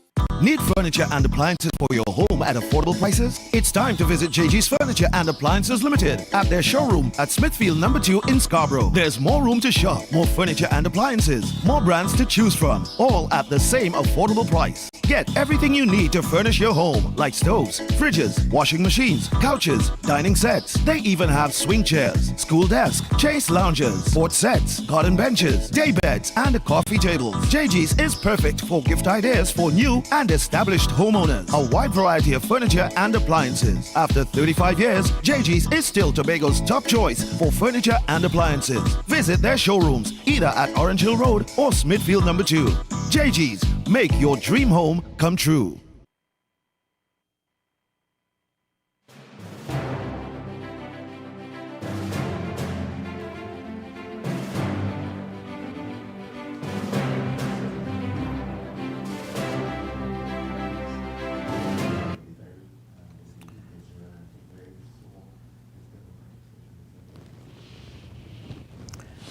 From our teams in the field, we are seeing scenes of jubilation on the Esplanade tonight, and it's a sea of blue. We've seen that Keegan Denoon supporters have just arrived, and we are standing by at any given moment. We'll be hearing from the TPP's camp, their statement, of course, for victory at the polls. Now, we just heard we're rejoined by Pastor Baines and Mr. Goodness. Anthony James, yes. It's a long night, folks, yes? So Anthony James, who was with us at the very start of the night, you know? And Mr. James, we'd ask you for your immediate response to the defeat and that concession speech from Mr. Ansel Dennis of the People's National Movement. Well, Tobago is where Tobago is at this point in time. The PNM has lost 15-0. Not much different from the last result, 14-1. In fact, some people felt that the PNM had lost 15-0. So the only real difference is that you wouldn't have a minority or an opposition set up in the House. But the question is, do we need that? We were discussing constitutional reform a long time. We have inherited a British system here. very antagonistic and adversarial. So we have to have government and we have to have opposition. I'm totally against that, actually. And maybe the divine voice is speaking here. We also have the question of representatives becoming secretaries and so on. I'm against that, really. And Tobago doesn't need that. You need a system where the chief executive picks his own cabinet, picks his own executive council, and pick people based on the competency and so on. A representative is in fact a representative to represent the area, and he represents that area, or he or she represents the area only. We have to decide in Tobago, don't Trinidad, we have to decide in Tobago exactly what do we want, and this has nothing to do with Trinidad. What style of government is best suited for us? Now, the question of with the false label about autonomy is going on for a long time. Right? If we listen to ourselves, it's time Tobago has to get serious. We listen to ourselves. We are here in Tobago fighting up about some fancy, complex equation about autonomy and autonomy and autonomy. Trinidad is not discussing that. And we are coming last, and we are something so foolish, really. I really want to speak to that. We are something so deadly stupid here. Trinidad is not talking autonomy, but we are talking autonomy. What does that mean?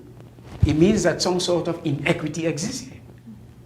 How is it so difficult to just deal with the matter?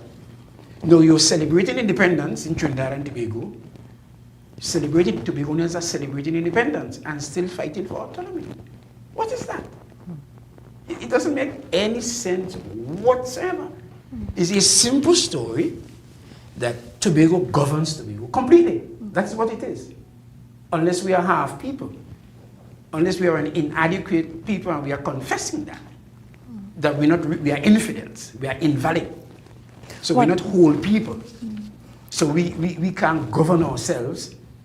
So we're looking to go, you even talk about going around to make some kind of crazy bill. What is that really? You're making a bill to do it, and when you finish with that bill, you're under Trinidad again.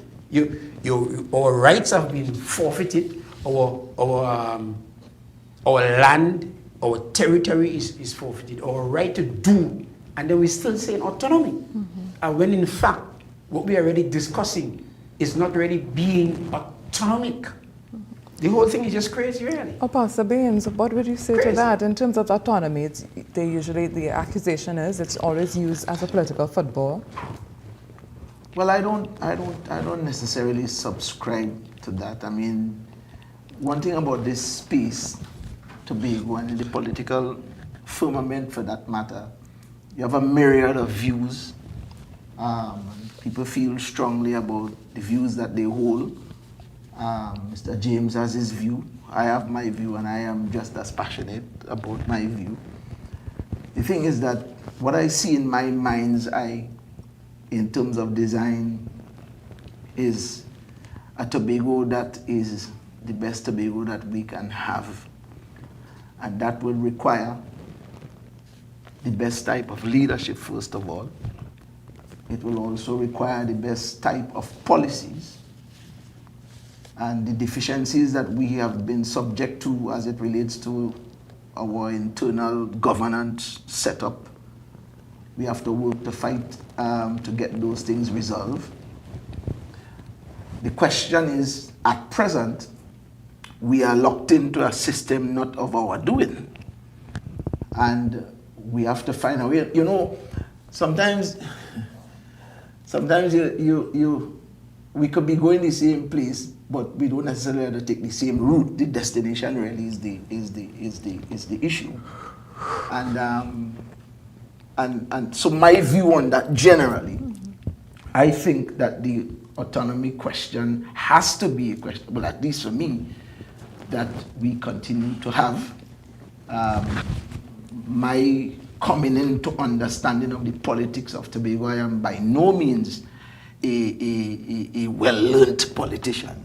In fact, I may just be a grassroots man who understands day-to-day life, and I try to learn as I go along. I came into the political landscape in 2005, when I started to pay attention to what was taking place, and over the years, there are some basic things that I have gathered, and in more recent times, some of the things that impact the development that we really trying to achieve.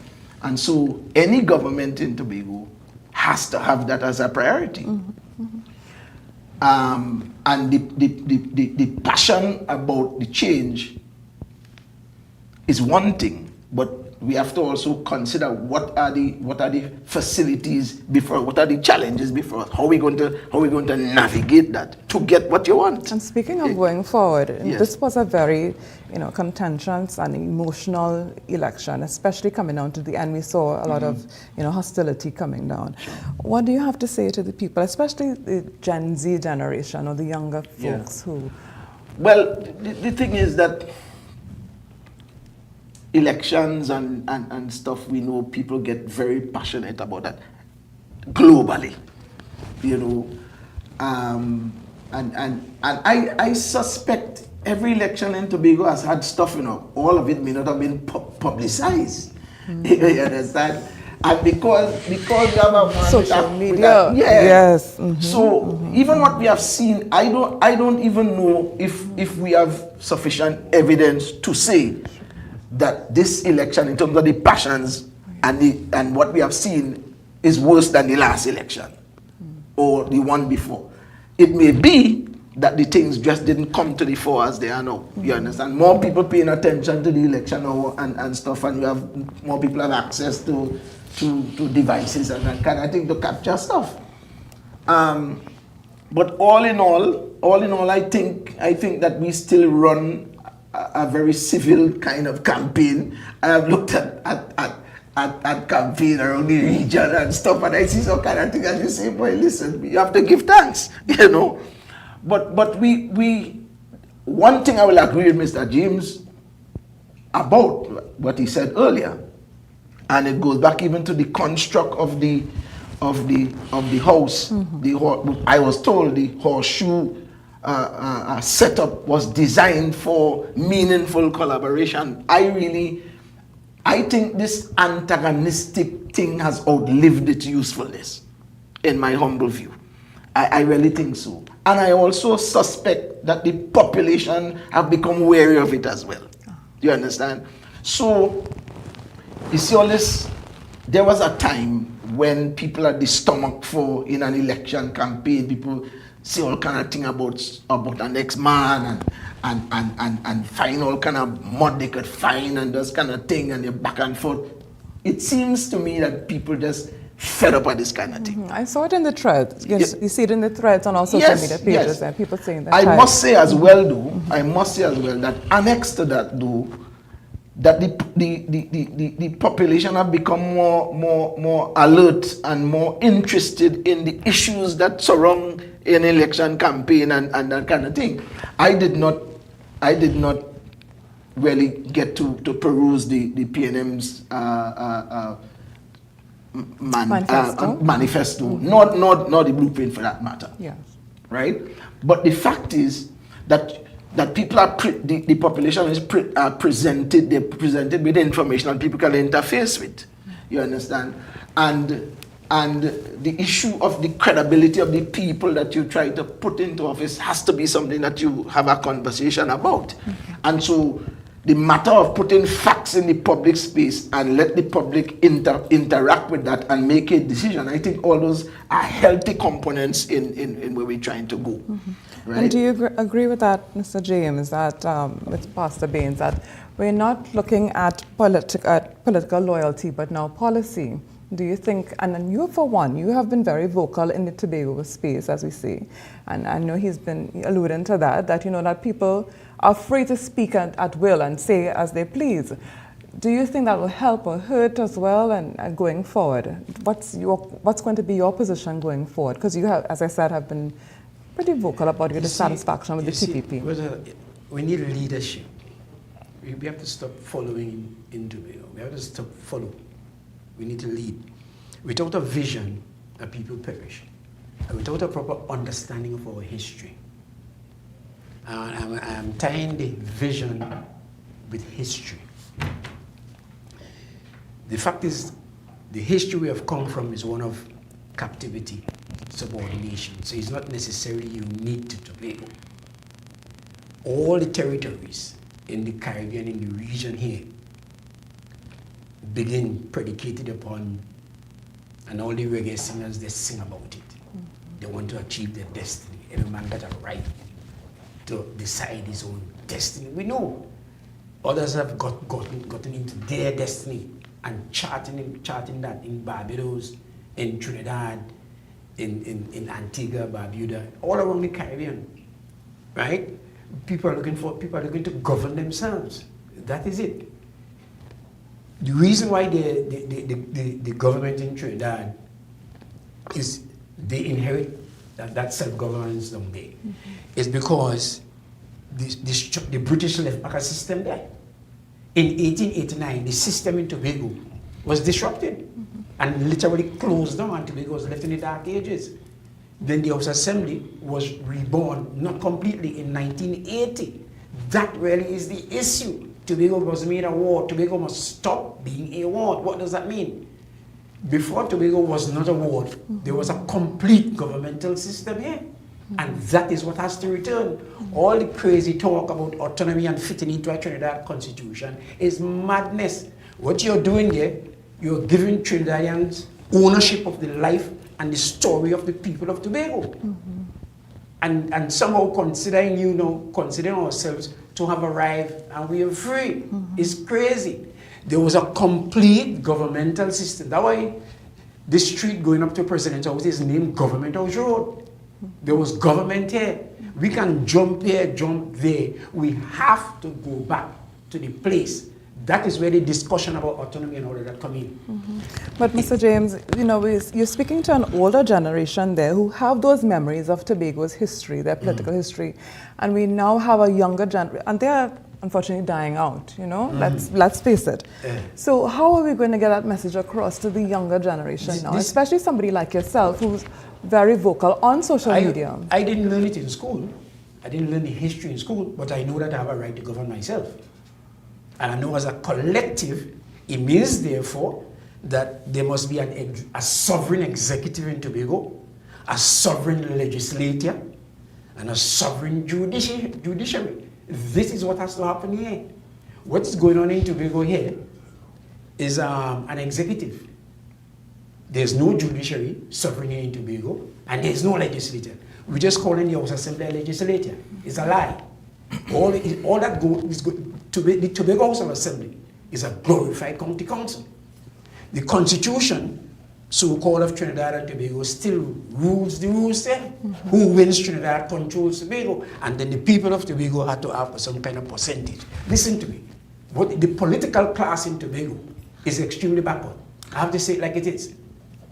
So I'm listening on this set here tonight. When we refer to Tobago, we say on the island. I am not on an island. Tobago is my country, and the people of Tobago are my nation. It's my nationality here. Nobody has a right to get into that story. And then when we refer to Trinidad, we said it on the national scene. Are we listening to ourselves here? We're calling Trinidad national. And we call ourselves on the island here. Well, I mean, like messed up. Like I said, Mr. James has his views, and I heard that man say views are like noses, and everybody has one. And I think it is insulting, really. Let me be straight. I think it is insulting because I heard him say earlier, I made a reference to the divine and the divine's input in what is happening now. You have a group of people that are in the corridors of power now.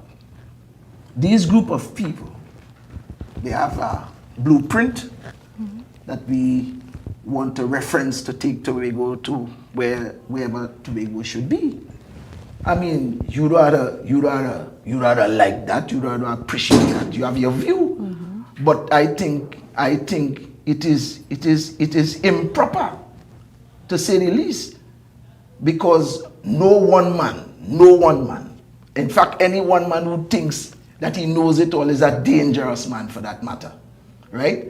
And I fear that it has some individuals could have this God complex that nobody else can can do what needs to be done. And I find that to be insulting a lot of times. And I think that there are a group of people, because the thing is, the leader and the people that are here now are where they are. You understand? You have a particular vocation, Mr. James has his vocation and whatever, and you cannot function outside of where you are or what you know. You understand? And this group of people are the group of people that the people of Tobago have elected now to move the island to the next place. And I don't get bogged down with the usage of terms. I mean, I know it is perhaps more significant to others than me. I think island, country term, those things are not important to me, right? But the point is that I think that the TPP has a particular mandate, that they have minds that they bring together because we want to move the island to a particular place, and that is what we're working with now. But in reality, though, Pastor Baines, every entity has 4 years, right, to get into office and to prove their point, to show that the promises they deliver on those, right? Mm-hmm. You think autonomy could really be a focus of the TPP, seeing that the history has been so long for us to get here? Well, my view is simply this, that we have come into the landscape of governance, and by experience we see that there are some deficiencies in terms of what we're trying to accomplish, even within this blueprint that we have. Therefore, the matter of autonomy has to be something that is a front burner issue for us to, because you see, at the center of this thing is this Tobago, this greatest little island that we're talking about. Right, good. We will actually have to ask you to just hold your thoughts now, because we're going to cross live now to the TPP's camp. We've been waiting for that moment to hear statements coming from them on the Esplanade tonight. I'm told that, of course, there's a lot of jubilation and excitement going on down there, and that conversation, we could, certainly have that conversation continued. Pastor Baines, because the team is, I need to hear from you to remind me, are you on? Are we going in? Yes? We're coming in now. Yes, we're crossing live.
One of my favorite speakers says that he begins the secrets of the Most High for the time of the struggles of the American.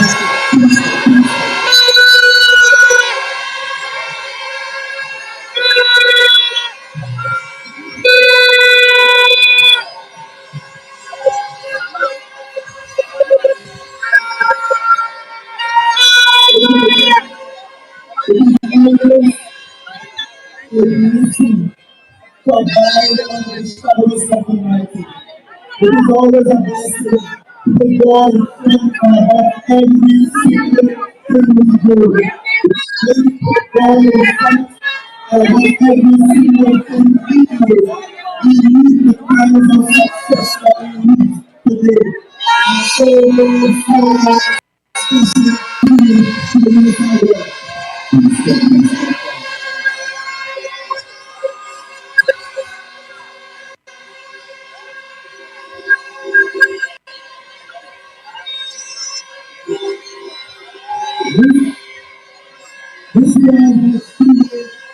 important election in people. This year we celebrated 250 years of there being an institution of Tobago House of Assembly. Most people don't know that the oldest political institution in the country is actually Tobago House of Assembly. But 45 years ago, with the brave work led by Mr. Robinson and Dr. Murray, we had a reform Tobago House of Assembly.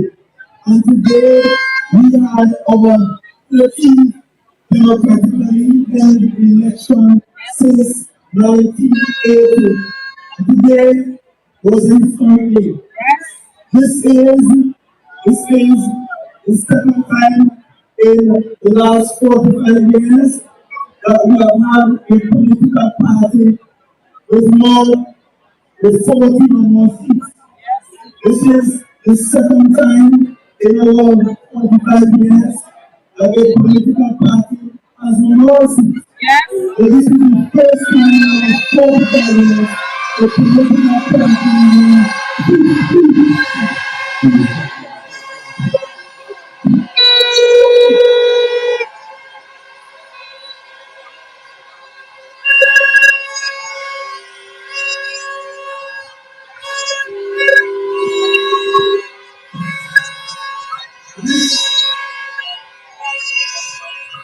This is a third vindication. This is a third vindication that the last 4 years, through which we saw many ups and downs, many trials, not of our own doing. This is a vindication that truly, when you saw it tears, we need to enjoy. And today, people of Tobago,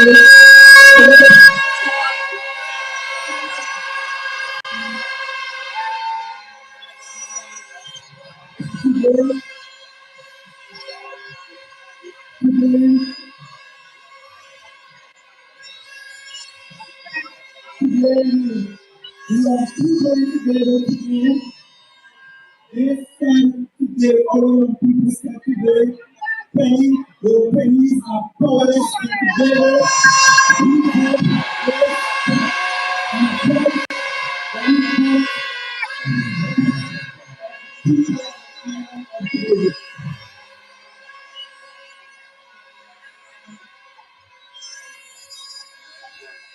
Tonight, if there were any doubts about whether or not the political institution I lead have the right to lead, if there were any doubts about whether or not the people of Tobago are behind us, today, people of Tobago said we only want an indigenous Tobago political institution.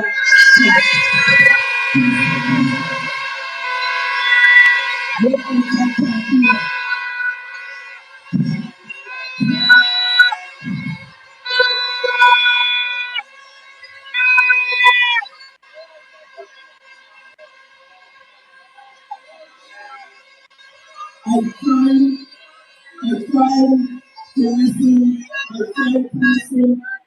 to the concession speech a while ago, which wasn't much of a concession speech, to be honest. But the now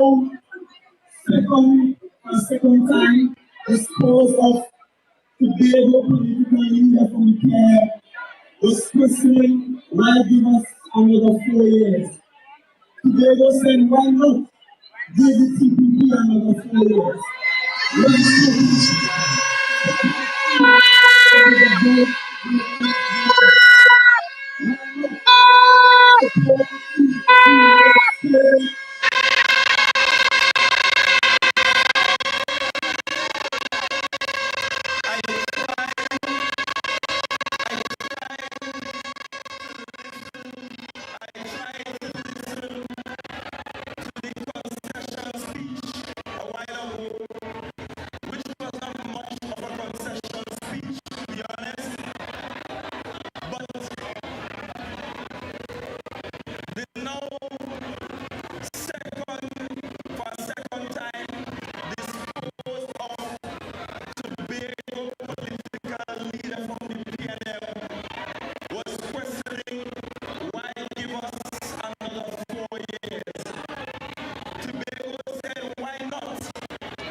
stay outside tonight because Natisha Chance Pantin will continue as the representative from Mason South Badminton.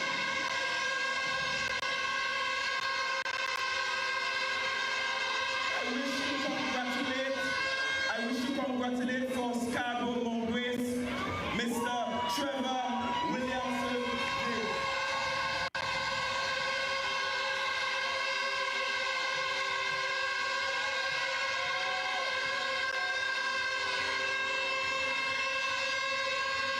I wish to also congratulate this gentleman who is beating this said opponent for the second time consecutively. Mason Hall, North Mariah.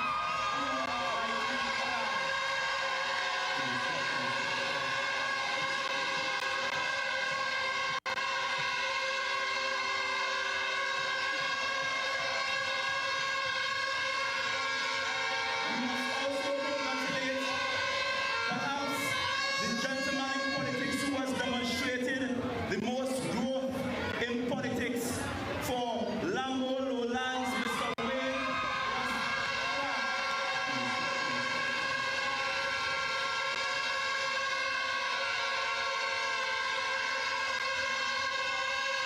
We will not be here to signal patience here. He won previously by a handful of votes, and this time he has won by over 100 votes. Nigel Tate signaling patience.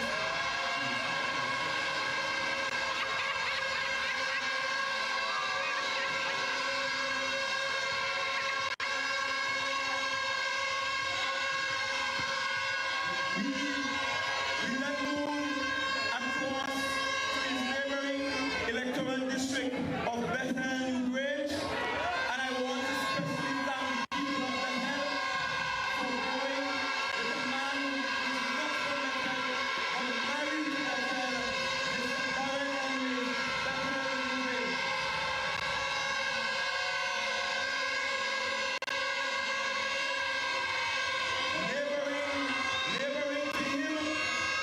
Neighboring to him, we have from Plymouth, Blackrock, Mr. Cole Barton Alexis.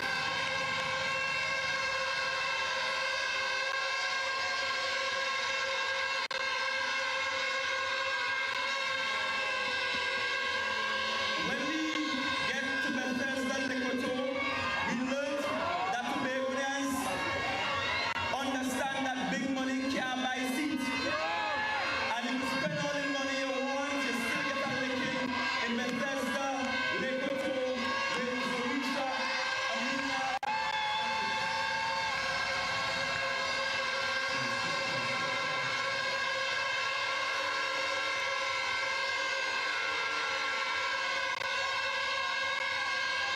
In Bonaparte, Crown Point, we had in Bonaparte, Crown Point, some issues raised by Joel Nancy Sampson, and tonight those issues have been fulfilled by Mr. Nikita Percy.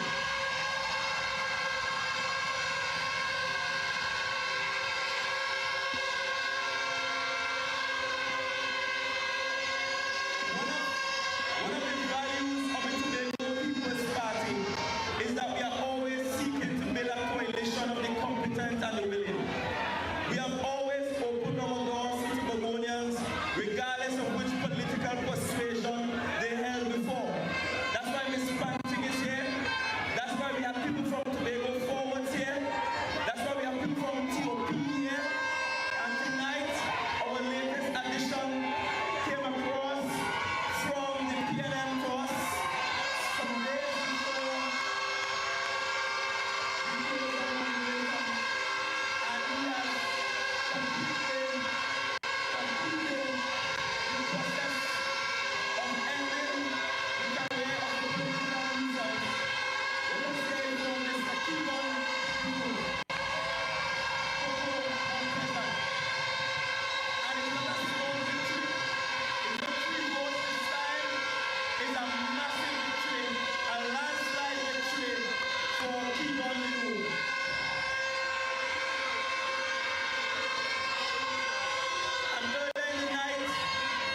got to 14-1 and we started praying some more.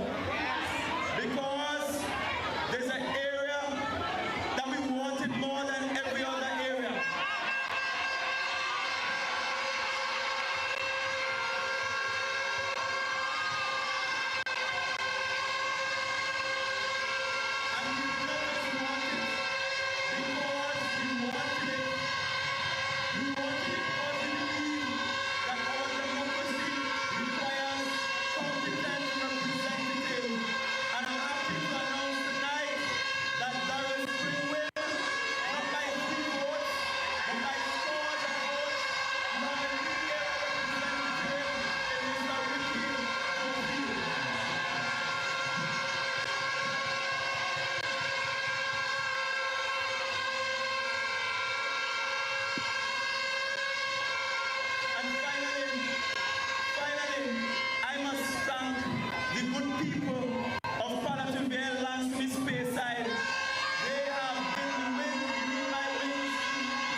Number 40 of 1996, the President, barring no extenuating circumstances, should be on island to have sworn in all members of the Assembly, a Chief Secretary and a Deputy Chief Secretary, thereby beginning the Executive Council. Immediately thereafter, I will address the Tobago public on mechanisms that we will put in place to ensure that democracy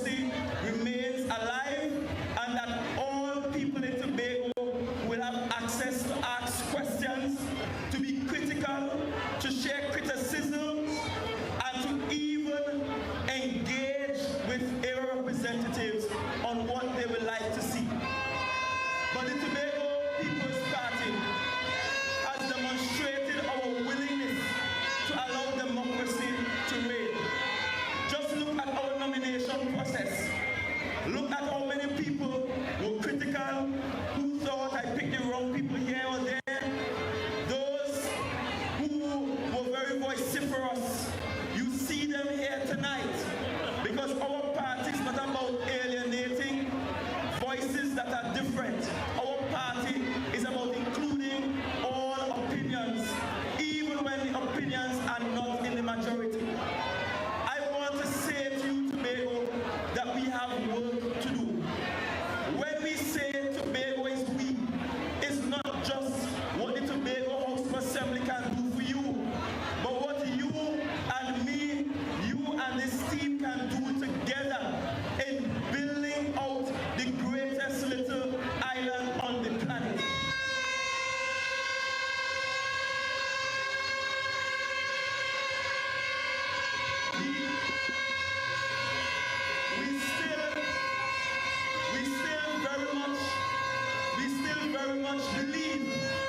We still very much believe that we can become the greatest little island on the planet. And that requires all hands on deck. There is sufficient work for everybody to do in building out this greatest little island on the planet. I cannot have the night pass without acknowledging a surprise endorsement that we received from the founder, the owner, the leader of the Progressive Democratic Patriots, who decided it would have been best to sit this election out and to give his endorsement and support to the Tobago People's Party. And so I must acknowledge and thank him for his support. The Tobago we will be building out will require as our first object of governance is getting our autonomy bills done. Tobago requires greater autonomy at this time, and that means that all people from all political parties, all villages must get involved in building out what that platform will look like. Tonight is not a night for long speeches, and so I want to again say thanks to all of you. Special thanks to members of the media. I know we get our friends from Trinidad at least once every 4 years, and we are happy to have you here. We are happy to engage with all of you. That includes you too, Akash. Know that Tobago love all of you. To our friends at the Newsday, unfortunately, I know this is your closing assignment, and I wish you all the best on your future endeavors. But we continue to cherish press freedom as an integral part of our democracy, notwithstanding the changing methods through which we communicate with the public.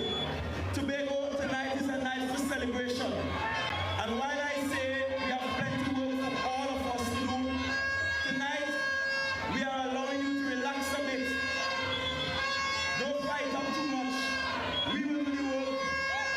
My very good friend and brother from Trinidad, he flew up to Tobago and no cost us to celebrate with us. He was with us at the launch of our campaign right here. And young brother is here with us tonight.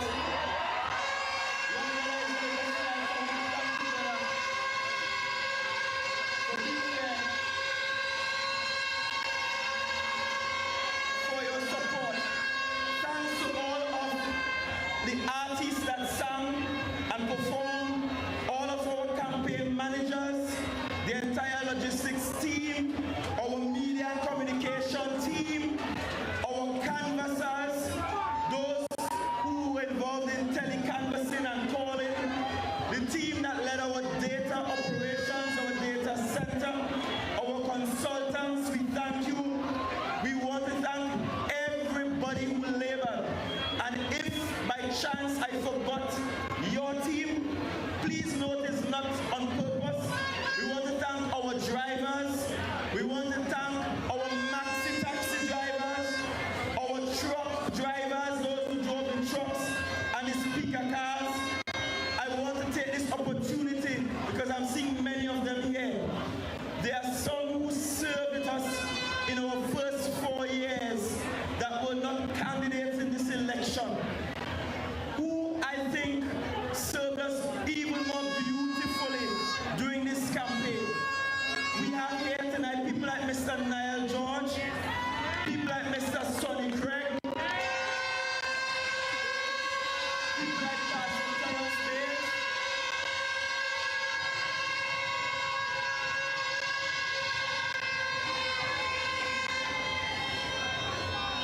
People like Joel Samson who moved on to greener pastures.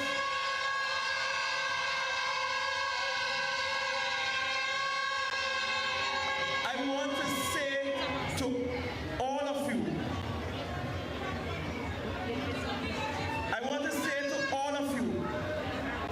that in this administration, that there is still work for you to do, and I will be calling on you all to assist us and to work with the administration in areas where your talent exists.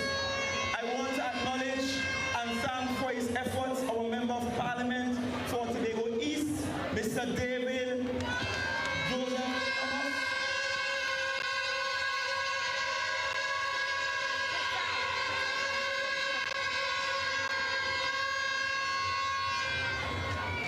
The latest person or the last person to join us in the THA was Mrs. Petalan Roberts. And I want to thank Mrs. Petalan Roberts for her excellence always. I also see present here Mrs. Sertica Williams-Orr, who was a guiding mentor at the start of our first 4 years, and I thank you. I also want to acknowledge, I want to big up, I want us to say a loud thank you to Miss Tashia Grace Morris, that served as our Secretary for Tourism. Will forever be for one of our Tobago Indigenous Carnival. Thank you for your service. And of course, all of our boards and committees that served over the past 4 years, we say thank you. Tonight, as we begin to organize the new government, I want to signal to the Chief Administrator and the administrators that we are coming. I want to signal to public officers who thought that this was a flukes and 4 years will pass and will be gone. Please know that we ain't gone nowhere. We're there right here.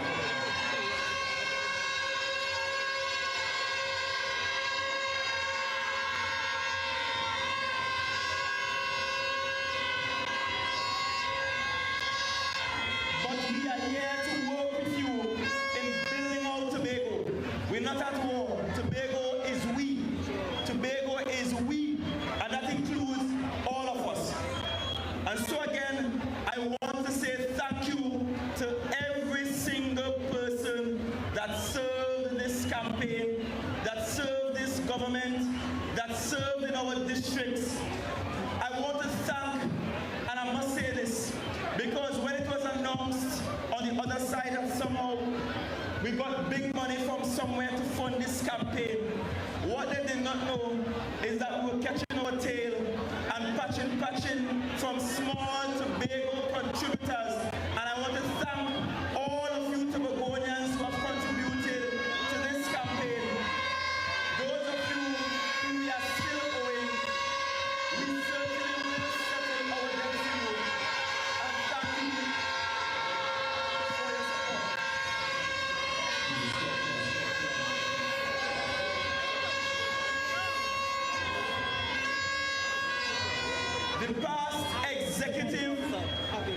The past executive council, I thank you. The former presiding officer of the Tobago House of Assembly, Miss Abby Taylor.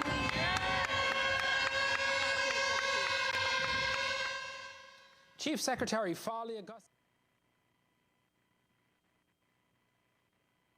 Secretary-elect of the Tobago House of Assembly, Farley Chavez Augustin, addressing party supporters after a historic landslide victory of 15-0. Pastor Baines, Mr. James, your final words, please, before we leave tonight. Mr. James? Yeah, well, knowledge is no longer esoterical. Knowledge is exoterial. And anybody who wants knowledge and understanding can dedicate themselves and reach that. I'm saying we are here. The reason why we're having elections and all of that is for a purpose. The reason why there's politics in Tobago is because there must be a purpose. It has to be shaped by an understanding of who we are. We can't have politics in bondage in Tobago and dress it up in all kind of language, autonomy, internal settlement. We have to understand what the objective is. The objective is to be free and to be sovereign. If that's not the objective, it means that the people of Tobago have found themselves lost in history and have fallen trying to prosecute a state of affairs where we are falling. Pastor Baines? Well, I mean, you know, if there is one thing that I could agree with Mr. James with, is that there is sovereign in this matter. I am a firm believer that the eternal God rules in the affairs of men, and the people that are in the corridor of power at this time would be those people that he has allowed, and he has allowed these people with certain competencies and so on, and there is a program that is afoot that we are trying to bring into the Tobago space to move the island to our next place. I know it is a season of euphoria for those of us who support the TBP and all of that. But I will end by still saying that to whom much is given, much is also required. And on that note, thank you so much, Pastor Baines. And we're going to take a quick break now and come back to close our show tonight. Thank you, Odeka. Need furniture and appliances for your home at affordable prices? It's time to visit JG's Furniture and Appliances Limited at their showroom at Smithfield number 2 in Scarborough. There's more room to shop, more furniture and appliances, more brands to choose from, all at the same affordable price. Get everything you need to furnish your home, like stoves, fridges, washing machines, couches, dining sets. They even have swing chairs, school desks, chase lounges, sports sets, garden benches, day beds, and coffee tables. JG's is perfect for gift ideas for new and established homeowners. A wide variety of furniture and appliances. After 35 years, JG's is still Tobago's top choice for furniture and appliances. Visit their showrooms either at Orange Hill Road or Smithfield number 2. JG's, make your dream home come true. MI4 Security Services Company is the most advanced security service in Tobago. Ask about our cash and transit service. It's safe, risk-free, reliable, and timely. We provide safe banking delivery for all business types and sizes with highly trained staff, 24/7 monitoring, coordinated emergency response, and a well-maintained fleet of armored vehicles. Contact us at 660-7723 or visit our website at www.mi4securitytt.com to sign up today. You can now get whatever you need whenever you need it anywhere in Tobago with Tobago. Your meals, medication, groceries, and shopping all delivered directly to you. No more hassle, no more stress. Get the Tobago app today on Google Play or Apple App Store. That's TAPPOGO, and let us deliver to you. Check our website at www.tapogo.app or call the experts at 494-TOGO and 484-4746. Tobago. Relax. We will get it to you. Tobago's at your service.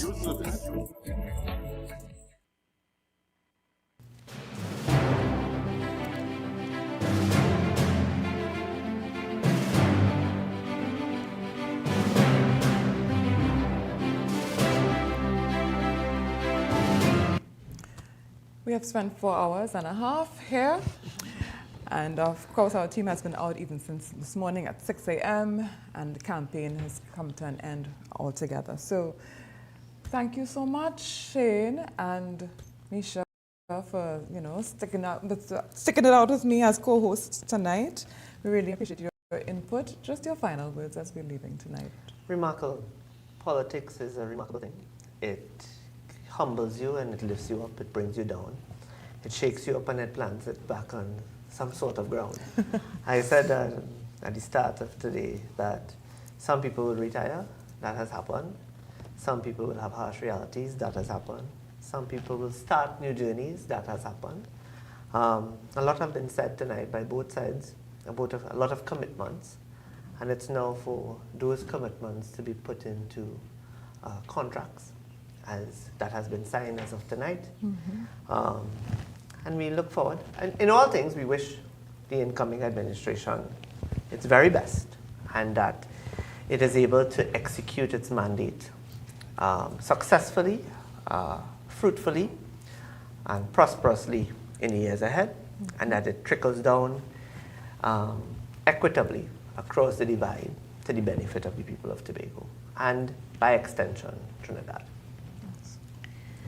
Yes, reunited only but for a short bit. It was definitely a lovely evening spending time. I definitely learned a lot. The discussions were spirited.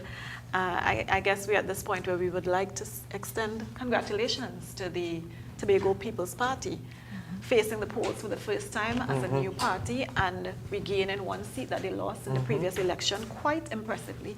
Even if we know that the numbers tell a story, we can say that, you know, a win is a win. A win is a win, as some folks say, and that the leader, Aisha McKnight, held the course, stayed on course, and really heralding that boat, that ship into harbor for the rest of his party and his team. So again, I've learned a lot this evening. I enjoyed my evening here, and as I've said all evening, it's not just about what happened tonight, but ultimately what's next. Correct. And I think that's where we're at. Okay, good. And thank you too. Again, as I said earlier, I just want to touch quickly on Mr. Fali Chavez Augustine's statements. He did make mention that there will be plans to ensure that there is opposition voice even after, because it's a 15-0 victory, that there will be opposition voice coming forward. And yes, congratulations too to you, to TPP, and all his supporters. And of course, at the end of the day, this is democracy at play, democracy at work, and it's only should augur well for Tobago's development. I am Odeka O'Neil on behalf of our entire team, from our producer, Mr. Sean Benoit, Aisha Keynes-Dumas, head of news, all our reporters, Dexter, our director, Albert Porter, all who have made tonight possible. All our panelists, Leroy George and Mr. Huey Cadette, are still with us in studio. You know, everybody who's contributed to tonight's show to making it a success. We thank you so much, and we wish you all the best. And thank you again for staying with Channel 5. Thank you. Thank you.